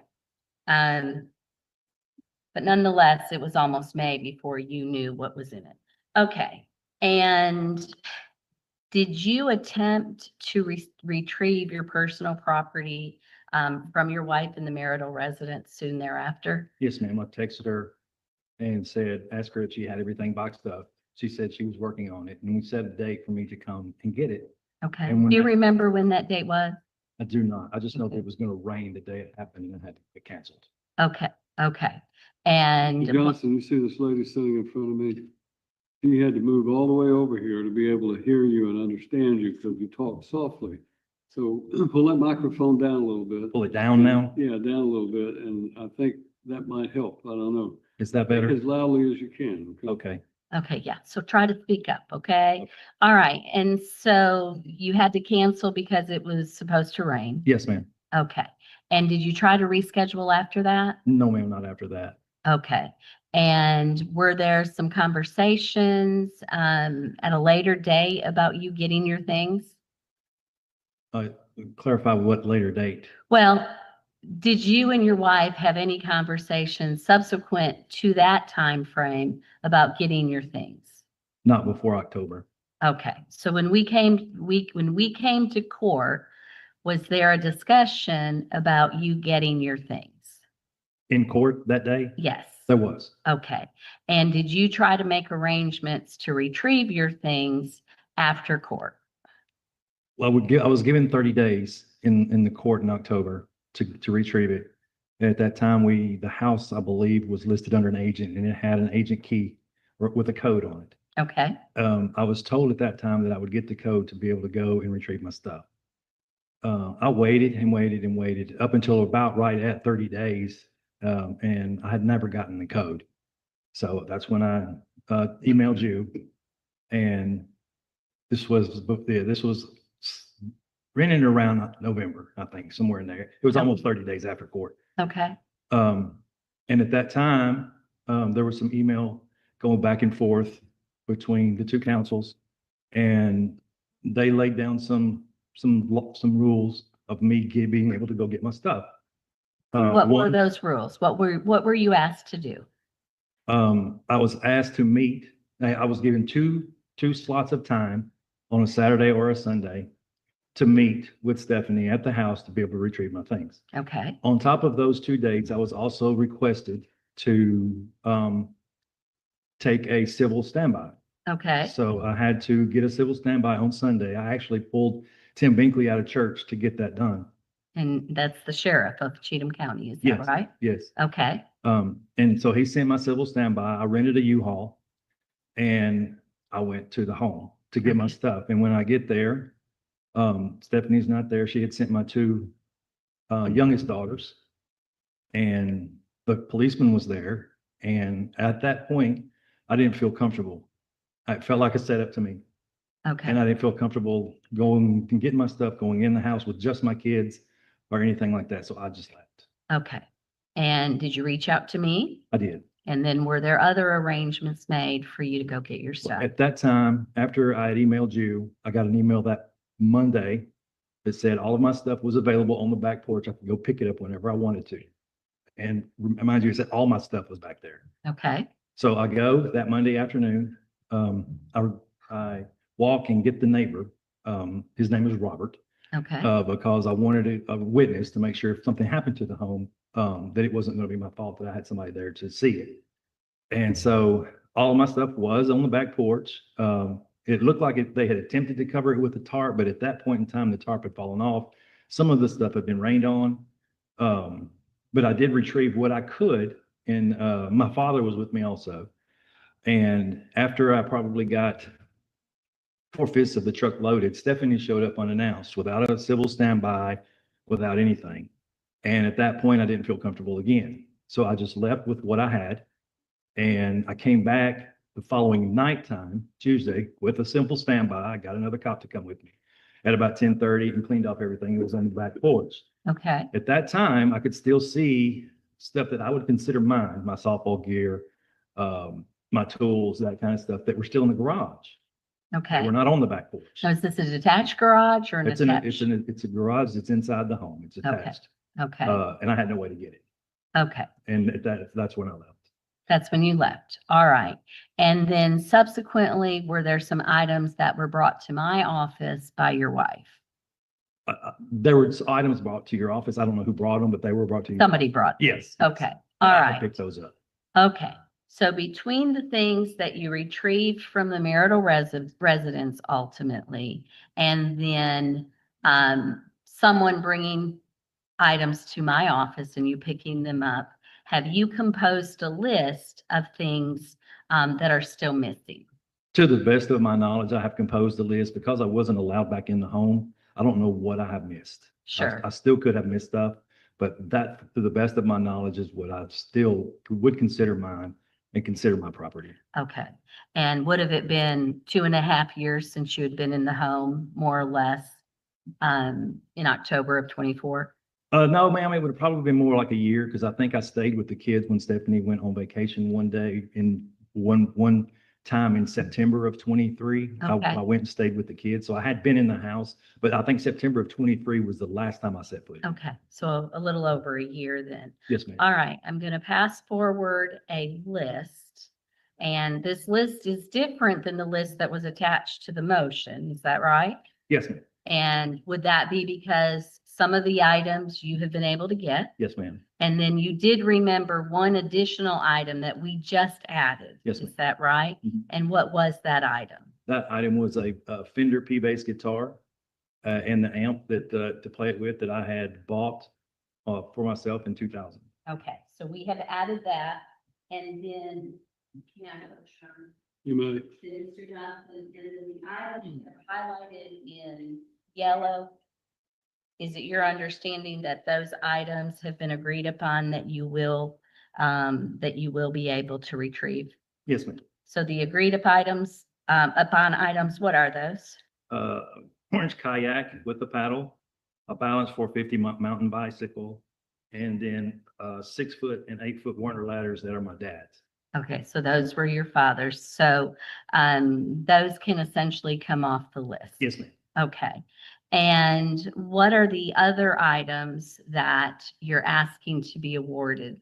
And you're asking to be designated as your property? My class ring from 1988. Okay. And was it a gold class ring? Yes, ma'am. Okay. Rather large or small? It's a man's ring. Okay. What else? A gold ring that I had broken and had repaired, but I had just put in pieces of it. Let's go through values as well. What do you value the gold class ring at? It was 18 karat gold solid. So I put it at $3,000 based on the Jostens website of having to have it redone. But you know, it's 2024, not 1988 anymore. Sure. So you looked at the website. Yes. All right. And then a gold ring that's broken. Yes, ma'am. All right. And what did you value that at? $400. And you said those items were where?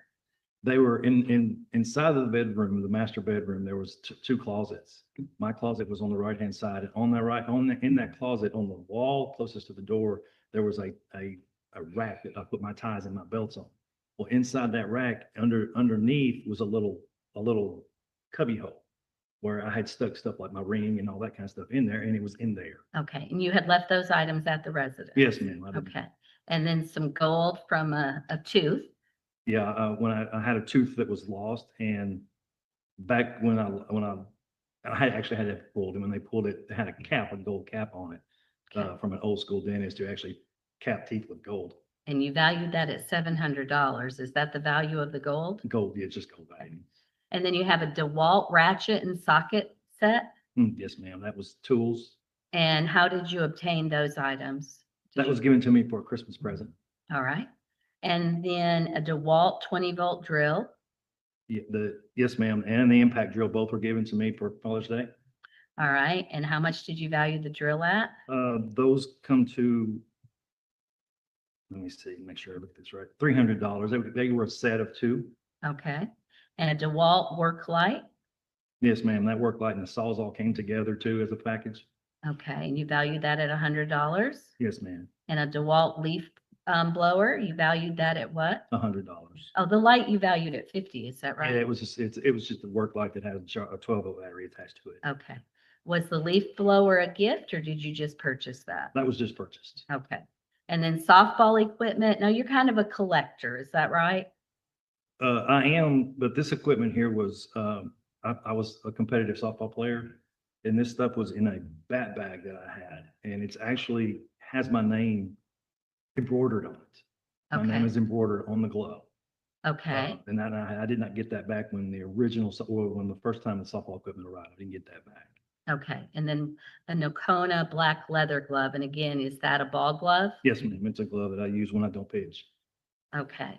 And you have those valued at 500 and 400. Yes, ma'am. What would make those so expensive? They're made out of kangaroo hide. Okay. It's not common. Okay. And then you have an antique cast iron skillet that was from your grandmother, is that right? Yes, ma'am. Okay. She cooked at the jail here when my granddaddy was sheriff. Okay. And you have that valued at 150, is that right? That's the best I could do. I don't have any idea when something from the 1900s is. And then you stated that there's still some autographed 8x10 photos from Star Wars actors that you had received 3, but there are several missing. Yes, ma'am. And what would you value those at? You had 300 for the total. What would you say is missing? What would those be valued at? Man, that's really hard to say because some of the actors have passed away. But I would probably rate them I think there's 6 that I know that's missing when I've looked through my inventory. So probably $300 is probably fair. Well, you had 300 for the total. So what would? 300 additional. So probably the 3 that I received, and now the 6 that I'm missing. So you're saying 300 for the 6 that are missing? Yes. And then you had some wildlife prints, a raccoon and an eagle, and you have those at 125 each. Is that right? Yes, ma'am. And that was when the artist from the state of Tennessee was sanctioned to do those prints. I worked here and that's what we actually paid for them. Okay. And then you have various hand tools such as hammers, pliers, channel locks, etc. Yes, ma'am. And would those have been gifts or things you purchased over the years? Things that I had purchased, things that I'd used, that people had given me. My uncle, who was a plumber, gave me stuff. My dad gave me stuff to use around my house. Okay. And your father, was he an electrician? He was an electrician. My uncle was a plumber. Okay. And you have those valued at $750. Yes, ma'am. And then a zero-turn lawnmower. Yes. Tell the court why you believe you should be awarded the lawnmower and why it would be classified as your things. I used the lawnmower 95% of the time. I was the one that cut the grass. I was the one that kept the yard cut and clean. I was the one that did the weed eating, for the most part. And you have that valued at $4,000. Is that right? Yes, ma'am. And then a Red Max weed eater. Yes, ma'am. You have that valued at 400. Is that a gas weed eater? Yes, ma'am. It's a gas weed eater, straight neck with a continuous feed. And then you have a 2.5 ton jack That's a car jack. That you just, it's easier to use that than the little wheelie jack. Sure. You have that valued at 150. Yes, ma'am. And a garden tiller. Yes, ma'am. That was for the gardens that we had. I was the one that used that too. All right, and that was 300. And then a pressure washer. Yes, ma'am. We bought that to clean the concretes around the house, the sidewalks, the garage doors, the siding. And you have that valued at 400. Yes, ma'am. And a softball equipment bag at 100. Yes, ma'am. And then today you remembered you didn't get your guitar, a Fender is it P bass guitar? Guitar, portion And, guitar. and an amp, and Yep. you have that valued at 900, is Yes, that ma'am. right? Now, what else was in the marital residence that your wife would have received? And just kind of group stuff together. She would have received all of the furniture, the bed, the couch, the Mhm. lamps, the cabinets, all of the televisions, which there would have probably been 6, maybe 7 in the home. All of the dishes, washers and dryers, dishes, pots, pans. Small appliances. Small appliances. How many bedrooms of furniture? 1, 2, 3, 4, 5. 5 bedrooms of furniture. Mhm. And then in one of those being the master bedroom. Yes, ma'am. And then, would there have been like art on the walls, knickknacks, things to decorate with? There would have been, yes, there would have been knickknacks, but Stephanie was the one that kind of decorated the home. It was, Sure, so it was her, that was her stuff that she picked out. sure. All right, so she would have been awarded all of those things. Yes, ma'am. Okay. And would there have been other garage type things that would have been left over and above what you've listed here? Garage type things like tools. Other tools that? No, not have that you- I, Okay. not that I know of. Okay. that I can- All right. So would you like an opportunity to get these things if they still exist? Sure. Or at least be reimbursed for the things that aren't, if they're gone? Yes, ma'am. Okay. All right. And is that what you're asking the court to do? Yes, ma'am. All right. Now, when can you pick up the orange kayak and the mountain bike and the 2 ladders?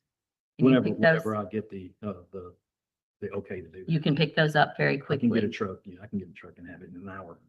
Okay. All right. And what would you value the other things that were left in the home that your wife would have been awarded?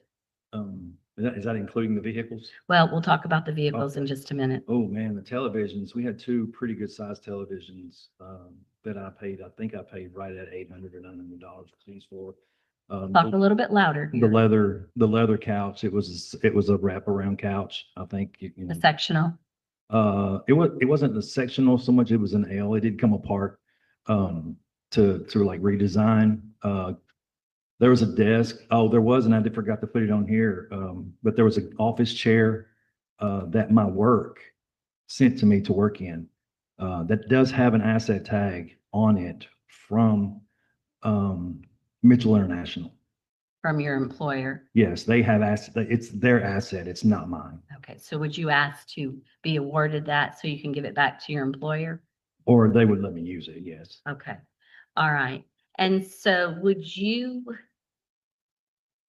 would it be your opinion, based on your knowledge of the personal property that was in the home when you separated or when the divorce was final, would it be your opinion that you, taking these values into account, were you awarded more household contents than your wife, or was she awarded more? I got nothing from the household. Okay, well, but these. Oh, if I got these this. things, if Oh, you if I got get this them, time, would be, right? Right. I think probably Stephanie would probably end up on the better end of it because of the 2 sets of washers and dryers and all of the televisions and that kind of stuff. That would probably be geared more toward that value. Okay, and you have received some of not some of these things, but some other things, correct? That you said dropped off went- at your office? No, well, Oh, yes, I went- and that you picked up from the house. Yeah, my books and my posters and that kind of stuff that was on the back porch, yes. And my clothes, Okay. shoes. And then just so the court is aware, what vehicle were you awarded in the divorce? I was awarded a 1999 Toyota Tacoma. Okay, and did it have any debt? No, And then what vehicles was your wife awarded in the divorce? She was awarded the 2016 Honda Accord that still had a note attached to it. She was awarded a Dodge Challenger. She was awarded a Nissan Altima. You know the years? Do you remember the years? I want to say the Challenger was a 2008, maybe. The Altima maybe a 2012.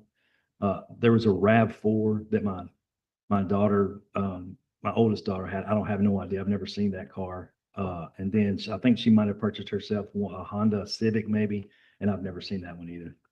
Okay. She was awarded several vehicles and you were awarded one vehicle. Yes, ma'am. Is that right? Yes. Okay. All right. And then so ultimately, before I pass you as a witness,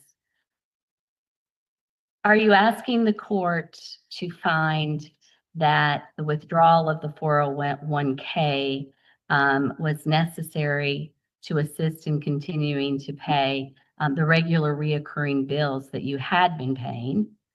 Are you asking the court to find that that was necessary? Yes, ma'am. Okay. And are you asking the court to reduce that judgment to zero? Yes, ma'am. Okay. And are you asking the court to order that you and your wife both be responsible equally for the uncovered medical bills Yes, for your wife? And then are you asking for the child support judgment in the amount of $26,016 to be reduced to zero due to the $94,000 that you paid to benefit the family? Yes, ma'am. All right. And then are you again asking for child support subsequent to the entry of divorce to be calculated using the insurance credit and some days credit to you? Yes, ma'am. All right. And the proceeds that were deposited with the court, did those represent the 1/2 of the proceeds that were realized from the sale of the home? Yeah, that's the net proceeds. Yes, ma'am. All right. So essentially, you're asking the court to order that those funds be released to you. Is that correct? Yes, ma'am. That's all I have. I'll pass the witness. Robert, Would like to submit this personal property list as the next marked exhibit.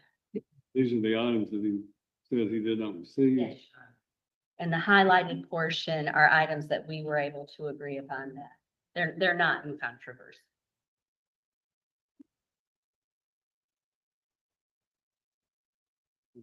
The 17.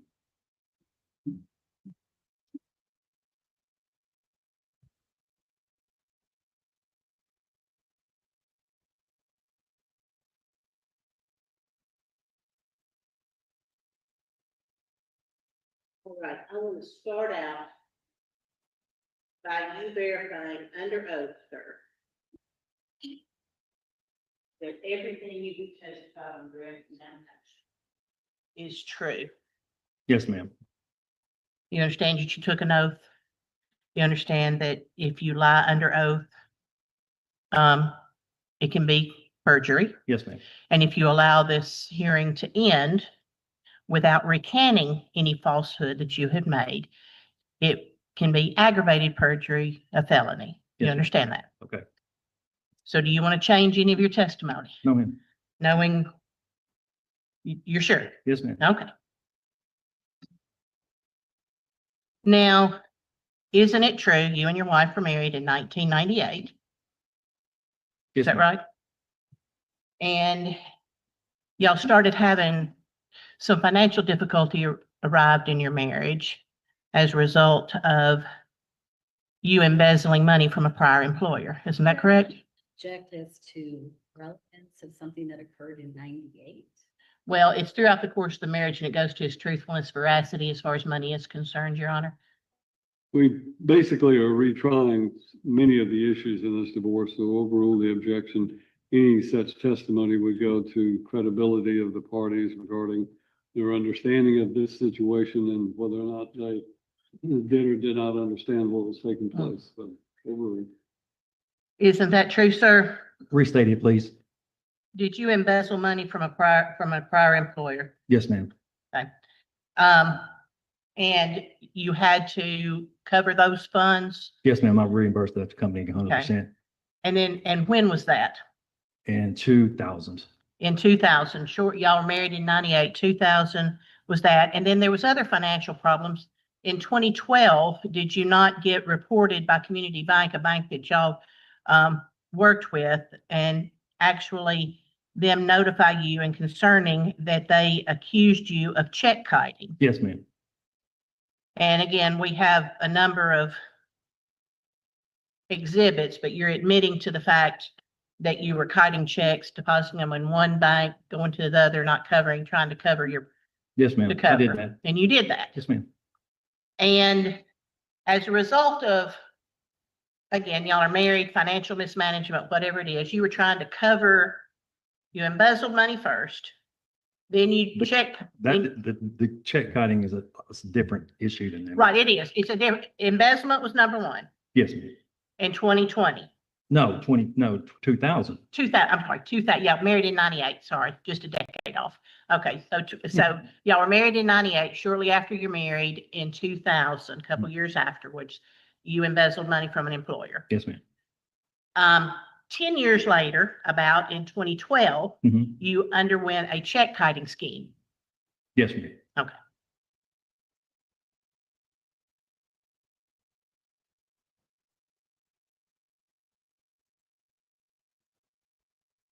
And then we go to most recently, in April of 2024, you forged your wife's signature on a loan document and had your aunt notarize her signature to borrow $20,000 from a federally insured institution.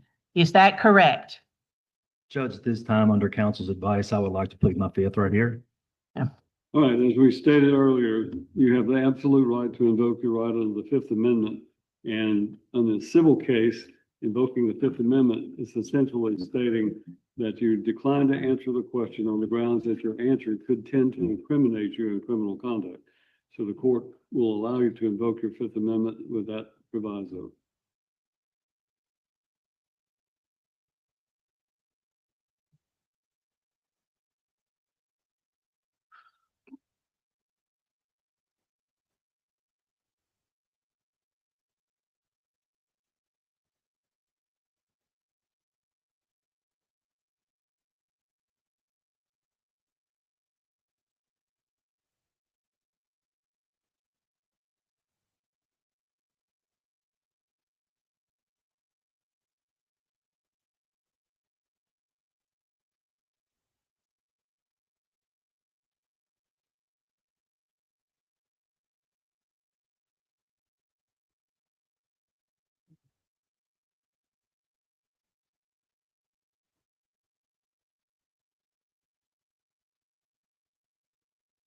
Yeah, that's where it comes in.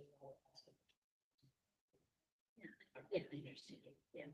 This was. Did you put in the closing document? This is just, you can have.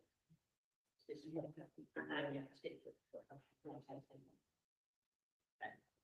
Sir, if I could, Bianca, could I approach the witness? You may. I'm gonna hand you a document which says Tennessee Deed of Trust.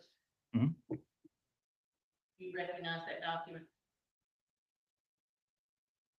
I don't, but this was done electronically, so I wouldn't have seen it. Okay. So again, looking at a Tennessee Deed of Trust, it looks like it was recorded in book 626, page 2347 in the registrar's office. There's a signature on 3/3 of 2024, both you and Stephanie Young's. Okay. And it bears a notary's acknowledgement of the whiskey Trejo. True, yeah. And you acquired money on that date No, ma'am. pursuant to this deed of trust in the amount of $20,125.41. That's the money. When I say you acquired it, I don't mean you got cash. No, yeah, I didn't get it. You borrowed this amount of money, correct? Again, I'm going to vote my fifth. And you forged this signature of Stephanie. Again, I'm going to plead the fifth. You would, is this your signature? Yes. And on this document, underneath the signature of Stephanie Johnson, Stephanie Lee Johnson signing solely to acknowledge this agreement, but not to incur any personal liability for this debt. You see that? Yes, ma'am. So again, in voting, you're putting in privilege. You get The court assumes that you did undertake to borrow money from Service Link Loan Modification Solutions with Loan Care LLC, and you were tendered payment in some form of $20,125.54, and 3755 Thomas Road, Chapmansboro, Tennessee, was y'all's primary residence, was Yes. your marital residence. Yes, ma'am. And you understand at the point in time when this was done, that there was an order, you were, that on the exact same date that this was done, your wife was appearing in court to get a default judgment and a divorce. I did not know that. Okay, but again, you understand those are the two dates. If we look at the order that it was April 3rd of 2024, and this is April 3rd of 2024, those are contemporaneous, those are the same date, right? Yeah. Oh, yes, ma'am. Okay. And if this is something that you did, and you signed this, it states that Stephanie Johnson is not responsible for this debt, correct? Correct. Your Honor, we'll move this in as the next exhibit. The exhibit 18. And I want to show you again another document. And this is the, you recall that y'all finally sold the property, Yes, ma'am. correct? Yes, ma'am. And when that property was sold, the document that we just showed,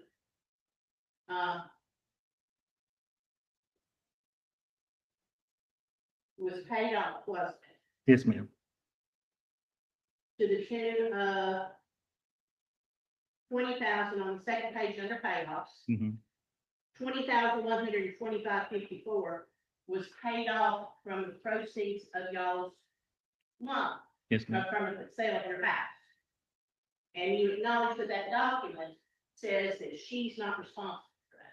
Yes, ma'am. And it was taken out of her proceeds as well. Yeah, half those 50-50 split. You don't know who that is. All right. Be 19. So some other things that were going on right now. You alleged to have filed your 2020 taxes, and you filed that married filing separately, 2020? 2022. No, I filed those single. You filed what? Single, or I didn't file them married.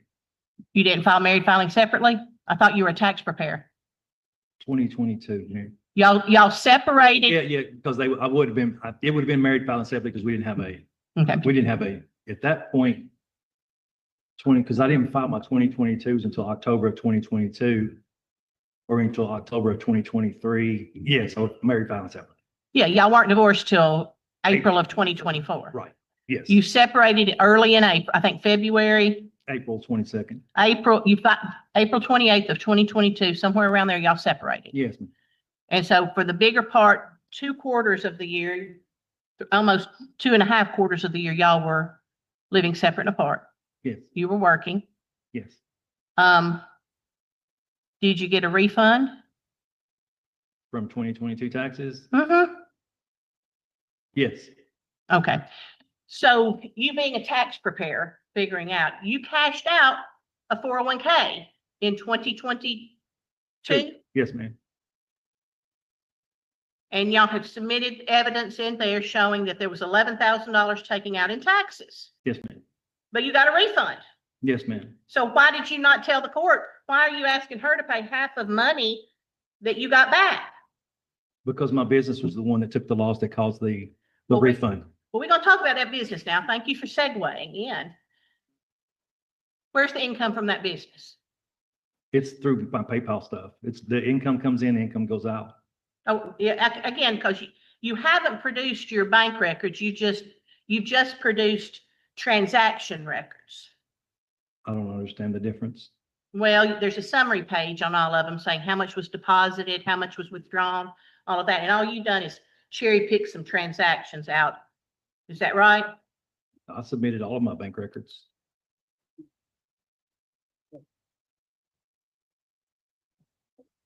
Well, that's what I had asked.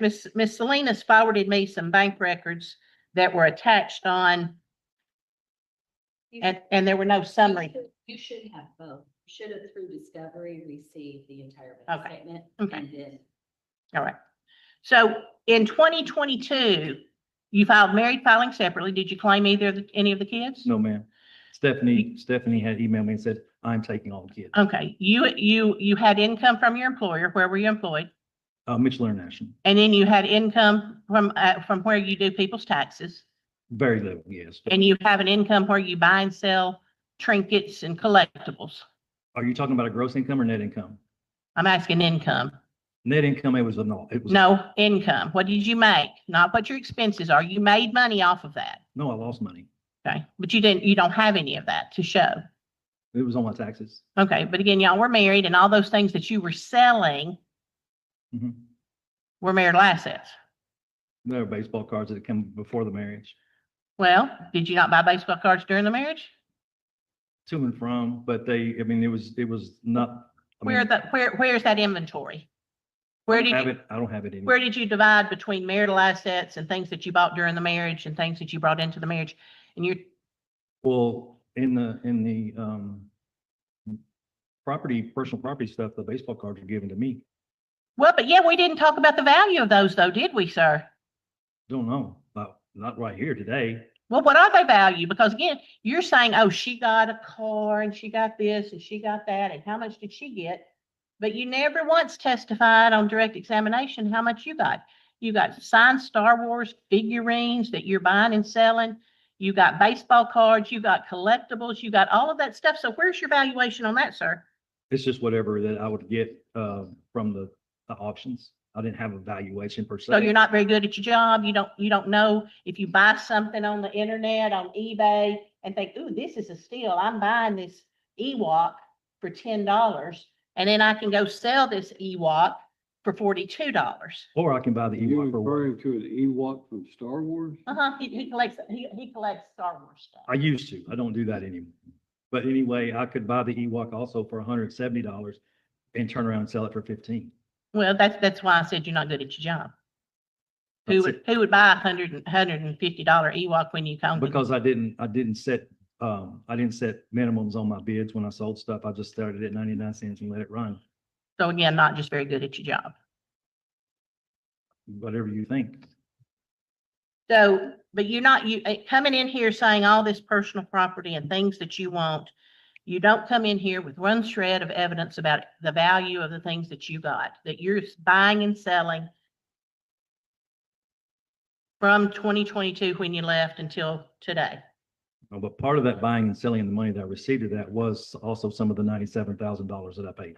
Well, but I thought you said that you didn't account for any of that income. I mean, we don't have your income here. Where's your 2023 income?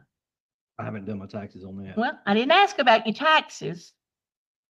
My 2023 income at that point, my baseball card inventory had been demolished. I didn't have anything left. So there is nothing there. That income was a loss of $78,000. When I take my inventory and I take my sales, because my inventory was based on COVID 2020 valuation. And when I sold those cards, the value had plummeted.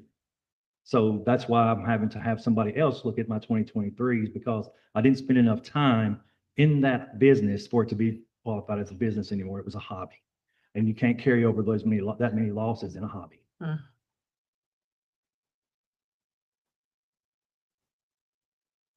You know what? You prepare taxes, right? I used to until my phone number got cut off and I lost all of my contacts. Okay. So you know what a W-2 is, don't you? Yes, ma'am. Where's yours? I submitted them. Where's your 2023 W-2? She has them. What? You've testified on direct examination. You've not said one set thing about what your income was in 2023, other than what the only testimony that you've produced to this court right now, sir, is that Rhonda Crabtree, Miss Johnson's previous attorney, put down an income for you on a child support calculator in April of 2024, Mhm. indicating that your wife made more money than you did. Right. And you said, yeah, that's right. And I understand. We talked about perjury before you started, didn't we?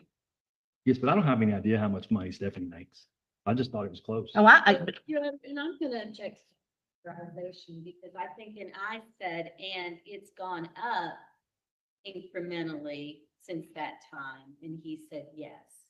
And exactly, but he didn't say what, and he's here on child support, and he hasn't produced his 2023 income, nor has he produced his 2024 income when it was calculated. As to the objection, I'll overrule the objection. This is cross-examination. And in fact, your 2022, if I could show you, and I apologize.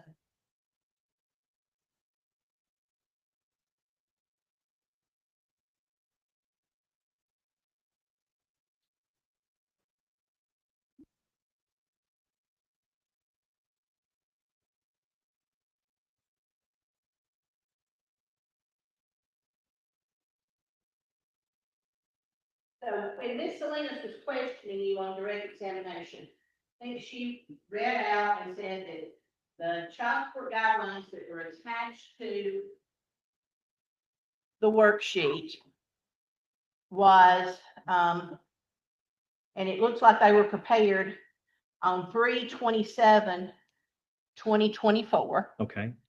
And then they were attached to the final decree, which happened about a week later on the 3rd day of April.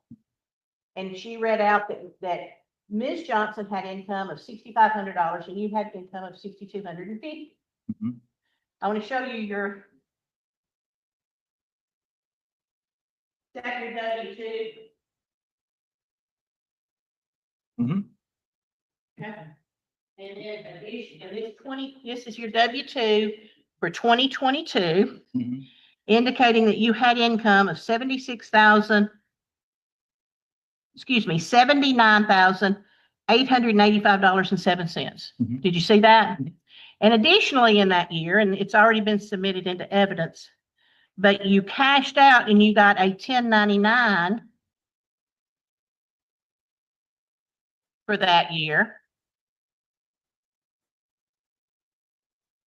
of the 56,000, correct? Less the taxes, yes. Your W-9R, 1099. 1099R reflected that you got a 56,000 and some change. Is that correct? That was the gross, yes. And this is that 1099R. Yes. Is that right? Uh-huh. Okay. So when Miss Salinas asked you if your income in 2024 Okay. was $6,250 a month, where'd you come up with that number? I didn't. I just gave miscellaneous money. No, you said, oh, yes, that's right. That was my income. In 2024? Your attorney asked you, showed you a worksheet that clearly shows it was prepared on 3/27 of 2024. Okay. And she read out on the record that Mrs. Johnson had an income of $6,500 and that you, sir, had an income of $6,250. Okay. And you said, yes, that's right. I don't remember saying yes to that amount. I just know that was on the child support thing. Okay. And with that, discounting the 56 that you netted out, minus the 11 that you netted out, you made 79,885.07. And if I excuse me, 79,885.07 divided by 12. You know how much your income would be? $6,657 and a dime. So $400 difference. Right. Okay. So were you just guessing on direct examination? Because I mean, this is your stuff. This is your 1099, your W-2. You knew what you made in 2022. Right. And you're saying that that's what, and then you said on direct examination, because Miss Salinas asked you, but it went up incrementally. Yes, ma'am, we get raises. So you made less, it went up from 2022, you made more than what was reflected in the child support worksheet. It could have been, yes. Well, no, you said it did. Said It's it- not could have been, no equivocation in your testimony whatsoever. When you testified on direct examination and you said this was your income and it went up incrementally, which would have only been this year because this was only calculated in 2024. You were lying. You didn't even know what your income was, did you? I knew I made $79,000 a year. I did know that, yes. $79,000 a year Yes. in 2024? I would have to look at my W-2s. I can't remember that. Get it, please. Your Honor, may I ask you retrieve his 2024 W-2? Your Honor, and we will move in as the next exhibit. I emailed it to you. As a cumulative The exhibit, lawyer can hand him the 2024 W-2. his as a cumulative exhibit, his 2022 W-2 along with the 1099R. Right, this would be exhibit 20.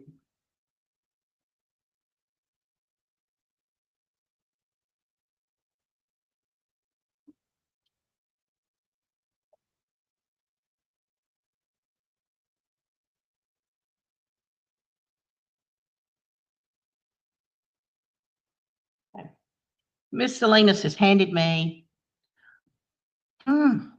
a W-2 that is from Mitchell Incorporated to Troy B.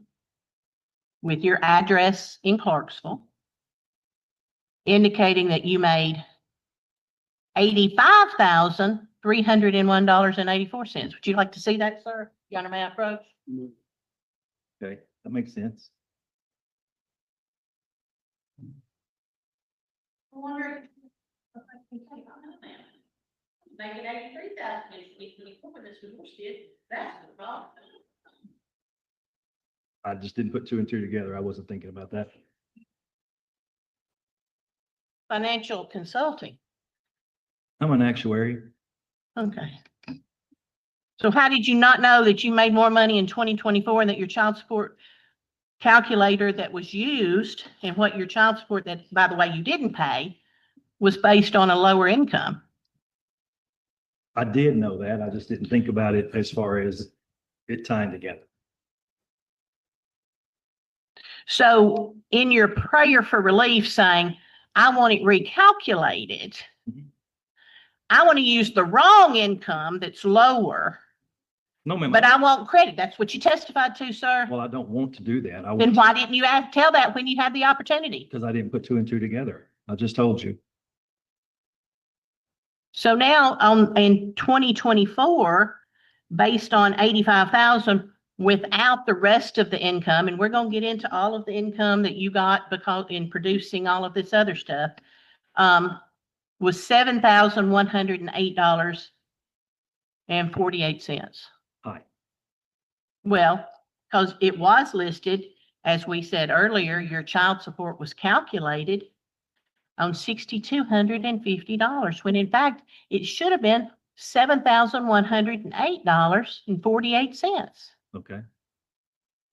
You think you were misleading the court on your direct examination, sir? I wouldn't necessarily say I was misleading you. Well, what do you call it? I just didn't realize it. Well, you knew you were coming back to ask for child support and you diligently went through bank records for years and years, 22, 23, 24 bank records on where you did it. And you just didn't dawn on you at some point in time, hey, let's look at what my income was. It did not. Because the court order that was entered is the child support will be calculated on the standards set forth in the child support guidelines, which is the party's income, the number of days the children actually spent with the parent, and any other credits associated with the child support. So you knew as a financial planner, somebody who does taxes, how far did you go in school? You got a college degree? Yes, ma'am. Okay. So it just never dawned on you to check what your income was at the time your divorce was granted? Nobody contacted me about that. They said they did all themselves. No, I'm just talking here today. You filed a pleading in this court saying, I want credit. I have paid for my family. I've done all this stuff. I have. But you never even brought the baseline information that is needed to calculate child support. You never disclosed what your income is. You got your 2023 W-2? Yes, ma'am. Can you please retrieve it? Your Honor, will introduce it. Next exhibit is 2024 W-2. 2024. Because all being that that would have been after he would have gotten that in January of 2024. I mean, in December of 2024. Right.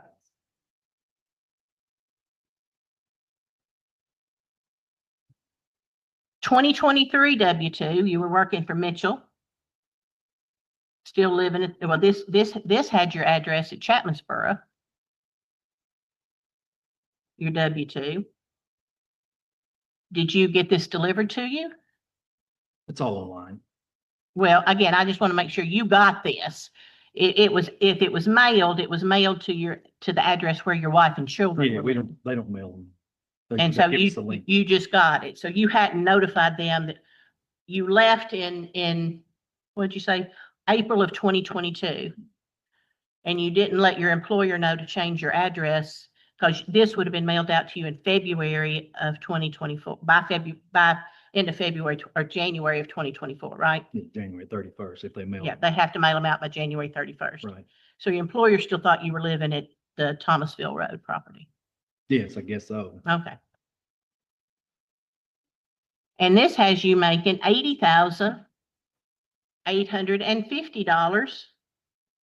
$80,850.48.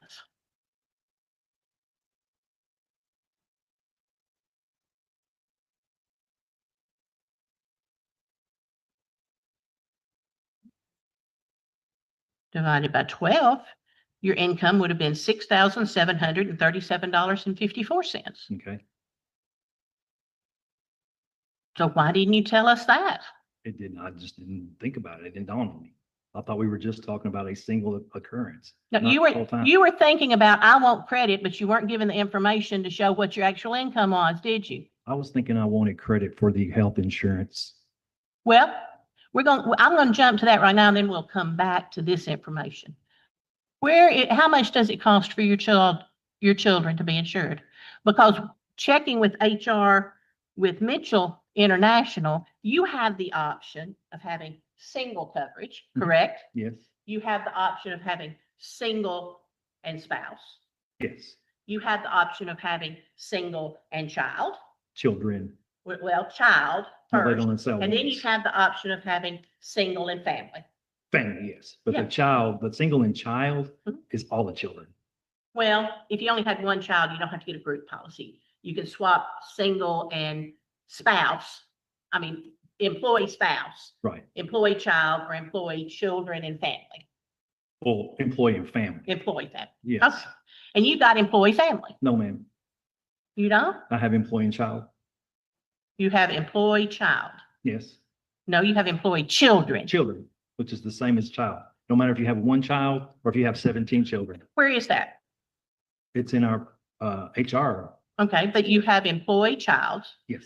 So you would, if you just had employee, follow my logic, if you just had coverage for yourself, you got to pay something. Mhm. And then you have to pay a little bit more if you add people to it. Yes. So where's that money? How much would you pay for yourself? I have no idea what single is. I've never had single insurance. Well, you had it, you could go get it. You could pick up the phone right now and call your HR and get it, couldn't you? I guess I don't have that. Yeah. I mean, why would I check on single coverage? Because under the child support guidelines, you're only entitled, sir, to the amount for the child. Right. So you divide out, if you're covering your adult children, They taken out. then you take out what you pay minus what you would pay for single, and then divide the balance by the number of people who are covered. That's the way the child support guidelines say do it. Okay. So you didn't bring any of that with you today, did you? No, ma'am, I wasn't. You're just aware. asking for more of a credit than what you're entitled to, on less income than what you were making. right? No, ma'am. Well, explain it to me then. That's not what I was intending, was what you stated I was intending to do. That's not what I was intending. Well, not what you I were didn't intending, know. but what you testified to. What you had said I intended. Well, that's what you testified to. I may have testified to it because I did that ignorant. Okay. Your Honor, we'll move this 2023. And as an exhibit. This is exhibit 22.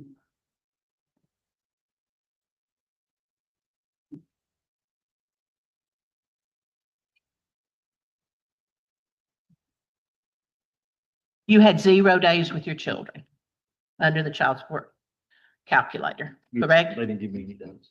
And you, in fact, that you live in a 1-bedroom apartment. Mhm. Your children, since the separation, other than the time that you came into the home while my client was out of town for 5 days, the children have not spent the night with you, have they? Yes, ma'am, I have. When? When we had the snowstorm, Megan came and stayed with me because she worked at Target and she didn't want to drive in the ice. And how old was Megan when she was doing that? She was 16. Okay. And when was that? When the snowstorm was, it was in December of 2023. Okay, so how many days? Maybe 3. 3 Just days. enough- Just enough for her not to have to drive back and forth. Just till the road's cleared up. Yes. Okay. And then with Lauren, I did, when we went on the volleyball trips, I stayed with her. I took her on those and we stayed. I was present with that at that time too. So you just stayed in a hotel with her? Yes, ma'am. How many days? We went on 2, so probably 6 days in total. 8 days in what year? That would have been 2023. So 8 days in 2023 with one child, 3 days with the other child in 2023? Mhm. And other than the 365 in 2024, the remainder days in 2023 and the days in 2022, you did not spend overnight time with your children from the time you left the home. No, ma'am. Now, it's true that you would go visit, you would go take your youngest daughter to volleyball sometimes. Yes, ma'am. And in that, you would go to the house, Go to, the house in Chapmansburg. yes, ma'am. That's where she was living. Well, I picked her up. You'd go by and pick her up and you would go in the house sometimes. Very rarely, not when I picked her up. No, not when I picked her up. Okay. I blew the horn and she Okay, came well, up. during that time, did you ask to get any of your stuff? No, because at that time I didn't know we were divorcing. Okay. March of 2023, you came to the house and stayed there with them when she and the girls went on vacation in March of 2023, you came and, Stayed with the dogs. there was a house sitter there and you showed up and you took stuff, didn't you?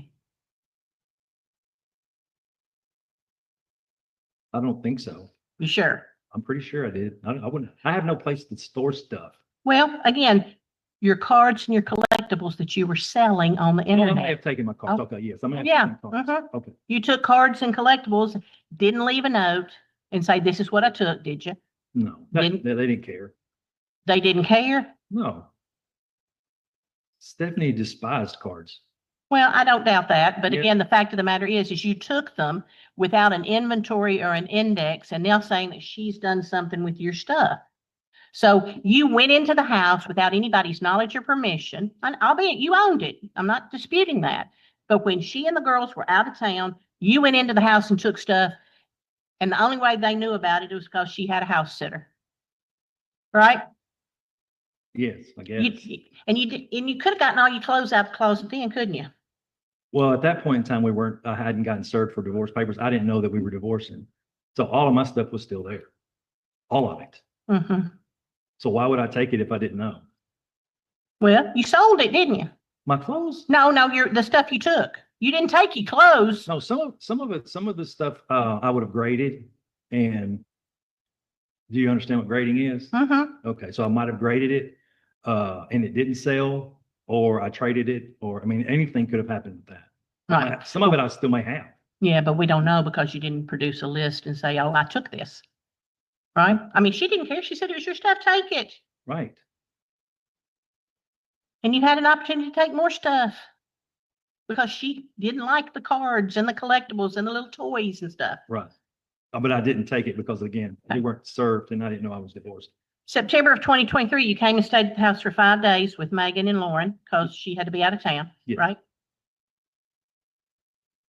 And then, again, let's remember our perjury warning, okay? 12/7 of 2024. She had packed up everything and put them on the porch in April of 2024, just like she was ordered to do. And They were on, April of 24. she had packed them up in April in 2024, covered them up on the covered porch and put them outside and covered. Oh, them. okay. And you went on 12/7 of 2024 Yes. and took your belongings.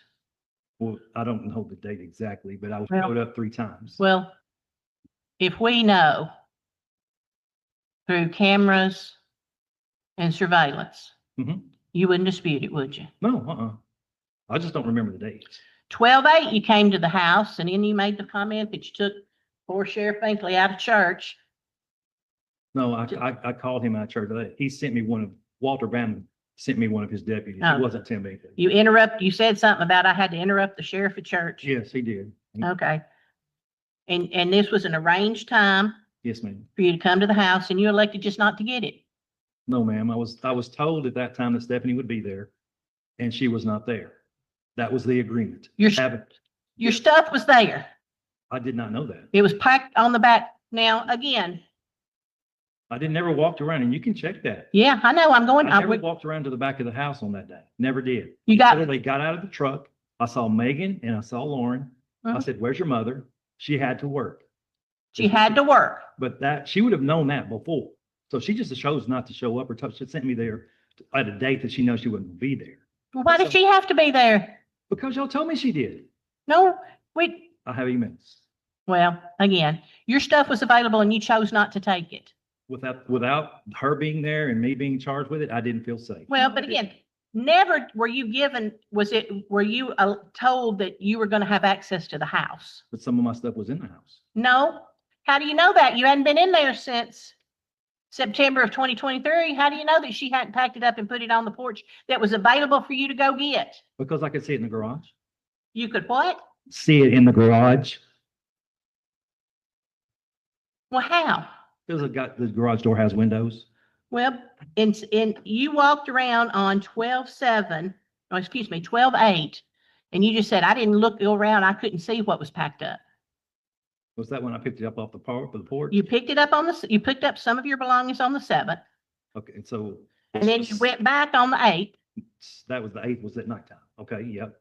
and there was a bunch of stuff packed on the back, and you refused to take it.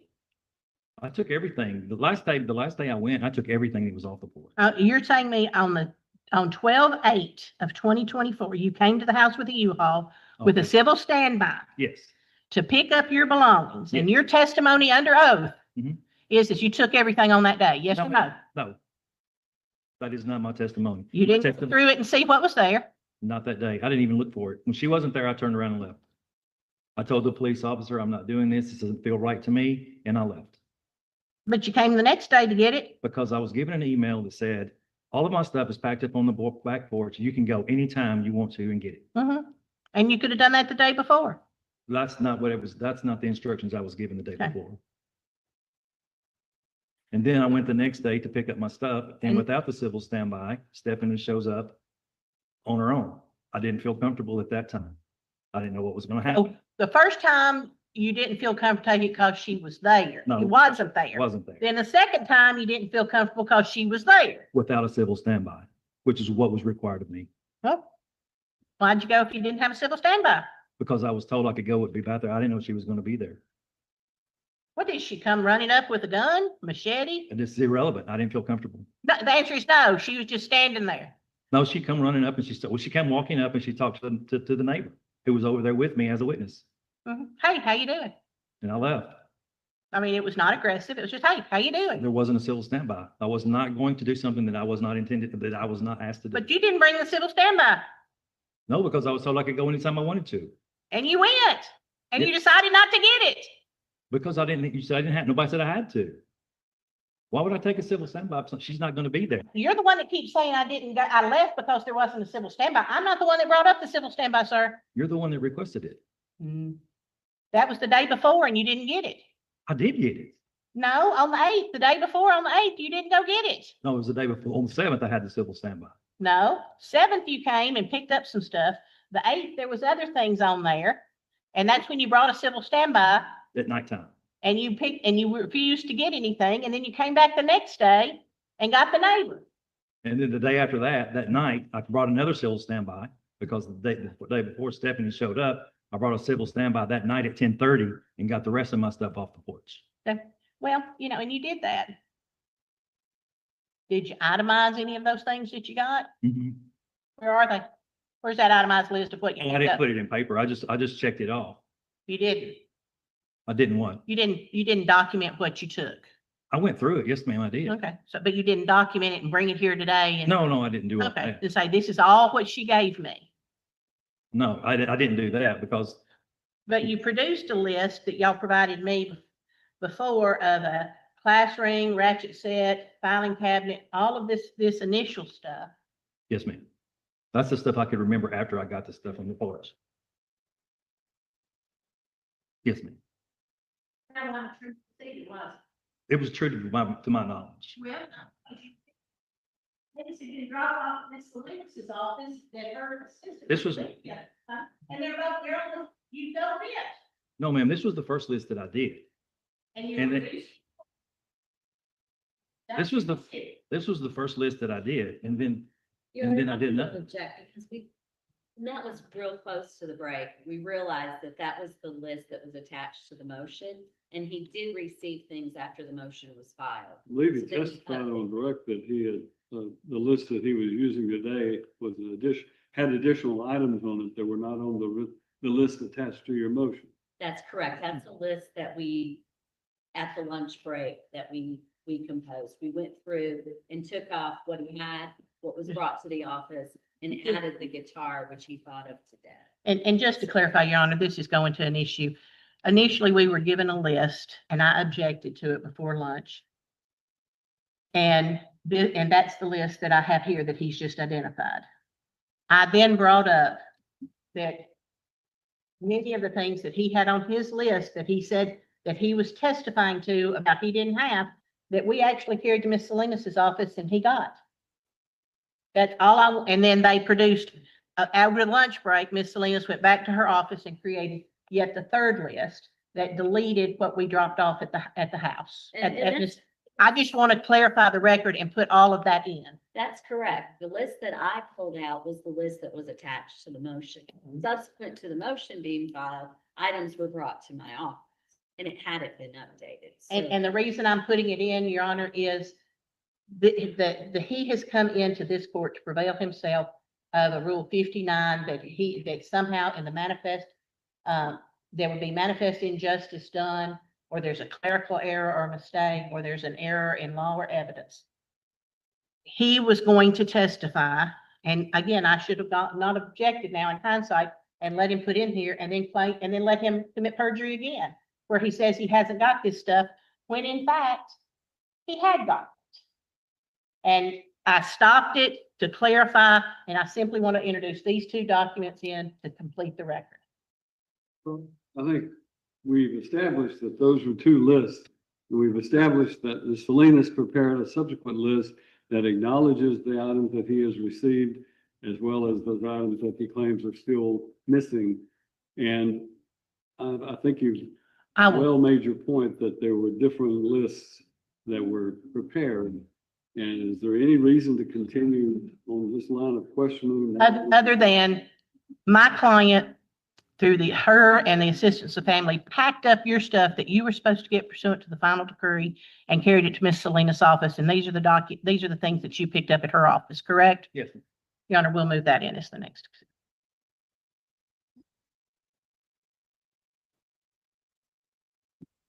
This would be exhibit 23. And again, given the facts that again, I keep referring to the fact that you're a tax preparer and you know how to do things, you have a complete inventory of all your collectibles and things like that. So from the depreciation schedule, you have them listed on an inventory, you have those things insured for a value. There's no useful life on collectibles, so you don't depreciate them. It's just like a whole property. Beg pardon?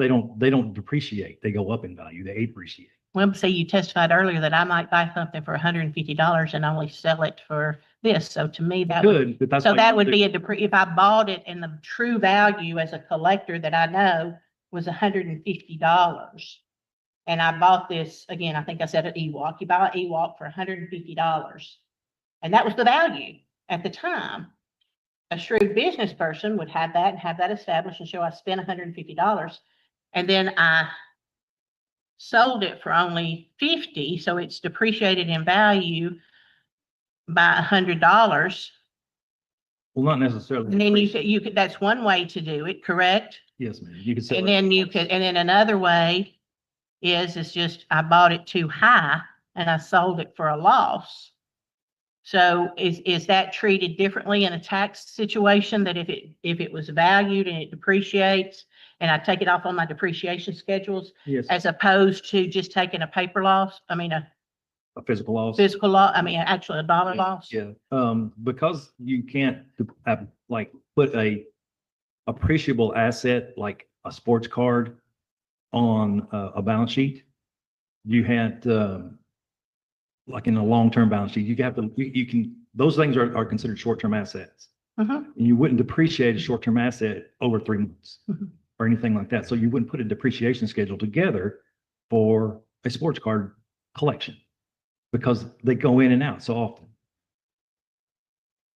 But how do we know, again, that there's an actual loss? Because again, we're jumping back to our income. Because again, we just got your W-2s for calculation of child support. Mhm. And we have none of your books and records for your business. But a hobby. Well, again, let's look at a few things. All of these exhibits that you introduced. Well, quick, what'd you get sued for? When did your paycheck's getting garnished as of last month for what? You got sued over in Montgomery County. Yeah, I got sued for a note that I had taken them out, and not a note, like a high-risk loan back in 2023. I got sued for that. And then subsequently, I filed bankruptcy. And then my bankruptcy basically took care of that. So that garnishment is not. Okay, well, time out just a minute. You filed bankruptcy? You filed bankrupt. We were in court in October of last year. And you went like the day before we came to court and filed bankruptcy. I filed, yes, ma'am. But then And, I you had, and it was dismissed. yes, ma'am, like a month later because they wanted to sell the house without any issues. Okay. And you So filed is that a bankruptcy. pending bankruptcy right now? But the- No, ma'am. No, sir. I'm sorry. No, that bankruptcy's gone. Well, you just said that you filed bankruptcy and this debt that you got garnished last week. No, I mean, in June. no, ma'am. That wasn't garnished in June. You sure? Yeah. You don't have a garnishment on your paycheck stub right now? No, ma'am. You got my June paycheck stub? I'll be shocked. Well, I don't know. I don't have it. You didn't bring it. Mm-mm. You didn't get a judgment. You're talking, this is a judgment back not recently, not this June, in June of 2025. No, ma'am. You haven't been sued in Montgomery County Not this. No, that was last year. in 2023. I Yeah. mean, 2024. Oh, yes. And that's that's what you got sued in 2024 Yes, ma'am. and you filed and you got it. Did your paycheck get garnished? One time, yes, ma'am. Did one time. For how much? $900 something. And then you then you said, I filed bankruptcy and it took care of that. Yes, ma'am. And put it in the protection, the bankruptcy protection. And subsequently, I talked to the attorney's office that handles that, and I've worked out a plan with them.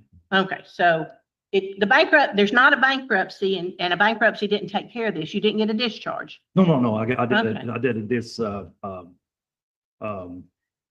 just said we're not going to do it anymore.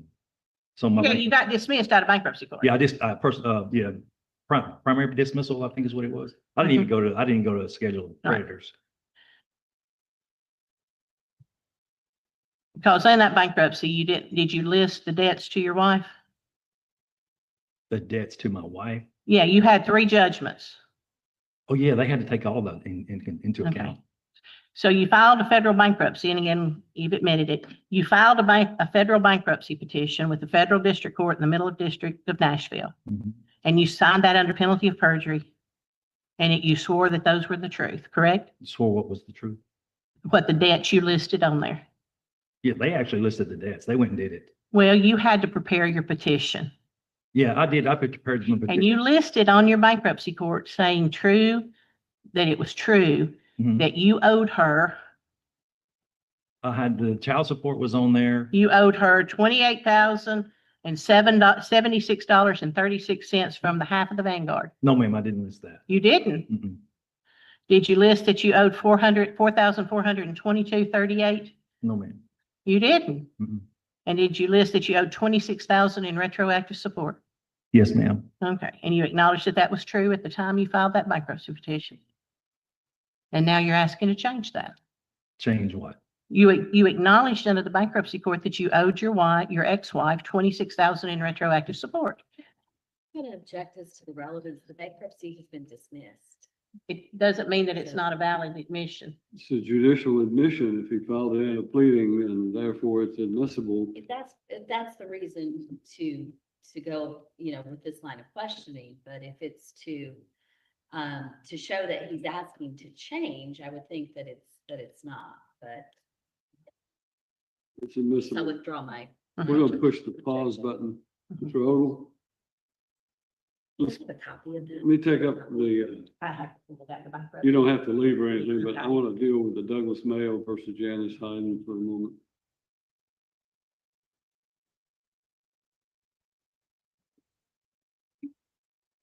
We need to get her in. You need me to move that. My stuff.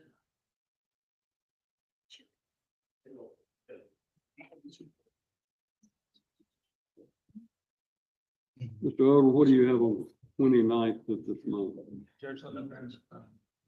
You don't have a calendar?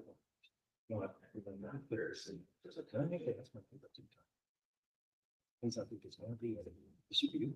You don't have to necessarily list it. No, but that's because it's state. I had to do that.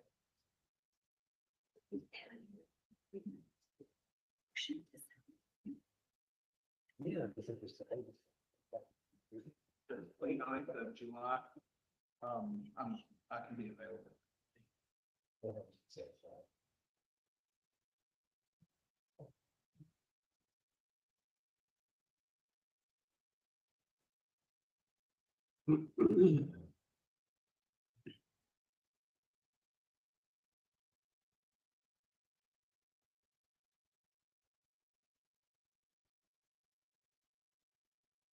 Standing up. I'm not getting off that. Worst thing about being a judge, you might have to make decisions because the system for the hours or like day. When you're a lawyer, you get to stand up and ask questions, and stand up and object, and all those things. Here I just sit, especially with security companies, you can see it real quick and that's if you want to see it good. Well, it's important to keep it close.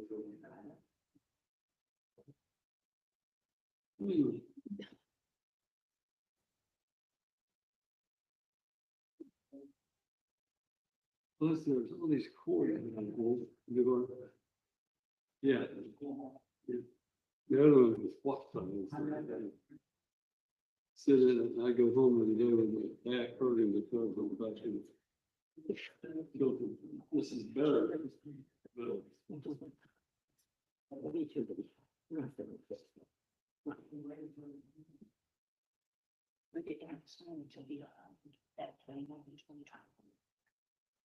there's no reason for us to leave this folks sitting here since we're going to be 4 o'clock today, and under the circumstances, there's no way that we can finish this case. And I'm suggesting we move to the 29th.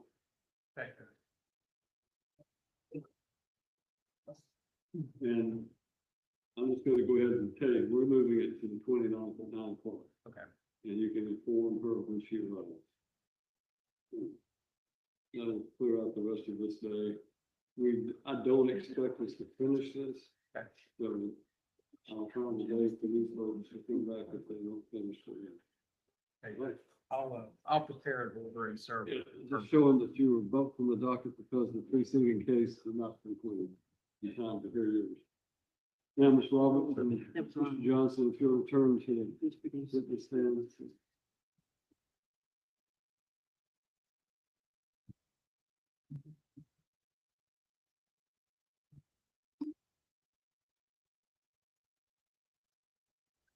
On the chair, sorry.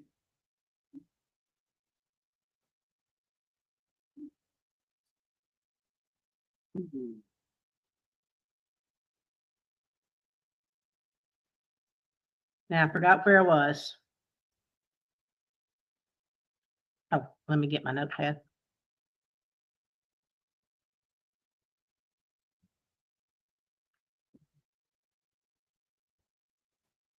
We introduced the exhibit. Quick question, kind of straying off. You understand that discovery was sent to you back in January of 2025? Yes, ma'am. And one of the questions was produce a copy of your 2023 and 2020 federal tax returns with all supporting documents, including but not limited to any W-2s and 1099s. Yes, ma'am. You brought no supporting documents for either one of those tax years. You did not produce anything about your 23 or 24 tax returns in your discovery, did you? No, I haven't filed. Well, but you did, we asked for supporting documents. And you understand, again, not to belittle the point, you understand what supporting documents are to your, Yes, ma'am, but I didn't know that if I didn't support, if I didn't provide what was asked for, why would I provide support? I just told you because I've got an issue with a hobby versus business. and who you fighting with that over? IRS? No, IRS don't even have my stuff. I'm having to have another accountant look at it. Well, so you've got a tax return prepared? Not yet, because we're just fighting about whether the loss. Who's fighting? Well, not necessarily fighting. We're discussing about the loss. With who? With the accountant in Arizona. In Arizona? Yes, ma'am. I work for a company that's got people everywhere. Okay. Well, who's that accountant? Because I want to call him. You want to call him? Yeah, I want to find out. I'll have to get him his number. His name is Michael. Michael what? He's just a colleague of mine. Did you provide him documents? No, ma'am. We've just been discussing the whole thing. He doesn't have anything to look at. I'm just trying to get his opinion on it. Well, you understand your extension in 2023 only goes through Unless you October. It does, but you don't get, if you have a refund coming, you're not penalized for it. Well, but depending on whether or not it's a hobby or A business. business is depending on whether you got a refund coming back, isn't it? Yes, ma'am. So you're not when you said, oh, I'm going to have a refund, so it's okay. That was just a guess. Wasn't based on, if you have to claim all of your income Mm-hmm. from 2023 and now 2024. Mm-hmm. And it's turned into a hobby. Well, no, it's a business. If it turns into a business, I'll have a refund. You'll have a refund if it's a business? Yes, ma'am, because I got a huge loss. And so you have books and records to reflect that, correct? Mm-hmm. But you didn't bring them because you understand income, you're deriving income. Again, when I said, let's look at this when we were sitting down, you produced, I don't know what exhibit it's titled, Lakeview Loan Servicing, that you have submitted into it, and that's the primary mortgage. Yes, ma'am. And you've attached your bank records, and instead of putting in more exhibits, I'm just going to go over and look at these. Okay. You put you put in exhibits your bank records that support the summary sheet saying that from 5 of 22 until 7 of 23, you paid the mortgage. Mm-hmm. And you had in fact paid the mortgage before you left. Yeah, I'm the only one that's ever paid the mortgage. Because back when you did the embezzlement and then had the check kiting scheme, your wife refused to have a joint account with you. Well, in 2000, we never had an account. We didn't get a joint account. Until the 2012, when the check kiting scheme. Prior to someone there. And then when that got in, when you were doing that, she said, I'm not putting my money, we're not doing it. Correct. So all of that time, your money has gone into the account and you've serviced, it's been your point in the marriage, your financial responsibility to pay the mortgage. Yes. These payments that you indicate on here were just payments you made after the separation up until 7/5 of 2023. Mm-hmm. And then you quit making those payments. Yes, And then on August 23rd of 2023, y'all got the certified letter saying that the payment was late and it was going into foreclosure. You recall that? yes. But in that, if you flip over on that exhibit, you go down, you have a number of things on here in just looking at credits. On that date, on 5/11, you made $3,022.67 that was deposited into your account. eBay payout, Troy Johnson. What was that for, sir?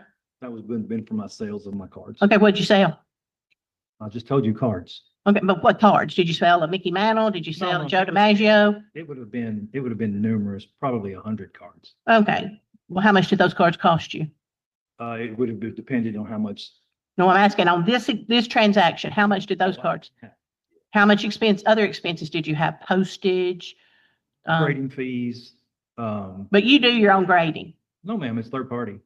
You have a third party grade them? Yes, ma'am. PSA grades them at $30 a card. Okay. $30 a card Yes, ma'am. for even if you sell it for a nickel? Yes, ma'am. Okay. But you made $3,022 deposit. That was an intake. And then you did payout. What's earn in? That is a payday loan. A what? A payday. They give you your current payments. Like it's like you tell them how much you make, and instead of having to wait for your paycheck, they give you money. It was a payday advance? Yes. Okay, so you got $100 then.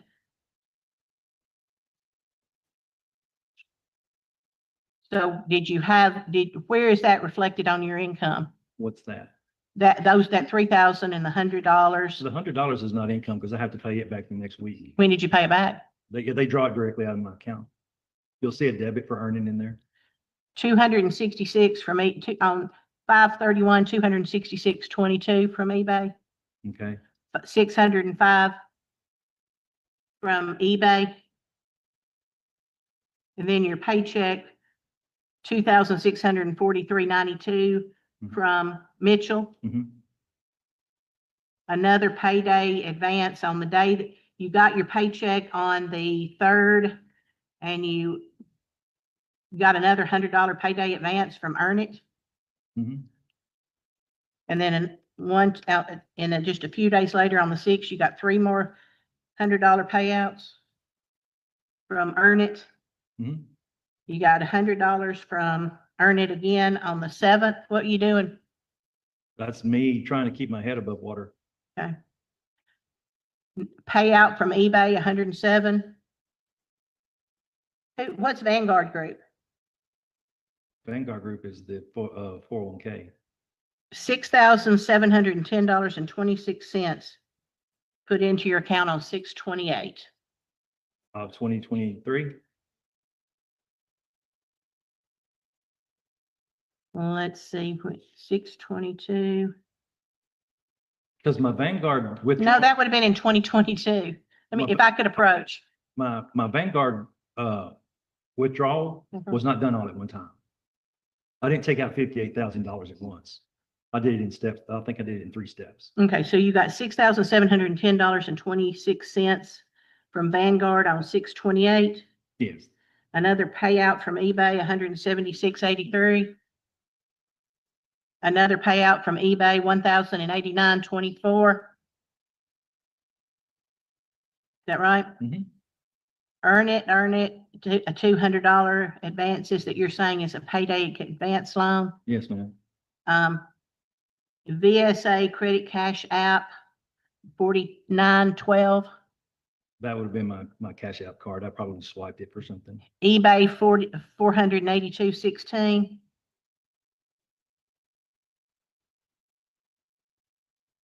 Vanguard on 7/27, 5,280. That would have probably been the last of my withdrawals.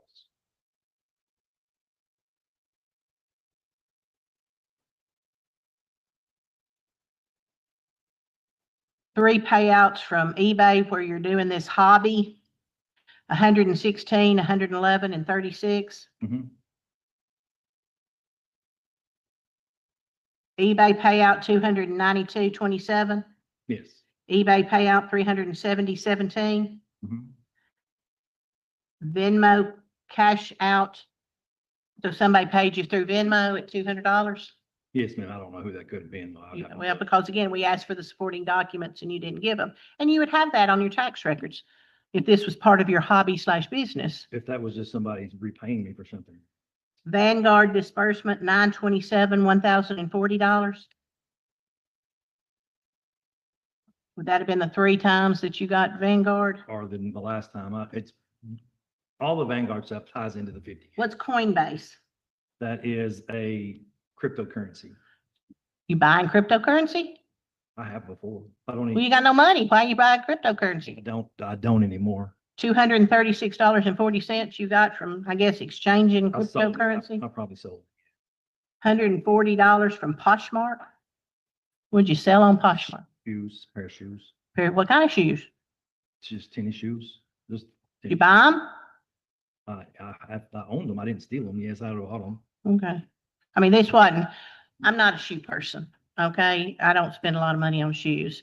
Some people buy shoes that are really expensive. Oh, I know. I mean, is this one of these like tennis? My son loves tennis shoes. Yeah, my Yeah. daughter. I makes a wrote- killing. Right. But I mean, is this some part of your hobby/business where you're buying some kind of designer shoes and No, selling it them? was it would have been just regular old like Air Jordans of some Okay. sort, and I just didn't like them or I didn't want them anymore. What is, again, VSA CRT earning transaction? This is an earn it, again, $100 from an earn it. Payout eBay, $7,600. What in hell's name did you sell in September for $7,600? From eBay? Mm-hmm. 729 eBay payout, Troy Johnson, $7,600. That's when I sold the basketball Hall of Fame set. Things that were bought during the marriage? No, I think I already had those. You already had them in 1998? Yes, ma'am. Those cards would have been from 1977, 1976. Okay. I think that's eBay. I think You that's could- Prosper Market. Oh, okay, yeah, I'm sorry. Prosper Market. That's a loan. Okay.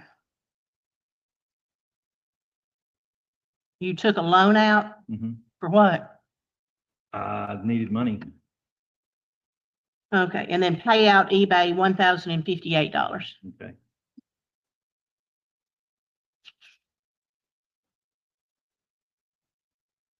Payout from eBay, 744, 663, 383. That's when that set, that's when I would have listed that set that I was talking about. Venmo, let me make sure I'm reading right. Venmo cash out, $2,250. That's money Stephanie sent me. And then did Stephanie send you? Yes, ma'am. Why would she send you money? I thought she was the one crying and saying I needed money. That was my portion of the cash of the tax returns, Of what year? 2022. 2022. Mhm. Well, how would she gotten a portion of her tax return in 2022 when you said you filed married filing separately?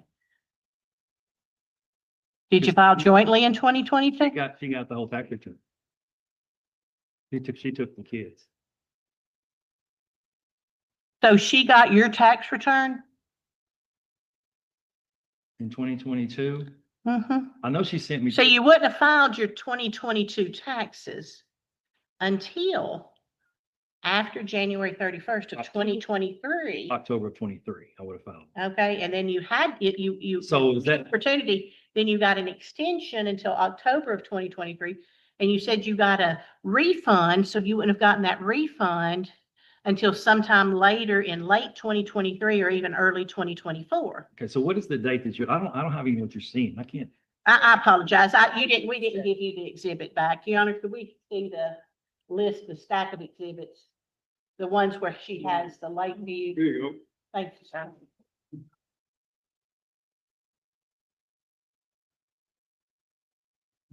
All 23 of them, up to.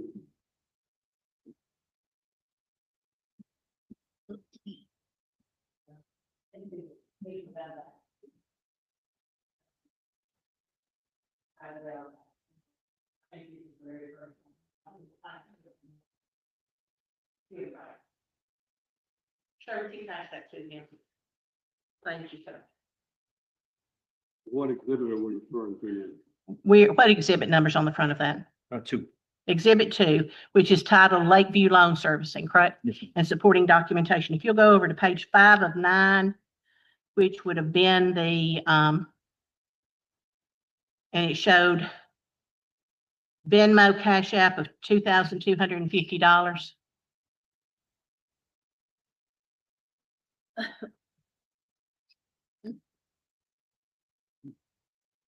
5 of 9, you said? Well, but again, they're pages, I don't know 5 of 9 of which year, because it was 3 of 7. Let me count the number over. 1, 2, 3, 4. We're looking at the payment records on the mortgage. 7, at page 8 of that exhibit. 7. Okay. So this And if you go down Oh, to so where this it is- says 11-02 Venmo Cash Out, Troy Johnson, ID 685, 2,250, and you're testifying that that was part of your 2022 tax refund. This, But- is- I think, I know it's, I know it would have been what Stephanie had sent me, because we made it, she was gonna send me 2,500, but I told her to keep 250 of it, because I don't use Venmo very much. Matter of fact, I don't use it at all now. But that's what it would, I think that's what this would have been for. That it was what? I think that's what it would have been for. It was a tax refund? I think so. I think that's what it was. That she sent me. And then eBay, another 632.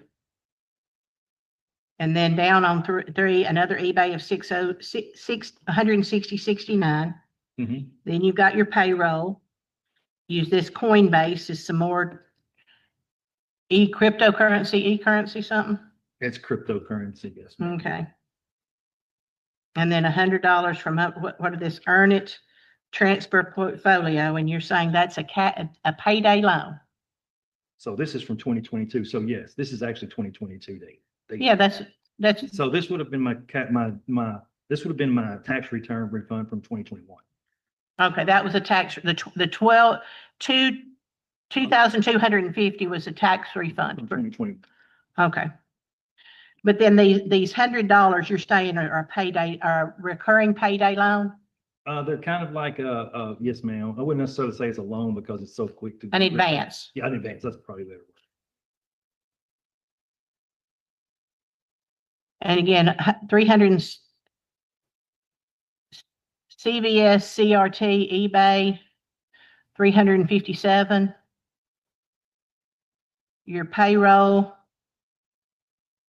eBay, 707. The other $100. eBay, 430, 291, 100, then the Earn It's, 3 Earn It's, 1430. Another eBay, $2,047. Another eBay, $2,087. And again, sir, we can go on and on and on through here, but you have a significant amount of earnings from something coming into the bank that you've not produced a thing today. And as we look at exhibit 2, 3, 4, 5, and even exhibit 1, which was the bank records, you have a lot of income that you haven't produced today, haven't justified, haven't shown any profit loss. You brought nothing in this court today about where that money is, have you? Where it is? Yeah. I mean, where did you get it? From eBay. Beg pardon? From eBay. But, well, somebody paid you to, you're not. Yeah, and on these subsequent loans, these bank statements you're looking at, you can see PayPal debits coming out where I turn around and buy stuff. To be able to flip that. Exactly, because I asked for your records. And again, some of these are 2023, but it goes into 2023. And I asked for the supporting documents for your tax. And again, you haven't filed it, but you brought nothing in today. All you come in and you said, oh, I made the only thing that was talked about your income was what Miss Rhonda Crabtree put on a child support calculator. And you agreed with it of what your income was in 2024. And we've proven that to be false, haven't we? Okay. And then you brought nothing else to show income other than these bank records that you've submitted showing what expenses you paid, but it shows you're earning a lot more money or you're getting a lot more money. Getting. And you don't show anything that's not income to you. So why is it not fair for us to count all of that stuff up and say, oh, that's your income? Because it's not income. Then why did you not bring something in here to disprove that Because I fact? didn't have it ready.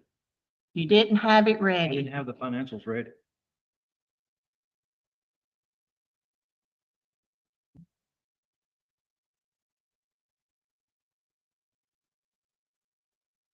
But all of that eBay stuff, my net loss was 78,000. But we don't know that because you didn't bring it. And again, you have embezzled money, you've kited checks, you falsified a signature. So all of those affect anybody's ability to believe you, don't it?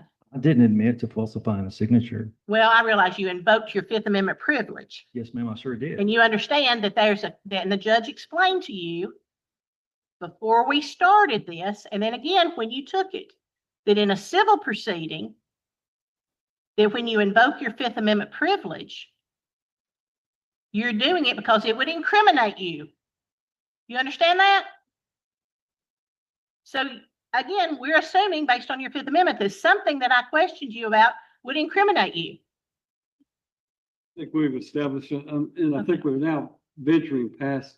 I'll move on, Judge. I apologize. I think it's inappropriate to continue to question him about his Fifth Amendment rights when he's invoked it, so we'll leave it at that. Yeah.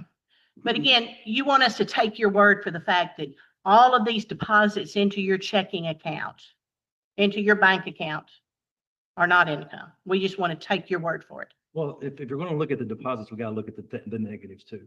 Well, we got to net it together. They're right there. Agree 100%, but you didn't bring it because there is no bank records. No, sir. We need to see what your records are as far as each item. You didn't bring your supporting documentation, did you? I've asked that and we're going to move on. You talked about this Capital One as a car payment. Yes, that was in your name alone. Mm-hmm. The car was purchased and she drove it some, but then you gave it to your daughter. I didn't give it to my daughter. Your daughter's here is going to testify. She gave it to her daughter. Okay. After she bought her own. She bought her own and paid for her own. Yes. Not my daughter. No, your wife bought one and then your daughter started buying this car that was in your name. So we're driving, yes. Okay. The Federal Credit Union, is that the pool loan? Lafayette. Federal Credit Union. And again, you only paid that up to the point of 10 of 23, and then it went into default. And then after the house note went into default and you got a certified letter of foreclosure and the pool went into foreclosure, that's when she filed for divorce, didn't she? Shortly after that, filed in October, I think? Yes, she filed in. Okay.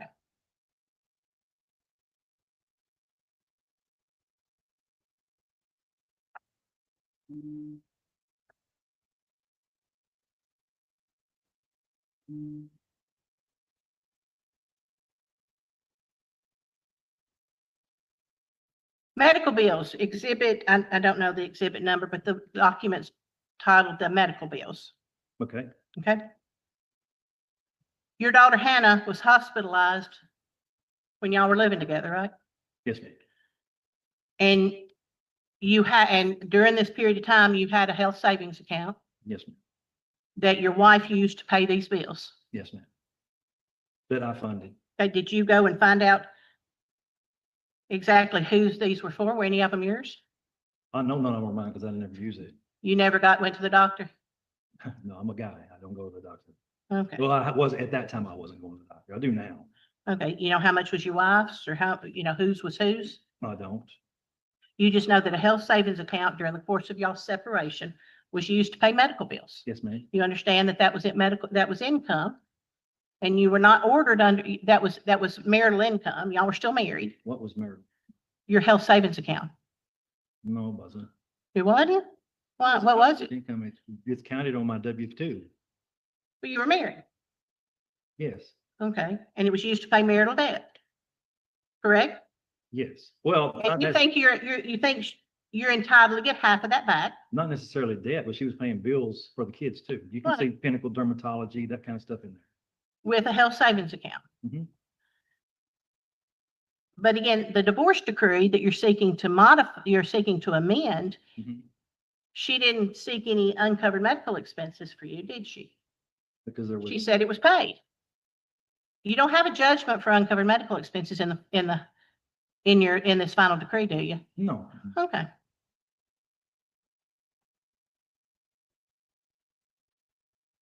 This sports.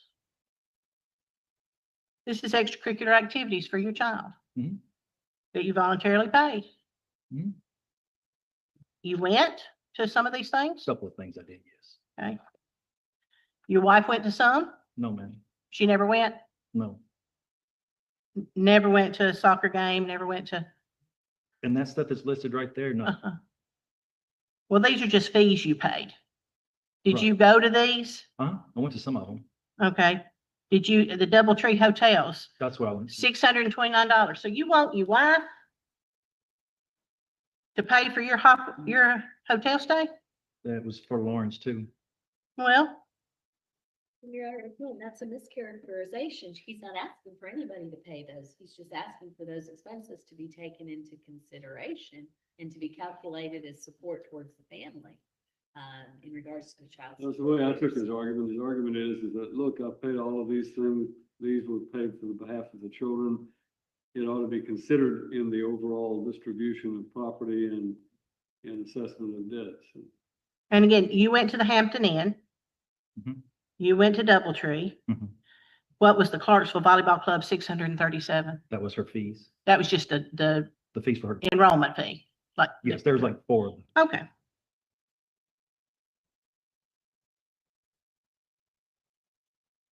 And again, we talked about this insurance payment.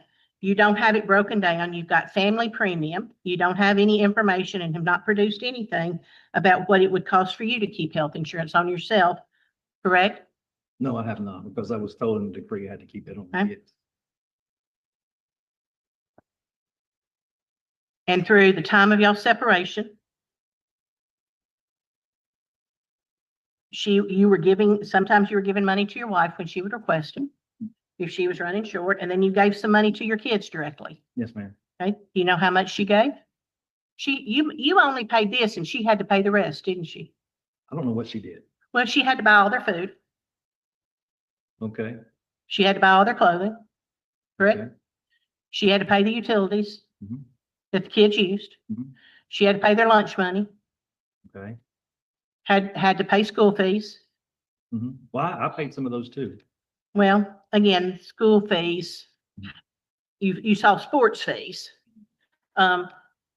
She had to put gas in their car when they were driving. She had to drive them places to and from school. No, they had driver's license. Beg pardon? They had driver's license. Well, but again, she had to pay for that. And again, during that period of time, she paid for all the automobile insurance, including on yours. Correct? But I paid the homeowner's insurance.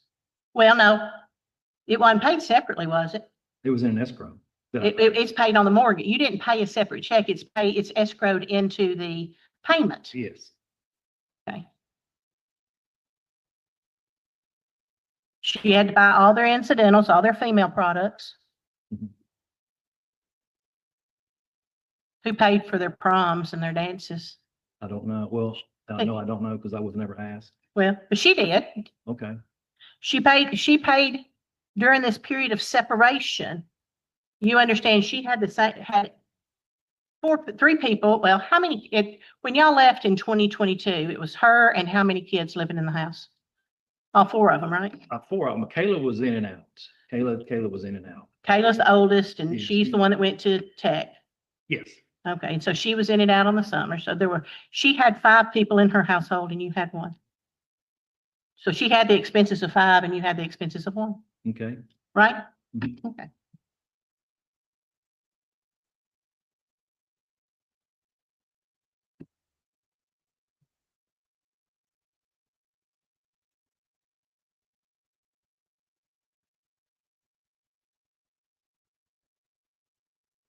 Who'd you buy the Apple MacBook for? Lauren. As a gift? No, ma'am, she needed it for school because her school computer died. Okay. So you bought it for her? Yes, ma'am. Okay.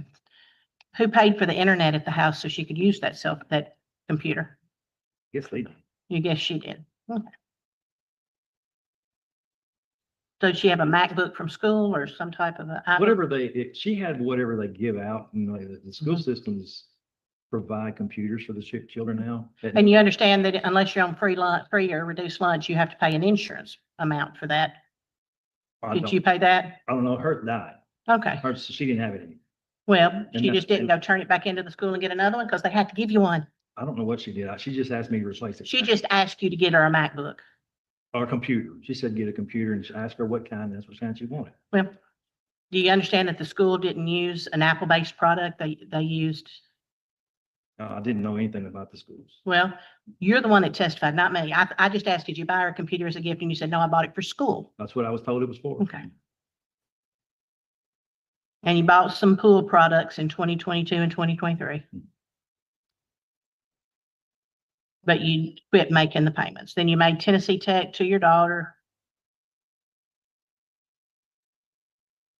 Now that you put in here about this Dickens turf. Before you left, the mower broke down, didn't it? Yes, And you didn't pay, and no, the bill was not paid. that's incorrect. And this $729 that you paid in May of 2012, after you left, 22. 5/12, excuse me, I'm slurring my words. On 5/12, you made a payment of $729.72. And that was for repairs of the mower that happened before you left. Right as I left. Okay. Yes. And according to your testimony, that may or may not be disputed by your daughters, you said you were the one that used the mower, you're the one that exclusively took it. So you broke it. Well, it wore out. The part wore out. I didn't break it. Well, while you were using it. Well, technically, yes. Okay. Mowing y'all's yard when y'all were living together. Mhm. But you think you deserve credit for that. How many times did you come back after you left in April of 2022? You paid a bill that was delinquent in May. So how many times in May did you go mow the yard? I don't know. None. I would go back anytime they asked me, but I did mow the grass a couple of times. A couple of times in 2022, Yes. but none in 2023 and none in 2024. In 2023 too, yes. Okay, but you don't know when. No, I didn't. But now you want this mower that actually, and you think that the mower was, what, how much? I'm It's like $4,000. well, but she wrote the check and paid for it, didn't she? Mm-hmm. For $4,000. I don't know. I think it was like 4,500. Well, where'd you come up with 4,000? How long ago did y'all buy that mower? I can't remember. Probably 3 or 4 years ago. 3 or 4 years ago. And so it's only depreciated, it's broke, the parts have wore out, and you've estimated the value at what you paid for it. Right. Just give it to me. Just give it to you? Give me more. Living in your apartment still. Yes. Is that right? Because I can use it. Huh? I can use it. What, you gonna start a side business? Because you don't have time to get your tax records together. How you gonna have time to mow your yard? I can help my parents. My dad's 81 years old. He don't mow his own yard. Mhm. And he needs help. Okay.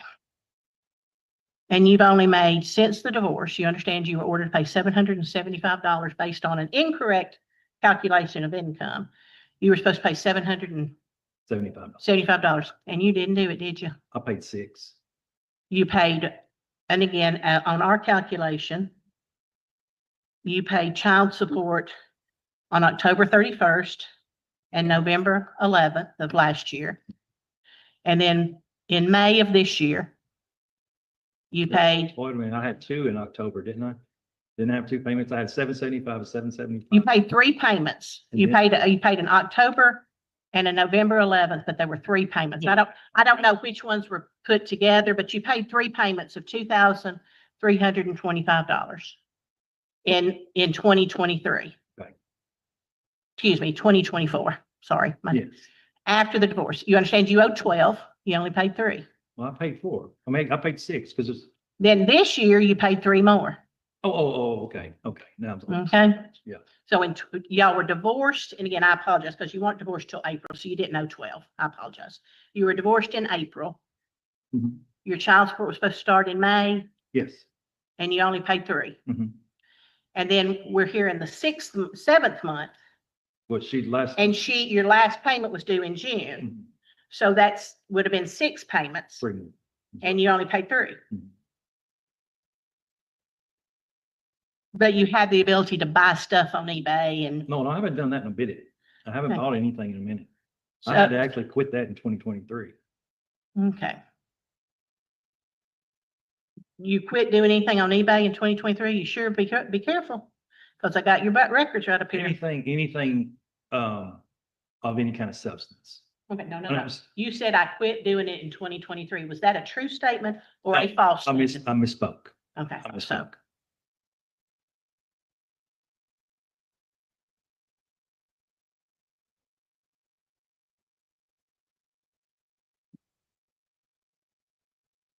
Take a short recess. We'll stand in recess for about 10 minutes.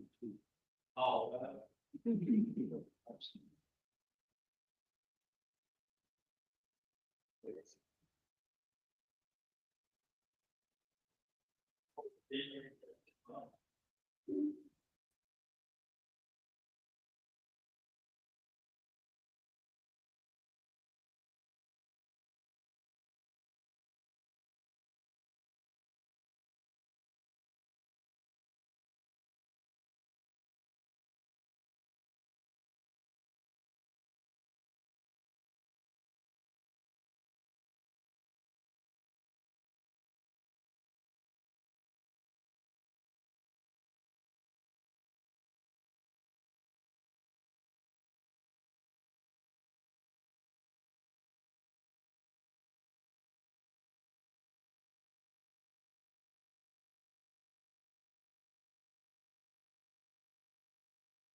You may proceed. All right, so Mr.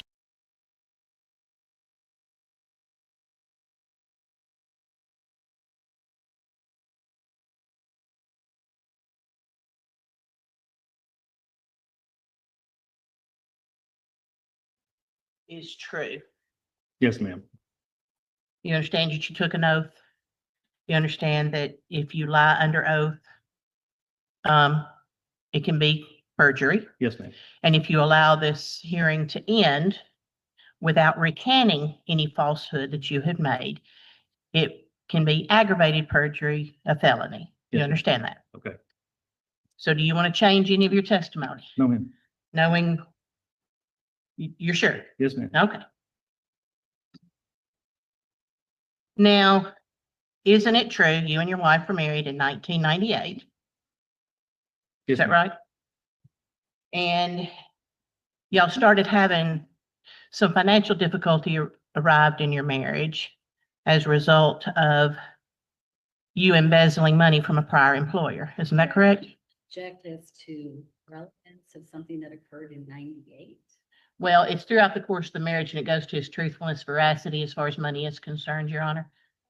We basically are retrying many of the issues in this divorce, so overrule the objection. Any such testimony would go to credibility of the parties regarding their understanding of this situation and whether or not they did or did not understand what was taking place. So overrule. Isn't that true, sir? Restate it, please. Did you embezzle money from a prior employer? Yes, ma'am. Okay. And you had to cover those funds? Yes, ma'am. I reimbursed that company 100%. And when was that? In 2000. In 2000, short, y'all were married in 98, 2000 was that. And then there was other financial problems. In 2012, did you not get reported by Community Bank, a bank that y'all worked with, and actually them notify you and concerning that they accused you of check kiting? Yes, ma'am. And again, we have a number of exhibits, but you're admitting to the fact that you were kiting checks, depositing them in one bank, going to the other, not covering, trying to cover your, Yes, ma'am. to I did cover. that. And you did that. Yes, ma'am. And as a result of, again, y'all are married, financial mismanagement, whatever it is, you were trying to cover, you embezzled money first, then you The check kiting is a different issue than that. right, it is. It's a different, embezzlement was number one Yes, ma'am. in 2020. No, 2000. 2000, I'm sorry, 2000, yeah, married in 98, sorry, just a decade off. Okay, so y'all were married in 98, shortly after you're married in 2000, a couple years afterwards, you embezzled money from an employer. Yes, ma'am. 10 years later, about in 2012, Mhm. you underwent a check kiting scheme. Yes, ma'am. Okay.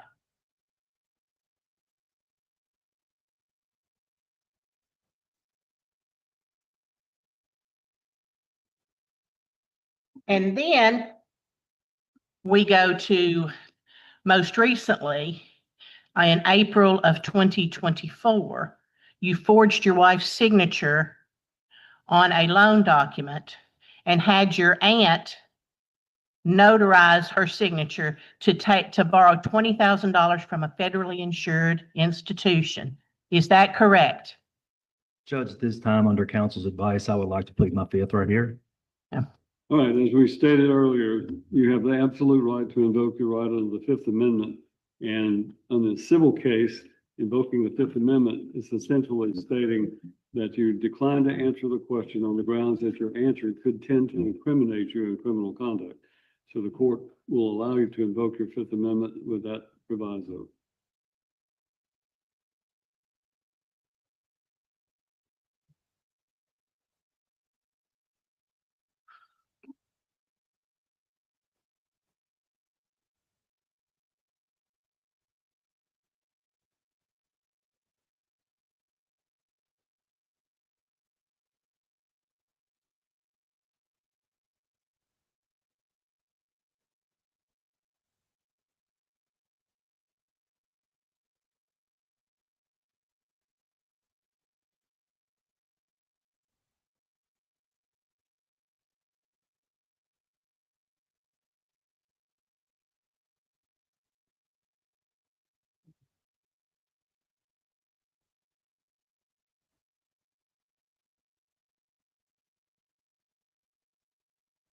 Yeah, that's where it comes in.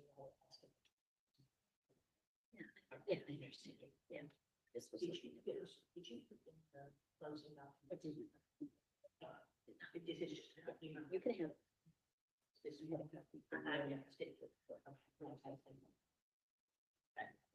Sir, if I could have the owner, could I approach the witness? You may. I'm gonna hand you a document which is a Tennessee deed of trust. Mhm. You recognize that document? I don't, but this was done electronically, so I would have seen it. Okay. So again, looking at a Tennessee deed of trust, it looks like it was recorded in book 626, page 2347 in the registrar's office.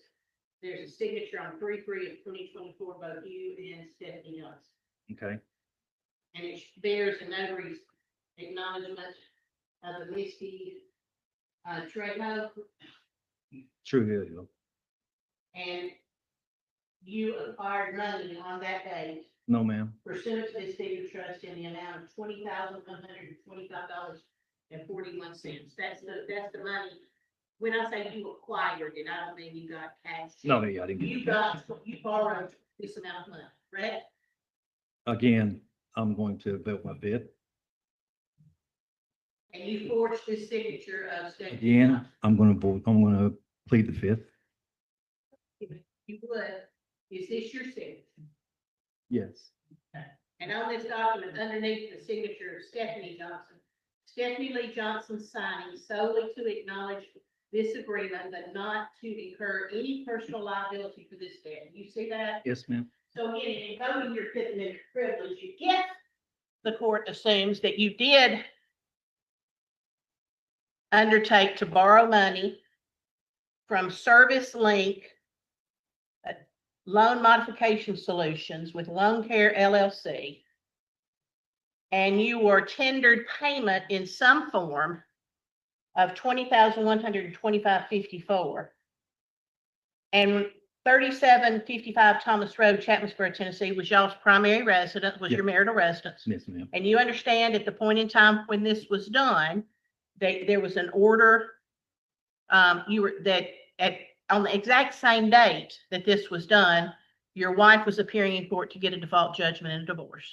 I did not know that. Okay, but again, you understand those are the two dates. If we look at the order that it was April 3rd of 2024, and this is April 3rd of 2024, those are contemporaneous. Those are the same date, right? Yeah, oh, yes, ma'am. Okay. And if this is something that you did, and you signed this, it states that Stephanie Johnson is not responsible for this debt, correct? Correct. Your Honor, we'll move this in as the next exhibit. The exhibit 18. And I want to show you again another document. And this is you recall that y'all finally sold the property, Yes, ma'am. correct? Yes, ma'am. And when that property was sold, the document that we just showed,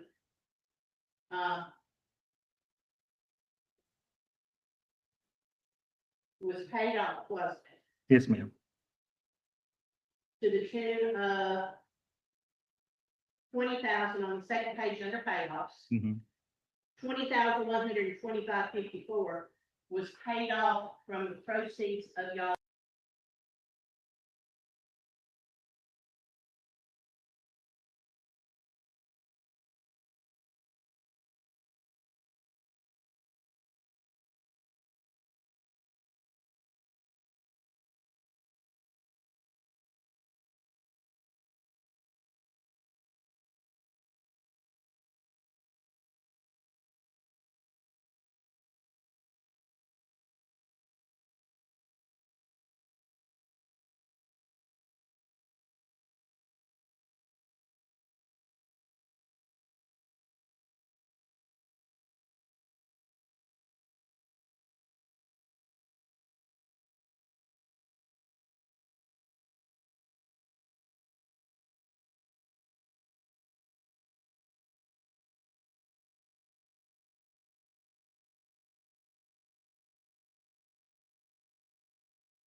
And again, there on your exhibit that you put in, if I recall correctly, it stopped at the time of at the time of the divorce. It went through a little bit over 2024. Yeah. And But I those did are make a reflected. payment- I did make a payment in July. You made a payment in July 24. of 24, but after that, from the time that the divorce was granted in April, you made a couple of payments after that, I think, reflected on your exhibit 3, I believe. Then after that, you made no payments. And again, albeit the court order says that you were supposed to make those payments, you did not. Yeah, I didn't have the ability. And as a result of that, those accumulated and had to be paid off on them at the time of the closing. Yes. It wasn't the full amount. Some of it would have gone to interest, but your equity was depleted. It was a little bit less because you didn't make the payments. Yes, whatever the Okay. 6-month difference was. Again, on the $20,000 loan that you got on the 3rd of March of 2024, where did that money go? And again, I know you've invoked, I'm not trying to trick you, on the fourth, on your Fifth Amendment privilege. So that money, it wasn't the money. What they did is they took the payments that were missed and they put it in a partial claim, and that partial claim was recorded. So there was no money. It just took the payments that I missed, put them on the backside of that. And again, the point, you didn't get cash and go spend it. No. You got it and paid on past payments. Yeah, I didn't get cash, period. Okay. They just did it themselves. And that's where I'm getting confused is what did that, you took it And it paid the payments to the lake side, the primary mortgage or to the pool mortgage? Lakeview did Okay. Lakeview did all of the paperwork. It just went to the primary mortgage. Yes. But your records indicate that you were making those payments. So it was the payments from when you quit in 2023 up to when? So it was from, I think it was from October of 2023 till February of 24, maybe. Something like, Okay. I can't remember exactly. You would have to So take, October, November, December, January, February, about 5 payments of how much were the payments? $2,500. So five times 2,000 would have been 20,000. I mean, again, Would have been 10, but I think they would have yeah, been. well, with the $2,000. Yeah. $2,000 times 5. It's 10,000. Uh-huh. And that's what it went plus penalty. And again, it was a little bit different, penalties and interest. So that went for that amount of money that should have been paid after you left, but up until February, when the divorce wasn't granted until April. Mhm. And then after April, you didn't make any payments except 1 or 2. Right. And then that got pushed Well, on. here's what happened is when that $20,000 was applied, that made the loan current. At the time of the loan. At the time, well, it made the loan current as of April of 24. Right, you made it in March, so it brought it current as of that date. Yes. Mhm. And then the divorce was granted the next month. In April of 24, right. And that's when the order went down, That I that need- you were to make up all payments, That were, yes, which you did because you took the loan out. right. But you were also ordered to pay it post-divorce Yes, ma'am. until it sold. Mhm. And we've established you didn't make all those payments. Right, I could not. And you were ordered to pay the pool payment. You didn't make any payments on the pool after the divorce. No. Mhm. Okay. Actually, a little bit before the divorce, but after you were ordered to pay it. Right. You were voluntarily paying it before you were ordered. Yes, yeah, and After you were ordered, it was a court order saying pay, you don't have a choice. You understand that? Mhm. And that's when you didn't pay. right, And you moved out in 2022 yes, and y'all used marital money and that was a discussion. You moved out to a motel. Mhm. You saw the separation was going to be longer. Mhm. You discussed it with your wife about getting an apartment, so you're not spending money at a motel. Mhm. And y'all furnished your apartment. yes. Well, I furnished my apartment. Well, again, with marital money. Y'all were still married. You spent money on furniture, TVs, things like that to put in your apartment. Yes, ma'am. Okay, yes. But you didn't, when Miss Salinas was questioning you about the division of assets on what your wife got, you conveniently forgot that you had all of that stuff. You had a bed. I wasn't asked. She didn't ask me what I got. She asked me what Stephanie. Yes, what you got, she asked you about what kind of car you got. Mhm. She asked me what I took from the house. Okay. But again, in trying to justify why you might get some credit for something, you had an apartment full of furniture. You had a couch and a chair and a TV, I had a couch and a love seat and a TV. Yeah, couch and a love seat. all my furniture when I paid for it was $2,100. Okay. But when did y'all move in that house? No, I'm not asking. I'm just pointing to you. When did y'all move into that house? In August of 2006.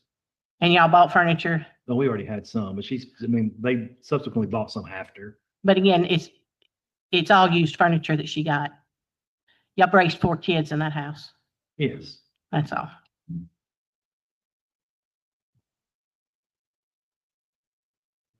Mr. Lannis?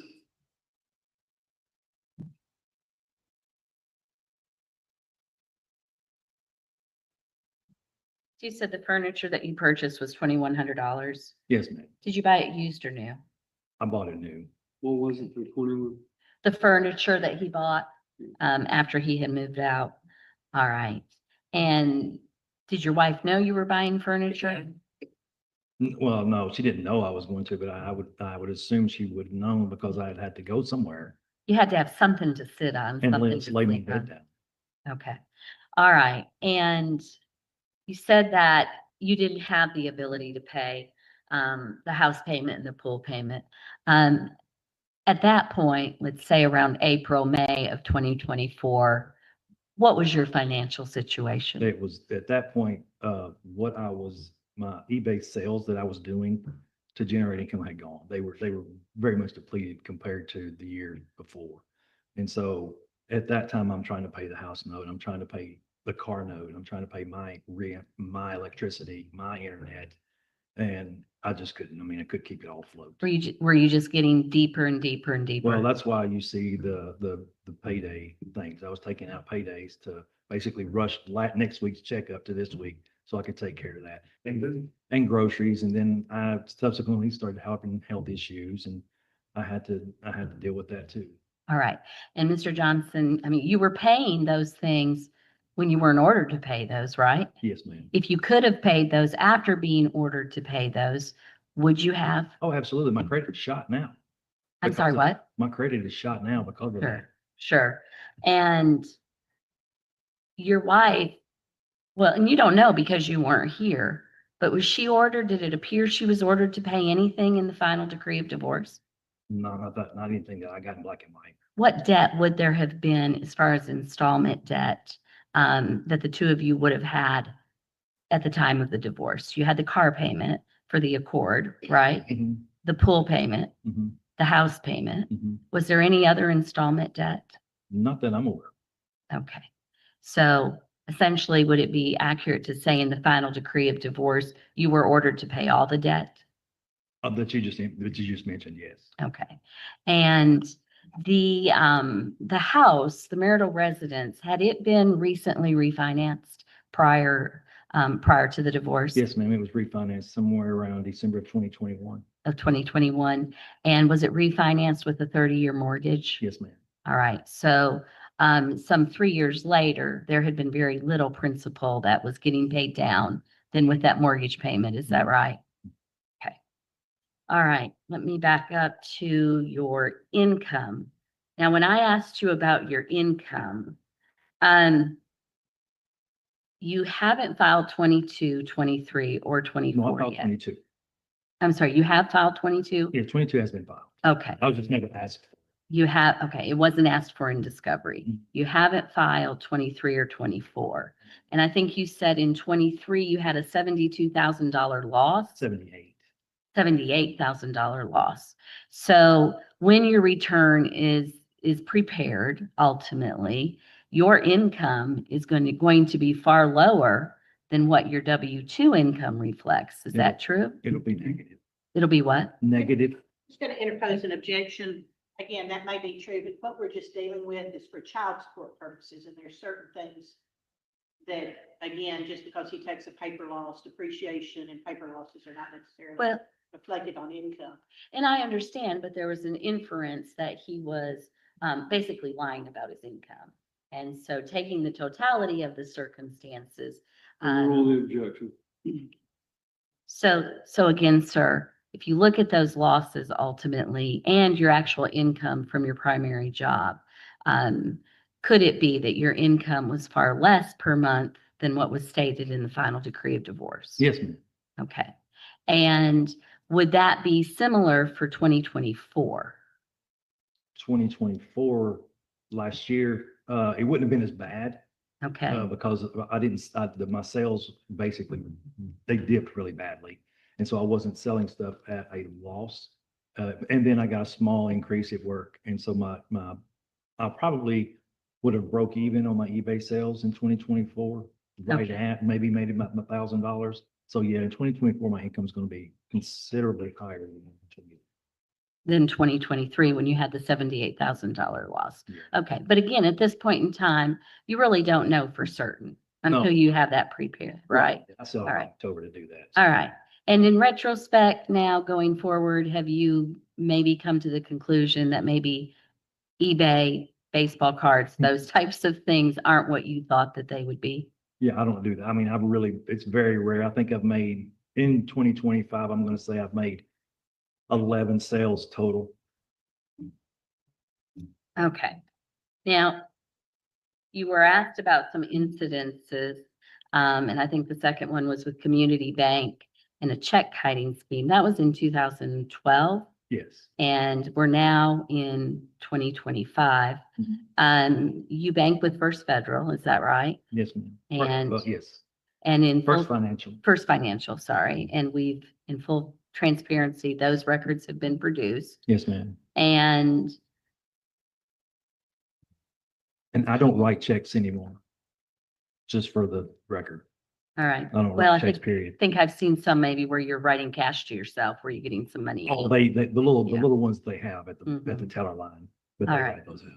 Now, in regards to the things that you, let's go back to you getting your stuff from the marital residence, your personal property.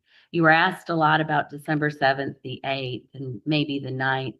Initially, did I instruct you to bring a civil assist with you? Was that requested? Yes. Okay. All right. And you did that. Yes, ma'am. And you went to get your stuff, and your understanding is that it had been worked out that your wife was going to be present. And so when she wasn't and your daughters were there, Yes, ma'am. did that concern you? On a couple of fronts, it did concern me. The first thing that concerned me is my children are there thinking, they got to see me with a cop. They got Sure. to see me with a cop there. Sure. And then my second concern was, what if something happens to this house and nobody's here to say, oh, well, he did it for sure. I did not feel comfortable being around there. Sure. And so you left, is that right? Yes, within 2 minutes. All right. And you called me, is that correct? Very angry. I Okay. did.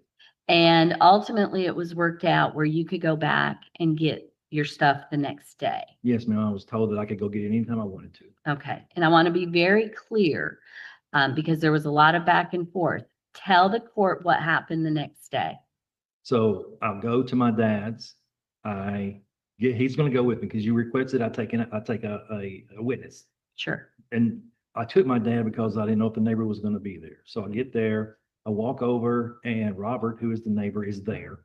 So I said, hey, man, you just mind if you come over here and watch me? I got to get some stuff off the back porch to make sure I don't knock out the lights or bust windows or do anything, bad. He's like, sure, come on. And so I started loading the stuff into my dad's truck. And maybe, and this time I can't remember, it's maybe an hour later, Stephanie showed up unannounced. And at that point, there was no civil standby. There was no nothing with there. And I was like, I don't like this.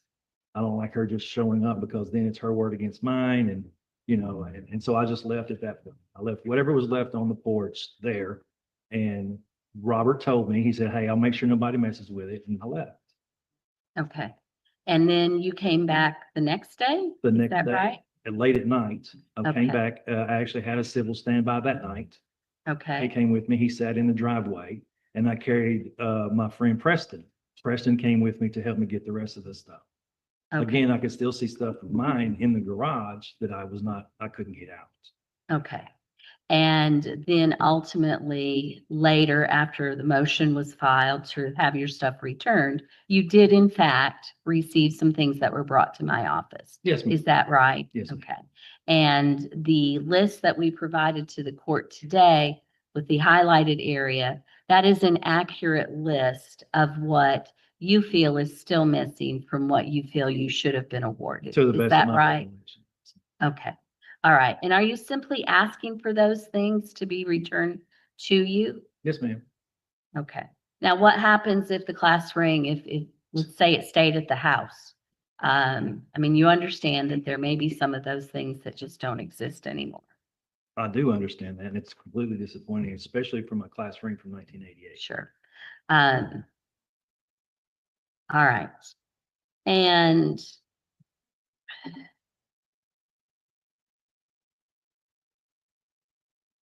you're not asking for example, you're not asking to be credited dollar for dollar what you've paid since the separation, correct? No. Are you asking for there to be some consideration in regards to the calculation of the child support arrearage? For the credits for health insurance, yes. And do you believe, is it your position that from the date of separation through the date of divorce, that you have contributed financially to the family? Absolutely. Not only to your wife, but to your daughters? Yes, they wouldn't have had a place to live. Okay. And are you asking for the court to now take that into consideration as child support was ordered all the way back to the date of separation. Is that right? Right, and I just didn't think that was fair, considering what I had paid. Right. You paid $94,000. And they told me about $26,000 in arrearage. Yes. So So if I would have just paid what I was told to pay, I would be up 70 grand. right. You had no obligation to pay those things that you did.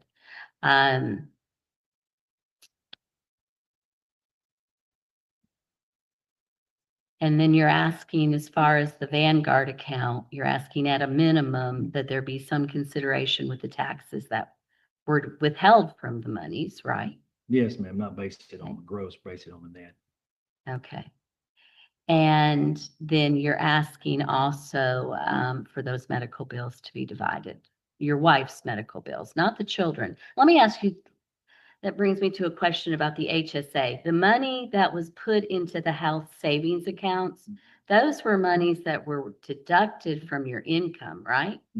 So if you made $1,000 and there was $100 deposited into the HSA, that was from your $1,000, correct? That wasn't from an employer contributing on your behalf. They used to do that. They used to Okay. give us a small stipend early in the policy period. Okay. And Mitchell cut that out, Okay. along with bonuses. So all of those monies that went into that account were from your earnings, Yes, ma'am. which were marital. I mean, you earned those during your marriage.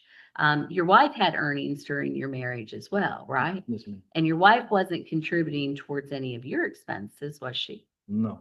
Okay.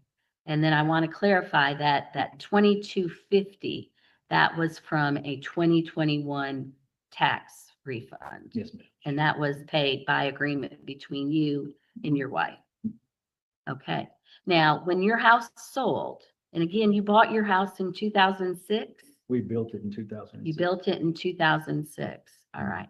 So, and I think you said you made all the payments on the house. Okay. And you cut the grass and you helped maintain it and those things. And it was sold in 2025, this year in January.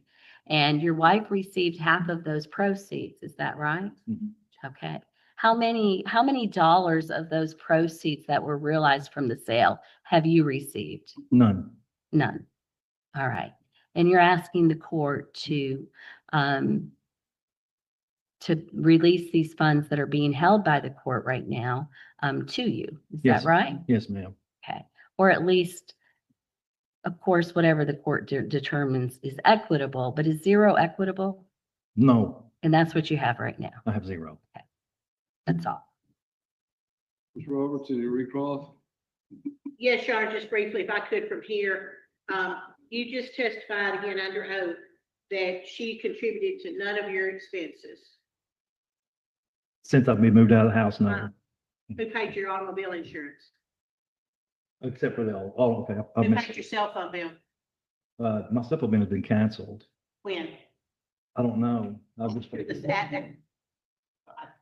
I thought you, did you call, I thought you were standing up. She paid the cell phone, didn't she? Yes, up until whenever it was cut off. Until it was cut off. So she did, so again, she contributed to your expenses, Some, correct? small amount, yes. And y'all put in March. When did you leave? April 22. Okay, and before that, y'all had purchased another vehicle, the Charger. Hold on a second. I'm not really sure. Let's just pause for a second because Ms. Pam Jenkins, our clerk, has to leave, and this is her final day. And I would just like to recognize her for all of her years of service to Cheatham County and welcome Ms. Rhonda Vaughn, the new clerk and master. So.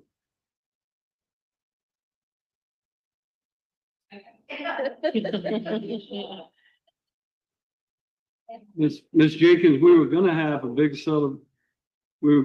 celebration and cake, but these two lawyers have gone on so long that we just have to finish it. Well, Judge, my whole purpose today was for her to understand that she had no regrets for retiring. That if she had to put up with me on her last day, then she would be, this is the best decision I've ever made. That has been well established. All right. Thank you for letting me interrupt because I knew she had to leave to go somewhere else, and I just wanted to not let it pass without letting the whole world know and recognize her contributions to Cheatham County and to the 23rd Judicial District as a whole. And I've tried cases in this court long before I became a judge, and she has always been helpful and courteous and nice, even when perhaps we didn't deserve it. So thank you again. All right. Thank you. Good luck. And again, all four of the kids who were adults and minors were still living in the house when you left. Yes. And you paid a fixed amount and she had to pay everything else. Yes. And then you neglected to pay anything for a significant period of time for the kids as far as child support is concerned. You paid what you wanted to do. What I could, what I was able to. Well, you If paid I- the house payment for a period of time. If I could have, I would pay it. But somebody had to cover the rest of it. She did it, didn't she? I guess. That's all. Redirect. The adult children, right now there are 3 adult children, right? They're all over the age of 8. All 4 of them. All four, yes, all 4. Are they working as far as you know? Yes, ma'am. As far as I know, all of them. And One of them is married. Okay, and so there's only 3 that are still single. Do you know how many live in the home with your wife? I'm gonna say 2. I don't know if Kayla's living there or not. Okay, I don't have any idea where they live, so. that's all here. Nothing further, Your Honor. All right, thank you, sir. You may step down. Ms. Salinas, you may call your next witness. Your Honor, that's our proof. The defendant has rested his proof. You wish to put on any proof, Ms. Roberts? Well, Your Honor, I do I first request that the court enter a judgment just ratifying the final decree and the amounts owed under the final decree. I don't think they've met their burden on the issue of a motion to alter or amend. There has not been any fraud perpetrated. There hasn't been any inappropriate if things that are brought forward. There's not a mistake of law or fact that has been produced. If the mistake of fact would be that his child support is less than what it should be. There's just not been a showing that in the manifest that there's any type of manifest injustice that is happening as set forth in the final decree. He owes her 1/2 of the Vanguard account. He cashed it out over three series of what we see. He cashed it out. It's something that my client was entitled to. He cashed it out, and she's entitled to it, asking for it to be relieved of that judgment, and then to be given credit towards that judgment for these payments. I don't think they've met their burden. The medical expenses, he testified unequivocally. I didn't even cross-examine. One of the few things I didn't. He canceled it. It was a sign-up period. I didn't sign her back up, and I didn't tell her. And then the retroactive support obligation of the $26,000, again, Your Honor, is the final question he did. He paid us some certain amount of money. He didn't pay child support during the time of the separation. It's not questioned. He paid some payments, but my client paid the remainder. His was a fixed amount, but from a child support payment, he never disputed that he didn't pay it. He testified that he only made 3 payments since the divorce was entered at $775. His income has significantly increased. And again, he didn't bring any proof. Had it not been for me on cross-examination putting his income in, there would be no proof as to what his income actually was in 2024. And as a result, and he still hasn't prepared his taxes or brought in any of the supporting documentation. And we've shown he has significantly more income coming in. He may have deductions, but he didn't bring them and show them. The post-judgment debt of $20,125.54. Obviously, Your Honor, he took his Fifth Amendment privilege. She should be able to collect that. So based on that, Your Honor, I mean, the total amount of the judgment of what is in the court order, he owes her $85,617.28. There's not sufficient money in the court to pay that. So we would request that their motion be respectfully denied and that the judgment stand and that the $78,000 be paid out to her. Of course, we'll have to collect the difference. And again, I will put on some proof as far as the property is concerned. Well, let me just say this, that I have already determined that based upon the volume of exhibits that we have exhibited in this case and the testimony that has taken place both on direct and cross-examination, that it was going to be necessary for me to analyze this more fully by taking the matter under advisement. So, Ms. Roberts, I'll simply reserve ruling on your motion until I have an opportunity to more fully digest all of these things. And I would again point out that I'm not the one who issued this default judgment divorce decree that encapsulated all of these items, nor am I the judge who heard the motion to, in October, I guess it was, when you came back before Judge Turnbow, and he put an order down that treated it as a motion to alter or amend. Clearly, I want to also consult the case law that's regarding motions to alter or amend as to the standard that's required for to alter or amend. It is discretionary with the court. I do know that to be a fact, but there is obviously certain standards. There are certain standards that have to be met. And for that reason, to be fair to both of these parties, I think it's incumbent upon me to take it under advisement.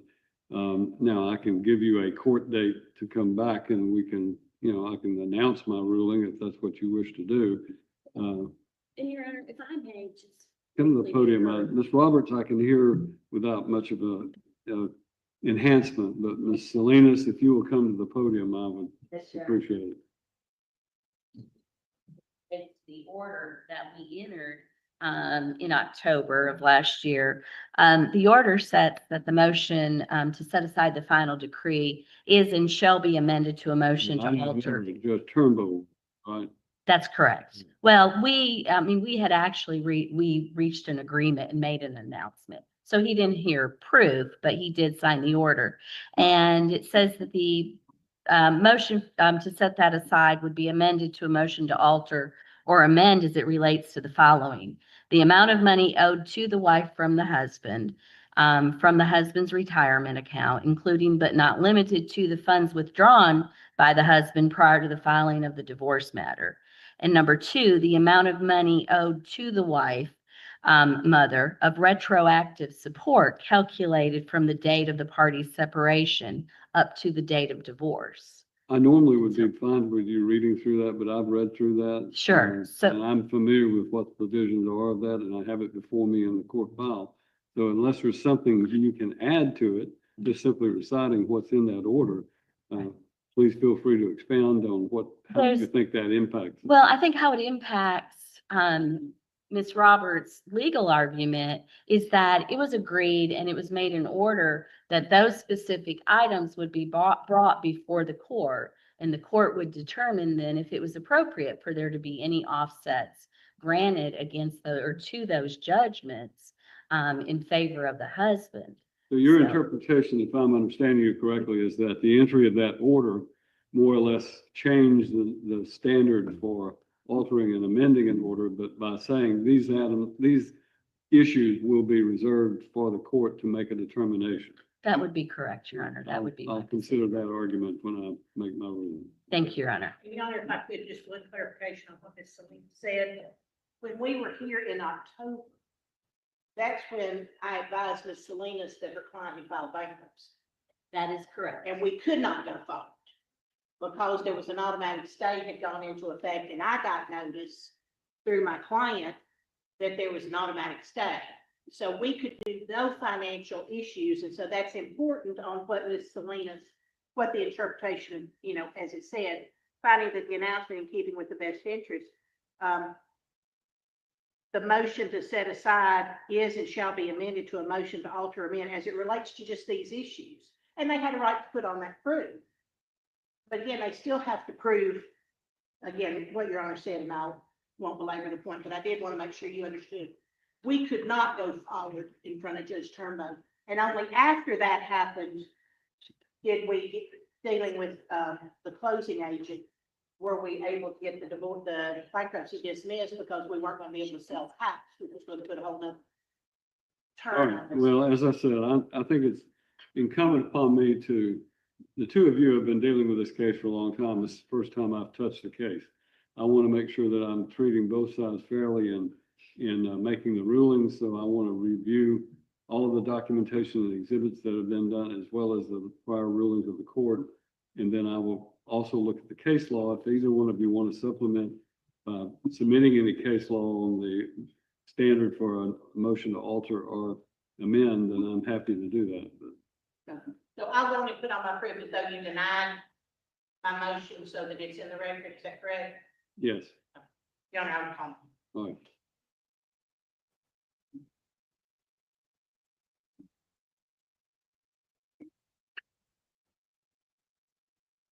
Raise your right hand.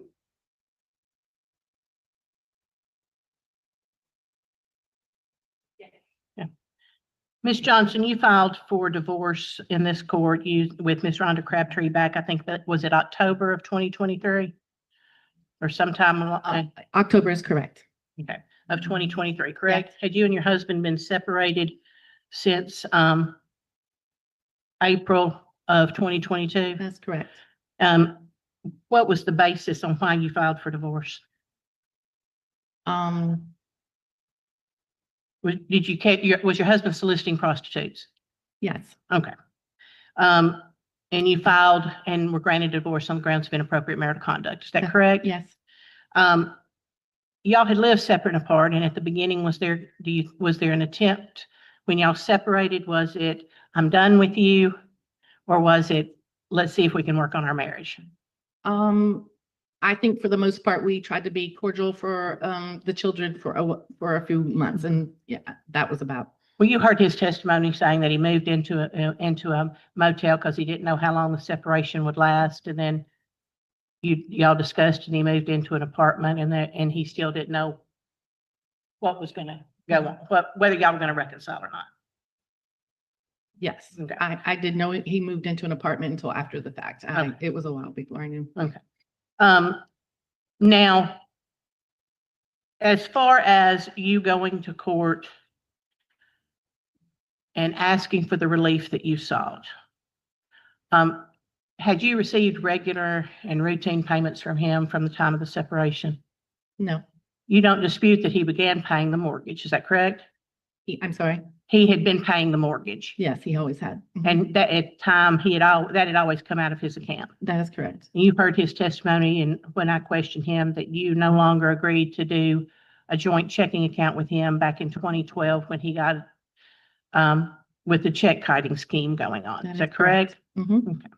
And so he'd had his money and you'd had your money. Is that right? Yes.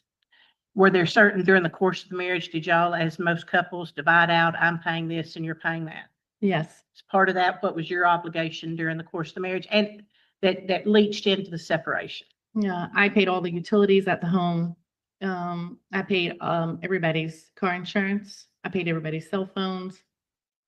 I paid groceries. I paid most of what the children needed as far as clothes, school, things like that. School fees when they had to come in at the beginning, workbook fees, lunch money. Yeah, they took their lunch, but groceries did take their Well, lunch, but yes, again, yes. that if they had something, you know, going to ball games, paying for snacks at ball games, all things like that. Mm-hmm. Okay. And so what in March of 2022, we purchased, it wasn't it was in my name only. It was a Dodge Challenger. I also paid that payment. And I was awarded that vehicle.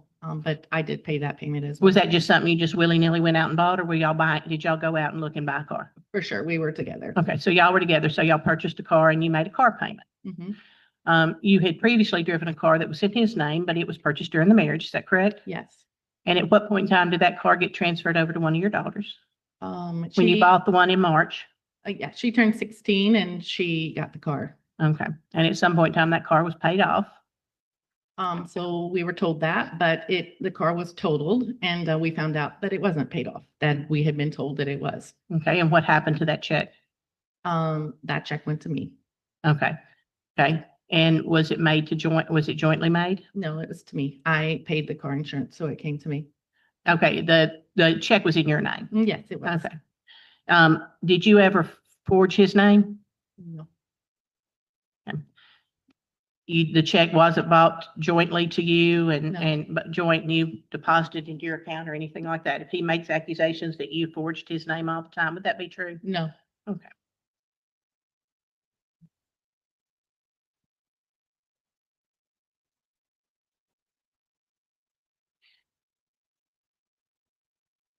Now, And I'm gonna make a correction. I think on the car, the car that was totaled, that went directly to my checking account.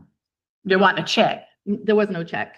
There was no check. The check was the overage in the escrow or whatever was sent to me, and that was in my name only. No, nothing was in his name and my name. But you paid the automobile insurance for his and all the kids' Yes. cars. Yes, that is And correct. when that car was totaled, They sent the overage to me and I made him aware via text. and the overage, you mean just the difference between what was owed on the car and the equity and the Yes, payoff or the value of the car. Is that correct? yes. Okay. And you used that. Did you, who maintained the yard after he left? I did. You mowed it, Yes, put gas in yes. so you expended as much or more on the family during that period of time. Did you seek at the time of the divorce retroactive spousal support from him? No. When you went and introduced evidence, at the court as to his income, what was the last indication of what he made? It was a W-2 from the last time that I had any information of what he made. Okay. And so you didn't try to increase his income? No, it was actually like 76,000, I think, on that one. And No. Yeah. So actually, when you did the math, it was actually a little bit less. Yes, Is it that was. correct? Yeah. Did he provide you, or did you have any way of obtaining how much health insurance it was? No. No, I had no way. Okay. During the time that when did you learn that he was served with a divorce complaint? Was there ever discussion between y'all and saying, why are you divorcing me? I can't believe you're doing this. No, not that I remember. So No. you don't even know when he was served or what was going on? Mm-mm. No discussion whatsoever? No. Okay. So y'all weren't just, when you said earlier, when he left, we were just kind of trying to get along for the kids. Yeah, no, that was not that point. And we were past that one. That was in 2022 earlier. And then after that, where were y'all communicating, doing anything, knowing what was going on? We would communicate via text, but that was about it. Okay.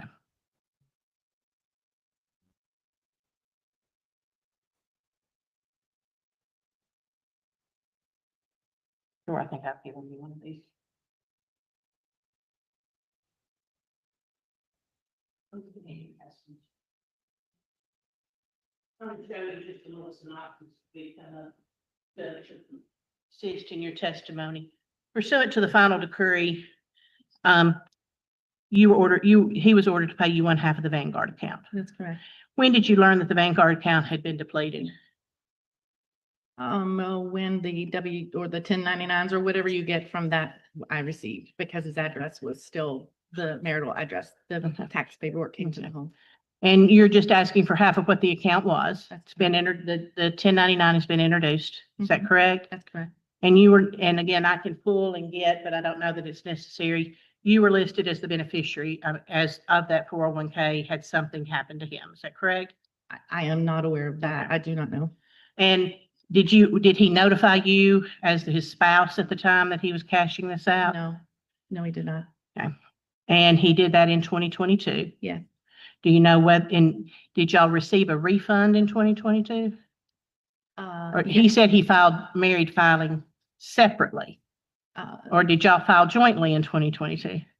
In 2022 would have been 2021's taxes, and yes, we got a refund. Okay, no. Oh. For the tax year of 2020, he cashed out the retirement account in the tax year, the calendar year of 2022. No, I did not file taxes with him in 2022. Those taxes would not have had to been filed till 2023. No, we were. Did y'all file taxes together on your income in 2022? No. He would have gotten the 1099, and you heard him testify that he got a refund. Did he share that with you? No. Okay. And did you know that he had cashed at the time? You didn't learn about him cashing it out until after it had been done. Correct? That's correct. That's correct. And you simply asked not for him doing it, anything, you just simply asked for half of that. That's correct. During the course of your marriage, were you the primary breadwinner for the early part of your marriage? No. What did y'all do? Were you a stay-at-home mother for a period of time? Yes. And then when did you go into the workforce? 2014. And is that when you went back to school in 2010? Yeah, And what type of school did you go to? I went to nursing school. Okay, did you go to a traditional college or a junior college? No, What? I went to Austin P. Okay, so you got a 4-year I degree did. Mm-hmm. and you got your BSN, I do. and that took 4 years. Yes. And you- Longer, actually, I think maybe I was taking classes one at a time before that, but Okay. yes. So you got your BSN in 2014 and you went to work. Is that Yeah, correct? That's correct. I did work through nursing school as well, just like on the weekends, like as a tech, but no, I was not working full time. Okay.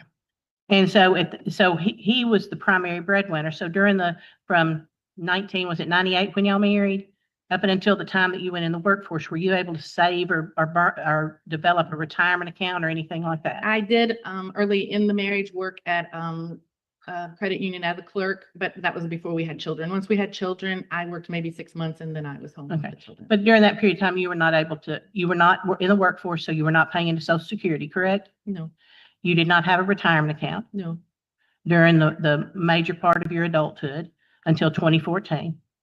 And this money would have been earned during your marriage that's correct. and would have been set aside to assist you when you turn 65 or whenever you're able to retire. Is that correct? Yeah. Okay. Now, medical expenses, let's talk about those. Okay. Who kept, because you were a stay-at-home mom and you only went to work in 2014, did you have insurance available to you when you went to work?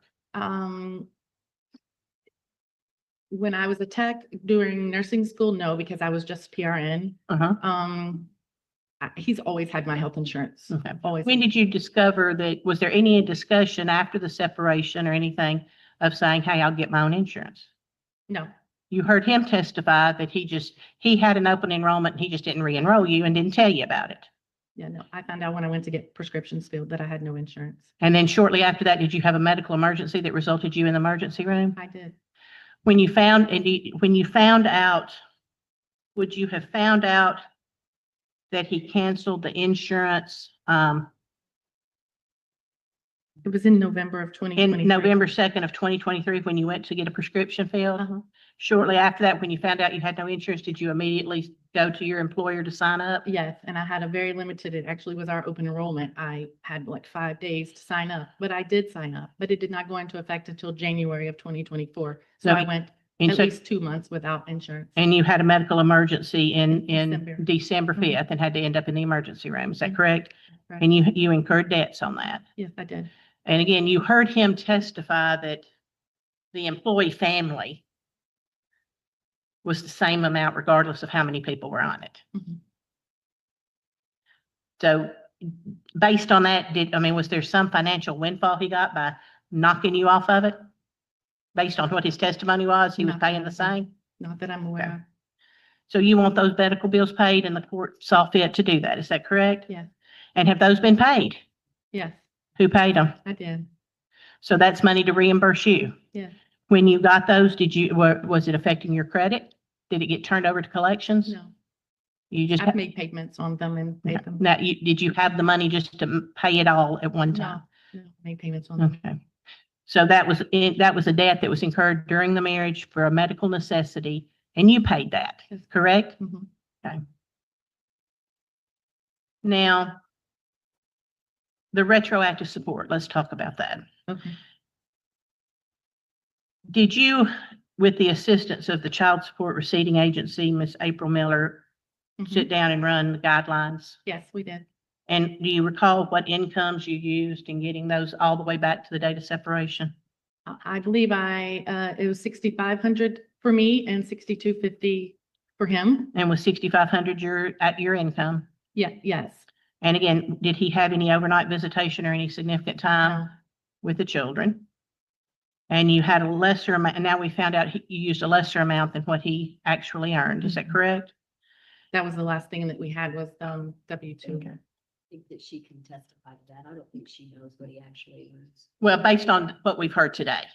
Yes. I'll qualify. Based on the testimony of the documents we put in today, his 2022 income would have resulted in higher income. His 2023 was 80,000, his 2024, 88,000, I believe. Yeah. So that's higher than what you calculated it on. Is that correct? Yeah, we were basing it off of 76 and they just said, let's do 75. Okay. And again, you only had the time that you're looking retroactive support. You didn't seek assistance for your adult children, even though they were still in the home. Mm-mm. Were you assisting your adult children? They lived in the home, yeah. Using gas, water, and electric, Mhm. eating food? Were you providing them with cars and gas money? Object to relevance of supporting adult children. She has no obligation. I'm sorry, what?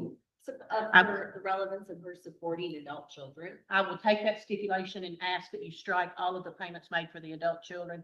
The Tennessee Tech payment that was for an adult child, the Venmo payments to the adult children. I'm gonna let them both testify about the support they've made. So you were, Mr. Johnson testified about those matters as the example of family support that he wants to have credit for. So she's entitled to testify about her own contributions to offset what he might say he did. Yes, sure. so you were providing for their everyday needs. Is that correct? Yes. Not just an incidental payment here or there. No, But you weren't seeking support for your adult children in this. no, Did you seek a retroactive modification for family support? no. And during the period of time that he was doing that, he was for a period of time, for about a year he was paying the mortgage payment. Okay. Is that correct? He paid the pool payment for a shorter period. Is that correct? I was unable, my name was not on the house note, so I was unable to find out, but I started, yes. Was your name on the pool note? Yes, it was. Okay, but did you receive, so you didn't go back and ask for retro support on that, and you don't believe he's entitled to credit for any of those payments?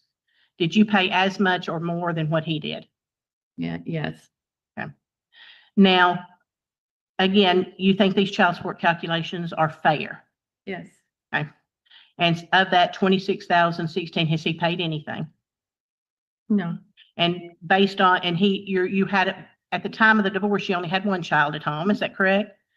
at the time of divorce, April of 2024, no, it was- Megan was still, was she a minor? yes, Okay, because again, in the child support calculator, in the order, there's only one minor child listed. Megan turned 18 in 2023, 2024. Okay, yeah.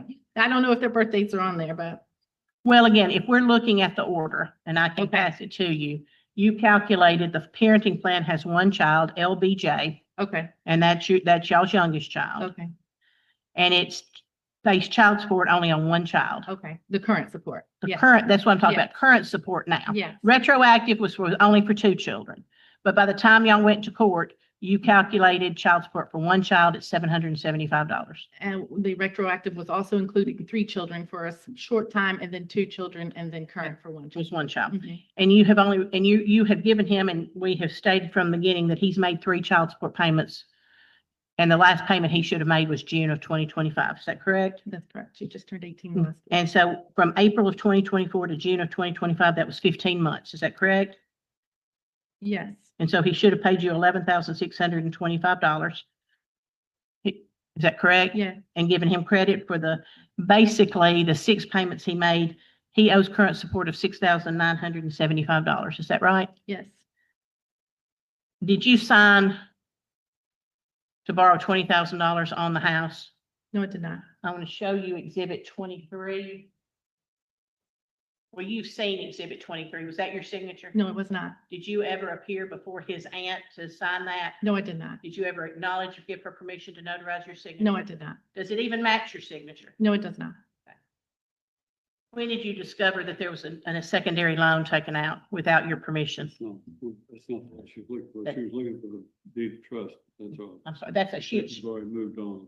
yeah, she's acknowledged it. I don't think there's a need. The record will reflect that she's acknowledged that is not her signature that appears on the mortgage deed of trust. When did you find out about that? I'm going to say it was before we went back to court in October. Maybe May or June. I'm not really sure I'm not really sure.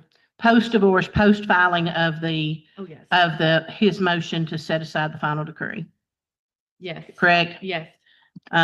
And you saw it on that where it said that you were not responsible for that, that whoever forged it acknowledged on there that you weren't responsible for any of that obligation, and you're asking for that to be paid back out of his half. That's correct. You're not asking for half because you didn't incur that debt. That's correct. Okay. So all of those, and again, did you go through your books and records and give him credit for $4,157.50 in payments that he made extra? I'm willing to. He did pay some in groceries several weeks in 2022. Right. Like on that list that he produced where he had given like, you know, Venmo Stephanie, Venmo Stephanie, Venmo Stephanie. Yes. You went through those and looked at that, and you agreed that he assisted you when you were short and doing things to the tune of $4,157.50. Is that correct? That is correct. And you were willing to give him credit for that towards those judgments. Yeah. And additionally, you received a refund when the house sold. The homeowner's insurance was just in your name. Is that correct? That's correct. And did you receive a refund for that? And the total refund was $3,960.63. Is that correct? Yes, but to alter that, it was in both of our names, but I was the primary. I've always had the insurance, and so that's how they cut the check. And it was a check, and it was made out to me only. You only, because you were in possession of the home. Yes. And you deposited those funds. Yes. And you acknowledged that he should be given credit for half of those. Sure. Because again, it was a marital debt. Yes. So given credit for and that's $1,980.31. Is that correct? Yes. Minus the $4,187. So do you believe that he has owed you $79,477.78? Yes. And total judgment, $85,615.28, minus one half of the insurance refund at $1,980.31, minus the credit for those Venmo payments of $4,157.50, leaves him owing her $79,477.78. Okay. Now, you acknowledge, do you not, that he was ordered under that decree to make the mortgage payment and the pool payment up until the time that it was sold? That's correct. He did not make those payments. No. We're paying the judgments that are paid and the back child support, the current child support arrearage, as well as that $20,000 fraudulent payment that the mortgage that he put on. In addition to that, he missed payments that resulted in you having less equity. Is that correct? Yes. Were there penalties and interest? Did it actually go into foreclosure and attorneys get involved?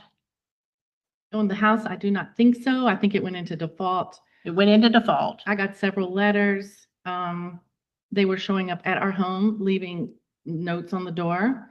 I could not get any information because my name was not on the loan. So I don't really, I just know what was showing up at my house. So I'm not sure exactly how far it got past due. But it was significant. Yes. And the swimming pool, it was about to go to litigation. I do know that. But again, to be in all candor and what we're doing, when the divorce decree went down, the marital residence, in looking at it, it stated the marital residence will be sold and the proceeds divided equally between the parties.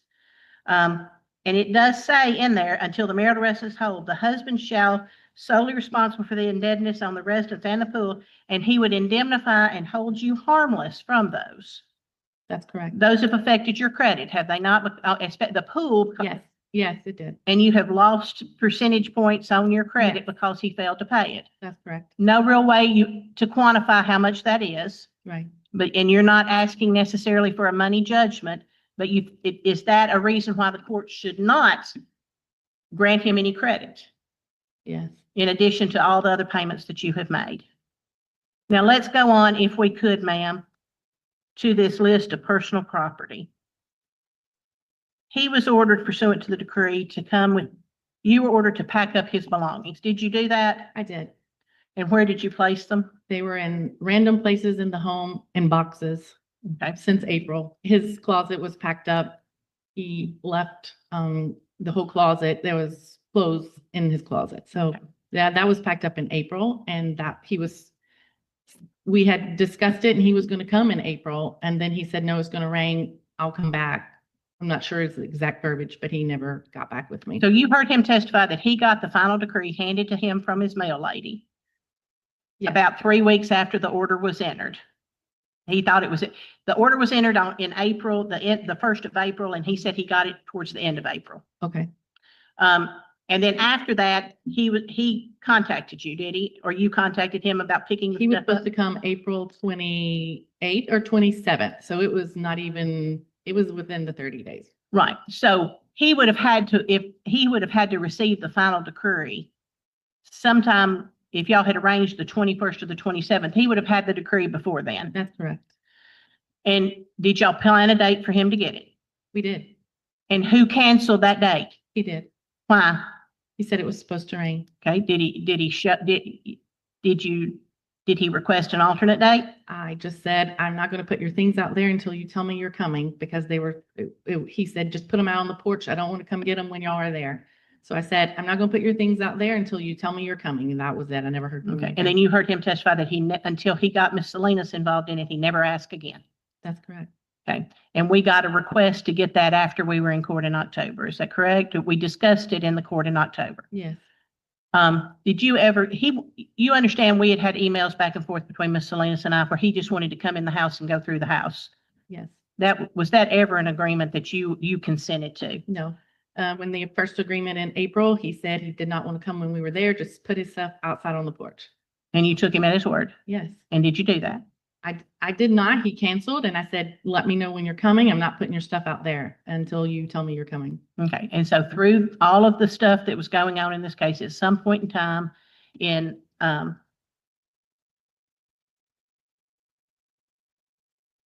did y'all agree on to pick a date for him to come? After the April date? Yeah, after the very first time when Right. after Miss Salinas and I got involved Oh, in yes. it. Did we pick a date for him to come? And that would have been in December. December. Yes. Mm-hmm. Prior to, and he had been to the house, and I think I asked him in March of 23 and September of 23, That's he had been correct. to the house. That's correct. And then you said in April of 24, when the divorce was granted, you offered him to come pick his things up, and he refused. He did not come because of rain. And then we arranged for him to come. Did he come on the 7th? Yes, my children were there. And His things were on the back porch. yeah, you moved on the 7th, you moved all of his stuff to the back porch so he could pick it up. Is that correct? Mm-hmm. And then on the 8th, did you have to work? I'm not sure where I was. I'm not sure if I was at work, but I did send the children. And he did come to get his things. And were they there ready, available for him? Yes, they were on the back porch. And to your knowledge, were they taken when you got home? Did he remove them? No. The next day, Yes. what happened the next day? I showed up at the house. I did not know he was going at any certain time. I just happened to go and he was there. Now, again, this is April of 2024, and the property closed in January of 2025. That's correct. December of 2024 closed. Were you already moving out of the house? I'm sorry? Okay, in 2020, when did y'all move out of the house? It closed when? January of 2025. 2025. Mhm. So in December of 2024, the month before it closed. We were slowly moving. We had started moving. Okay. You were moving because you had to be out before the closing. That's correct. Well, the house was for sale, and so I had to find somewhere for us to go. When We did the had- house go under contract? It went under contract a couple of times. I would have to look at my calendar, but it would fall through. And so we went back and forth a couple of times. So I just had to find us somewhere to go to keep from having to do it at a rushed time. Okay. So from October, when we came in and entered that order in front of Judge Turnbow, Yes. did you find out that he had filed bankruptcy?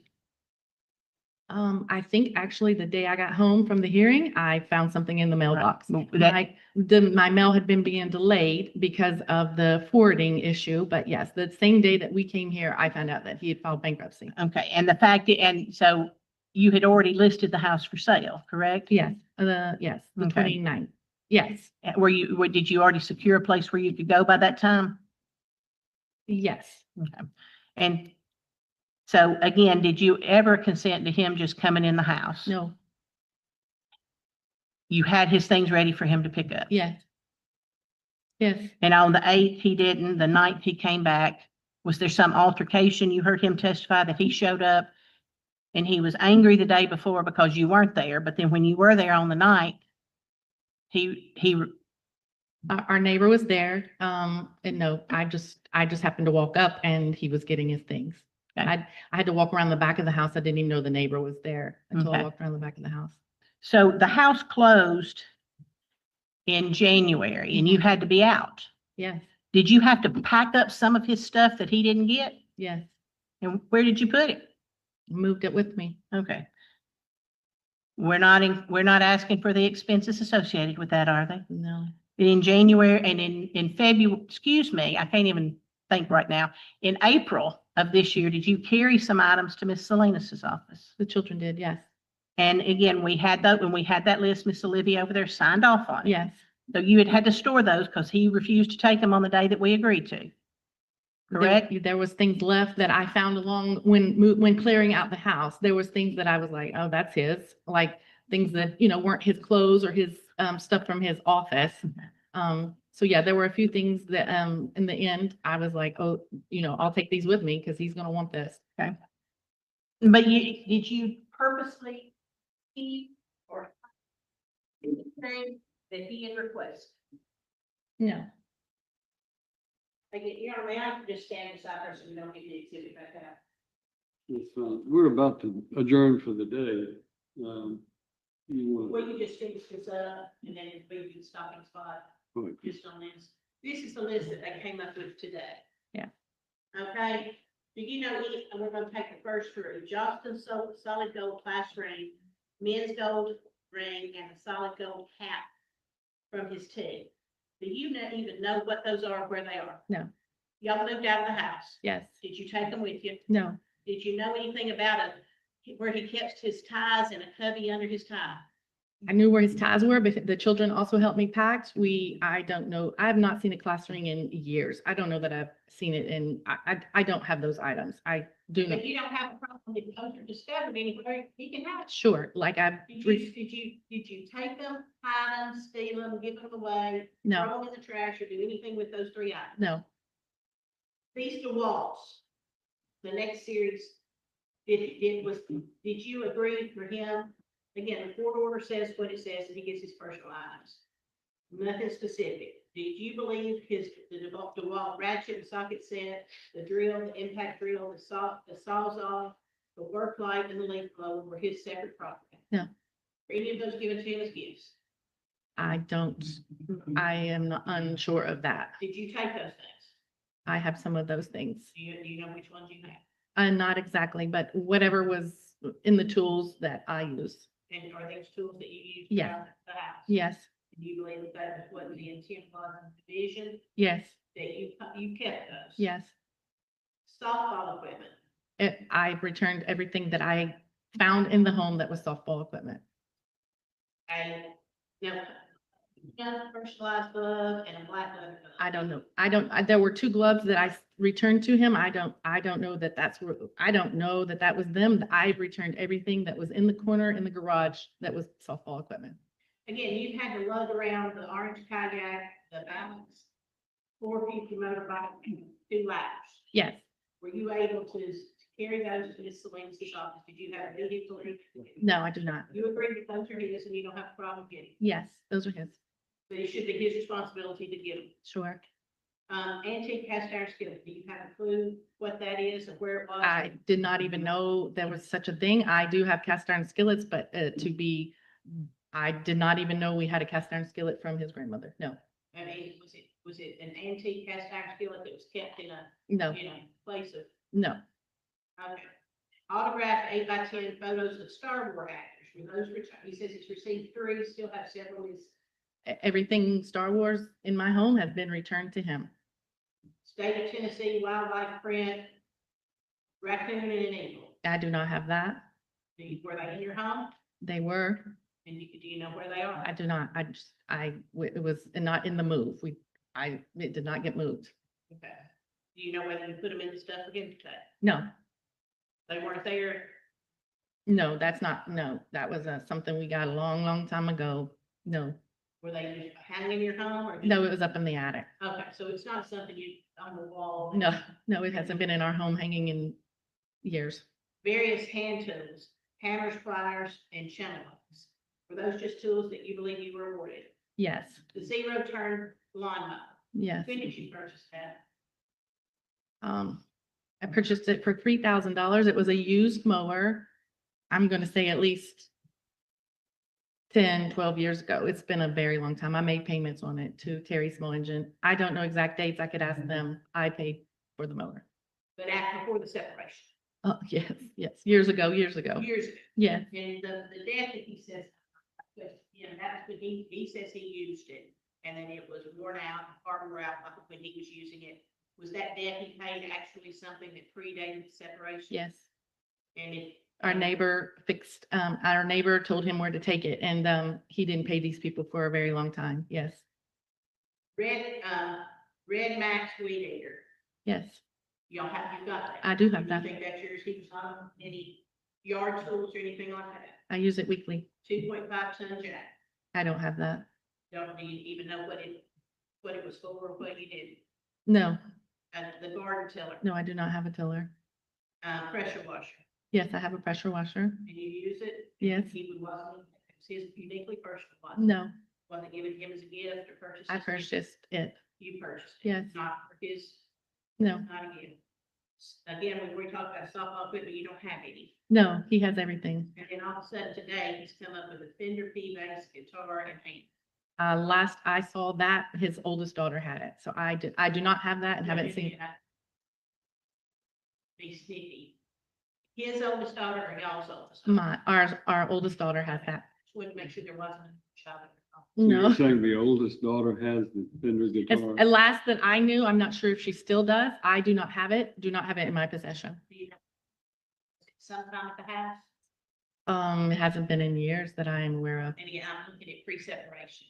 I mean, did she take it after he left? No, I don't think so. I think she had it before. I'm not sure when. It's not been in the house. I did not move the Fender guitar. No, I do not.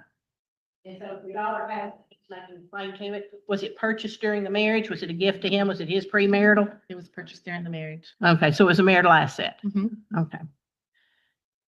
So do you believe that everything that you got used furniture where you raised 4 kids up in a household? That's correct. He got a lot of collectibles. He definitely did. Again, we've gone through some of that with, he's not been has he been the most financially frugal individual in the world? No. What does he buy these things with money that y'all earned during the marriage? Yes, And he got them all. yes. How much on a average would you even know how much he was on the computer buying this stuff? I would not know. Because y'all kept separate accounts. That's correct. So if any financial problems befall, do you attribute that to his hobby/side business? Yes, Okay. You believe that it's fair and equitable, the division of assets that were made at the time? yes, Was what you were getting, what he was getting, a roughly equal and fair division based on all of the factors, the length of your marriage, your financial contribution, the fact that there was 5 of y'all, 1 of him, and do you believe that that was a fair and equitable division? yeah. Think he's in, other than, like I said, if you find some of these things that you're not in dispute, you don't have a problem him getting them, but you don't have them. No, I do not have them. What I have, I've given back. Okay. And again, you have incurred attorney's fees as a result of this. You signed a contract paying me $350 an hour. Is that correct? Mhm. Your Honor, we would move into evidence. I think I handed it to the court to follow, but I didn't make it It's the exhibit. same page, The summary page, we would move that in as the next exhibit. doesn't have a total, was there a second page with totals in it? Well, no, because I didn't know what else that, I put that's why I went through and talked about the total, because we put how much she got, and that's only half. And whether or not Your Honor's gonna give him any additional credits. So, All right. I I passed it. assume, Ms. Salinas, you have questions and we are done for the day.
job. Listen to me. There's no word on your mother.